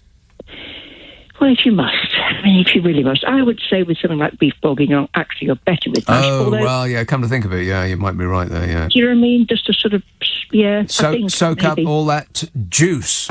Yeah. But you know the secret about mash? Butter? There's a secret. Butter, lots and lots and lots of butter. Essential. Yeah. And a little bit of cream. No, not really. Huh? It doesn't help. It makes it a bit sloppy, and you don't want that. No, you don't want sloppy mash, no. No, the Americans do that. Have you seen the way the Americans do mash? I mean, they whip it up in a mixer. Oh, no. No mixing it up in a mixer. You could use a ricer to squirt the potatoes through it. You could do that if you were lazy enough. But, I mean, and it turns out like semolina. I mean, seriously, it looks like a big lump of semolina. Big blob of beige, yeah. Yeah. So, no, white pepper. I learned about this some years ago. Right. I see. Mm-hmm. I see what you're doing. It's got to be white pepper. All your listeners, not black pepper, ever. No. White pepper. Just for the colour. Okay, it's not the taste thing, it's the colour of it, isn't it? Throw a few veg in if you must. I mean, I don't know, frozen bird's eye peas will do. But no Brussels sprouts. Nothing from the evil European Union. Freedom sprouts only. Freedom sprouts, I mean essential. And then stick loads of Union Jacks all over the table. Yes, that's right. It's a sedge. Yeah. And obviously only British white wine. Of course. And to go with it, background music, the Dam Busters theme tune, I think. Exactly, on repeat. Yes. And a bit of Jerusalem, for when actually Grandma's going on a bit, we just stick in Jerusalem as well. And I mean, it's sorted. I don't see the problem. Judy, I'll be over at 3. Thanks very much, Nick. Thanks, Judy. Manchester. Hello, Graham. Good evening. You know all these folk who keep ringing you up grasping at straws? I hope they're not plastic, because they're bad for the environment. Very bad for the environment. Greta Thunberg will be furious. I was just thinking exactly the same. She'd be stamping her feet, won't she? Yes. A couple of things. You know this conference centre where the Eton Mess is appearing this weekend? Mm-hmm. The magnificent refurbishment of it was funded by the European Union. Was it? Yeah. Was it? Really? And there's a plaque outside it, just to demonstrate it, with the European Union flag. And I think it's the irony. Every time I go past it, I think the irony must strike some sad Conservative MPs, but never mind. Well, I'm very surprised then that they're appearing at that venue. They can't know about that. But they don't notice things like that. Right. Well, sorry, they just notice what's going in the stomach and what's going in the wallet, don't they? They concentrate on the big stuff, yeah. Yeah, the guy that rang earlier on talking about France and this submarine lark. Yes. I think he missed the point, really, because are France not in the European Union? I believe so. But he said that if you were in the European Union, you couldn't have done this deal for the submarines. That was his whole point in his phone call. Yes. We've taken it off France. But France France were doing it in the first place. Yeah. Exactly. But did he not think that France were actually still in the European Union? Well, I think the word "think" in that sentence, you might want to rethink "think." Yes, I think if you replace the letter N with a C, we might be getting better. Really. I think I better think it out again. Yes. All right. Thanks a lot, Graham. Cheers. 0345 6060 973. Don't ask me to spell. No spelling. It's not a test. Tim says, all garages open and all fuel available in York, Nick, but don't tell anyone. Too late. If you've got enough fuel in your tank to get to York, it's open. Jake's texts, couldn't petrol stations put big flags up saying no diesel or no unleaded to help folk decide whether they want to wait in line or not? Simple, but effective. God, wouldn't that be annoying? You join a queue for a petrol station, having driven around and around and around. Because you come up on a petrol station and you think, well, I know whether it's open or not, based on whether there's a queue outside. Because I passed, it's like I said before, I passed maybe 12 stations last night and this evening, taking different routes in. It was at least 12 stations. Every single one of them was closed, all of them. And I knew that they were closed because there was no queues outside. Like, you came within about 100 yards, and I thought, if there isn't bumper-to-bumper traffic, then they've obviously got no fuel. But imagine if there was a queue. You'd think, oh, finally, as your car is moving along on fumes, you think, finally, I get to join this queue. And then you get to the front, they've only got diesel. Oh, no. That's a good idea, Jake. Joanne texts, have you seen the Conservative Party's press release photo of Bodger getting on the wrong train line to the party conference in Manchester? No. No, I haven't. You're going the wrong way, Bodge. Yeah. Wait a minute. In every possible meaning of that phrase. Let's have... who's been waiting the longest? Ealing, Kumar. Good morning, sir. Yes, sir. I'm going to give you 5 reasons why we're better off outside of the EU. Okay. You have to understand the history. Are you old enough to remember pre-Common Market? No, not really. Okay, I am. I remember the days when most of our fruit came from the Caribbean and Israel. Most of our dairy products came from Australia and New Zealand, and they were very, very cheap. No, they didn't. Well, you just said you didn't know, so how could you speak? Wait, most of our dairy products came from Australia. Rubbish. And New Zealand. Well, I'm telling you because I was a child. I remember eating New Zealand lamb chops Australian beef and bacon. New Zealand lamb is butter. Okay, you got one in there right at the end. New Zealand butter. Okay, maybe, but that's not most dairy. I think most dairy consumed would be milk. There's absolutely no way that most of the milk consumed in this country came from Australia and New Zealand. Excuse me, sir. If you weren't around at the time, how can you possibly comment? Kumar, you don't have to be around at the time to figure out that the milk that we drink in this country did not come from Australia or New Zealand now or at any time in history. I didn't say milk. Did I mention milk? You said dairy. Most dairy, you said. Excuse me. Dairy is wide-ranging. Anyway, I don't want to get into an argument. Let me make my points and then you can come back to me. Will you permit me that? Give me the courtesy of that? Okay then. Otherwise, I'll hang up. I'm not bothered to get into a contretemps with you. I want to make some points which are valid. I'm sorry, but do you want the 5-minute argument or the full half hour? Or no arguments? After I make my points, you're most welcome to come back to me with 5 or half an hour. I don't care. How long do these points actually last? Because 5 seems quite a lot. 45 seconds, if you don't interrupt me, sir. 45 seconds starting? Now. Now, okay. Second point I would say is this, is that the fishing industry was decimated after we joined the common market. And that's one of the reasons why Michael Gove's father, for example, was put out of work. And Michael Gove is hostile to the EU. But I remember my mother used to, because we're mainly fish eaters, not meat eaters, our family, my mother used to bring back halibut. I have not eaten halibut in 30 years, sir. Well, order it. Halibut. Just order it. What do you mean order it? Because it's unaffordable. Unaffordable? Halibut. Yes, for average households like myself. But in a day when I was a kid, my mother used to buy halibut because it was affordable. That's 45 seconds.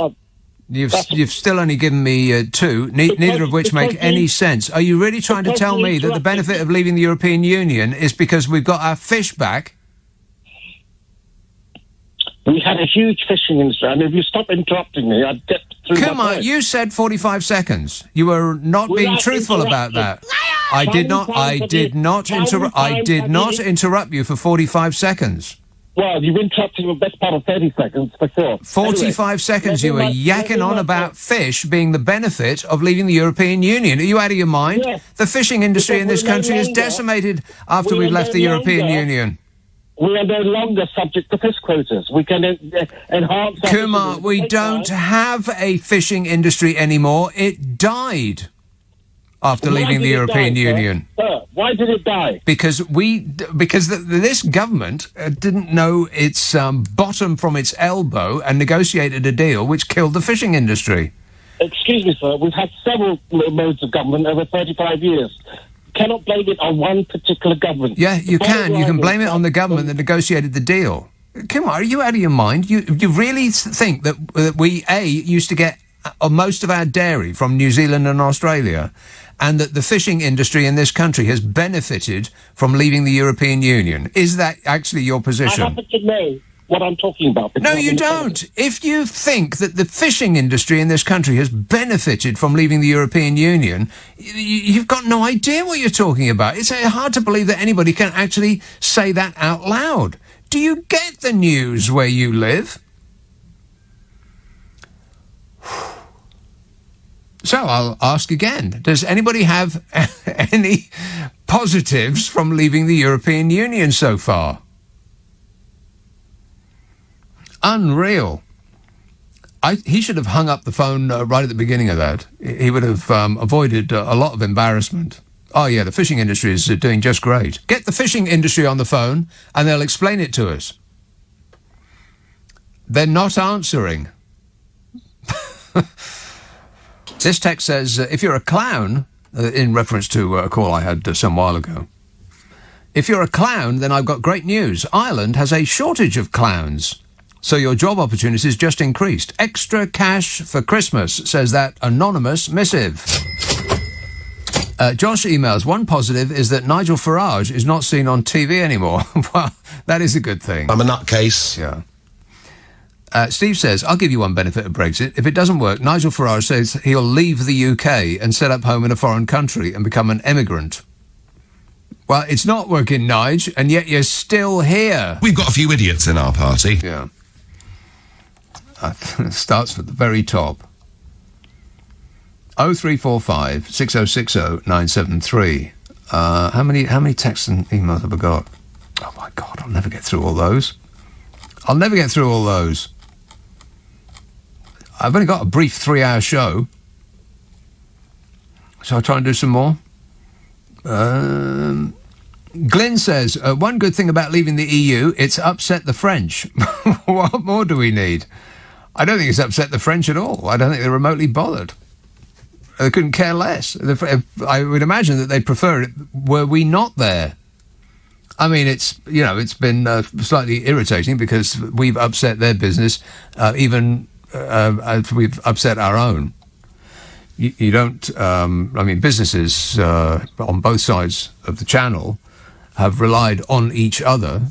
You take a limb away, and, of course, the body is going to be sore. But we're suffering considerably more than they are. Yeah, I'm not sure they're upset at all. Let's have... who's next? Rochester. Hello, Dawn.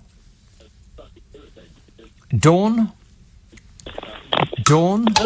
Oh, just in time. Yes. I was going to say Nigel Farage had left, and he just had 2 texts saying the same thing. Oh, well.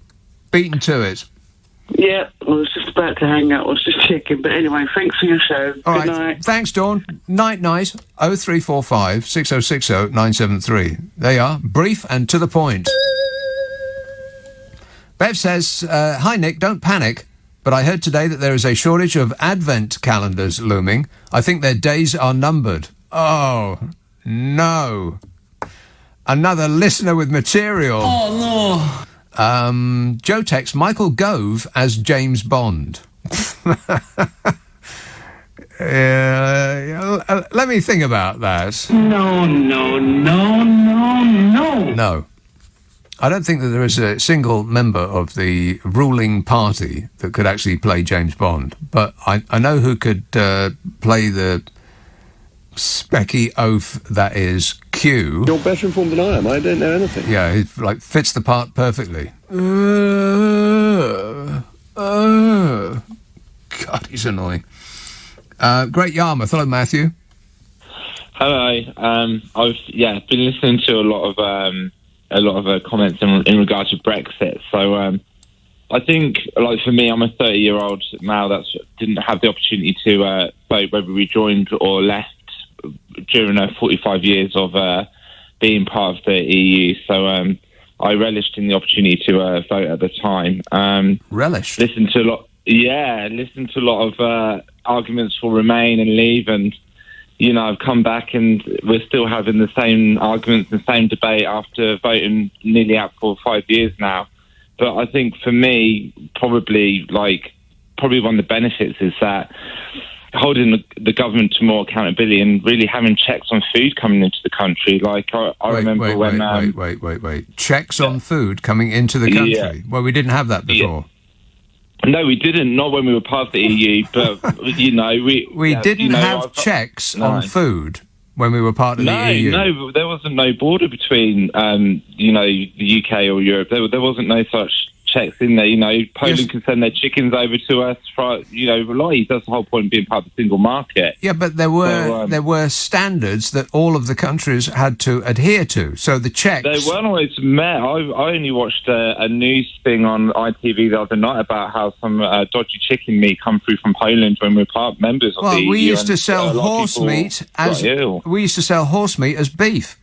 That had nothing to do with the EU. I don't think we did personally, but I think we probably bought the meat that was probably from the EU country that was horse meat, but there wasn't our horses in the meat. How do you know that?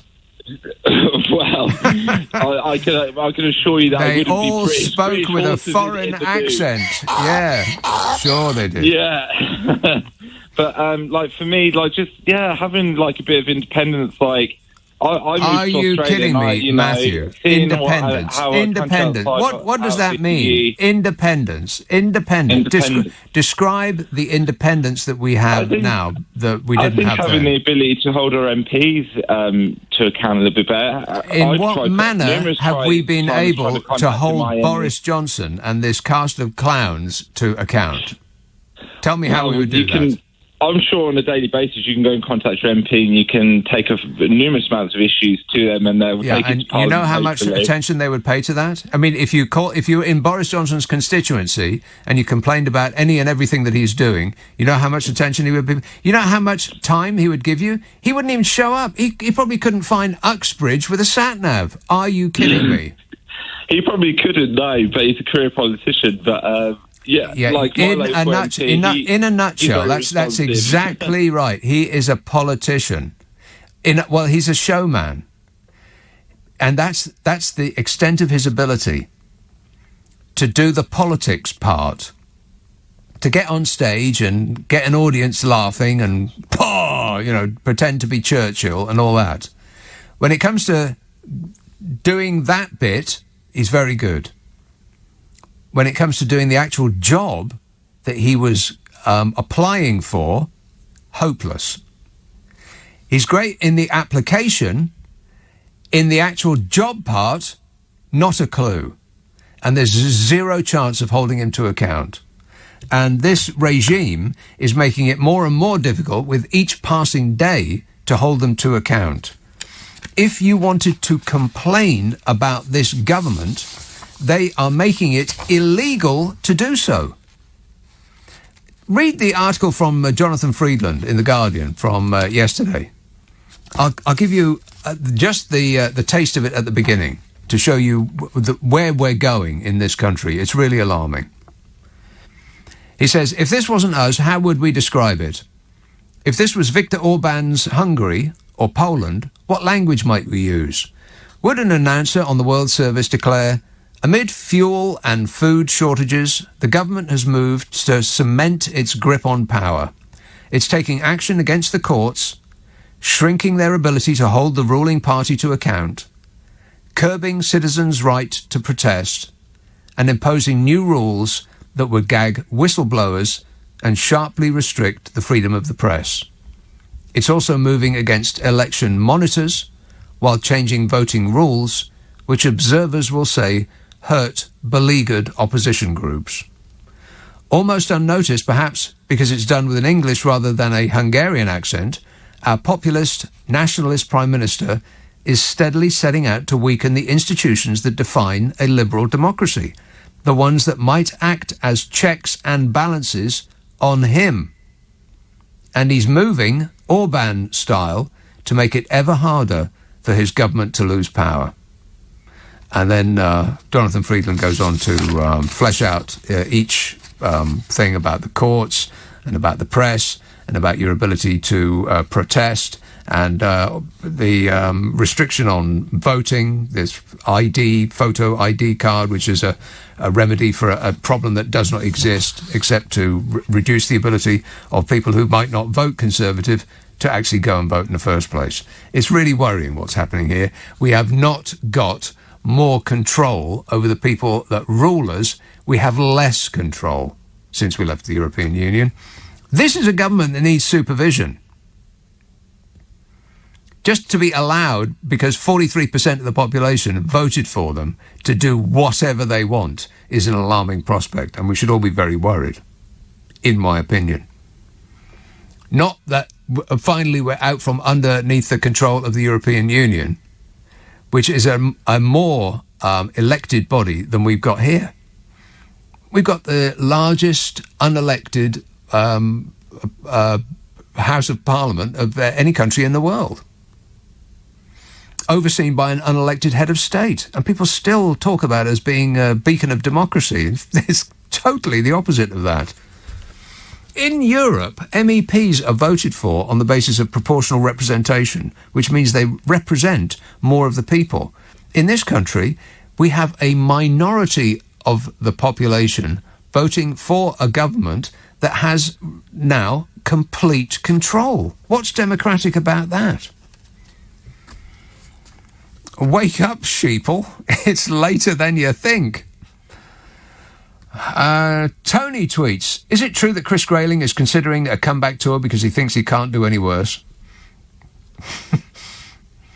Zach says, that Kiki D Elton John Don't Go Breaking My Heart story is true, but it was Elton who recorded his vocals in London and then sent Kiki the recording on cassette, and she added her vocals, mailed the tape back to Elton, and the rest is history.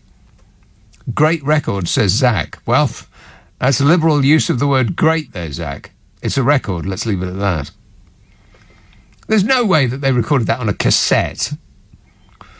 Carl says, Michael Jackson and Paul McCartney, The Girl Is Mine. That's a nice song. Also, loose use of the word nice. It's a song. Let's leave it at that. James says, I'm always disappointed when I think the classic track Ice Ice Baby has come on the radio and it turns out to be Under Pressure. I assume you're joking. And James says, the best Christmas song is The Waitress's Christmas Rapping, which is incorrect. The best Christmas song is, in fact, Elvis Presley. Now, I always get it mixed up. There's two really great Christmas songs from Elvis. One is a blues track that I think was recorded live, and it's about 6 minutes long. That's the best Christmas song. I think you'll find that is a fact. It's called, I think it's called Merry Christmas, Baby. Merry Christmas, Baby. And that's the extent of my ability to impersonate Elvis Presley. Yeah, I was going for Elvis Presley. That was obvious, no? No.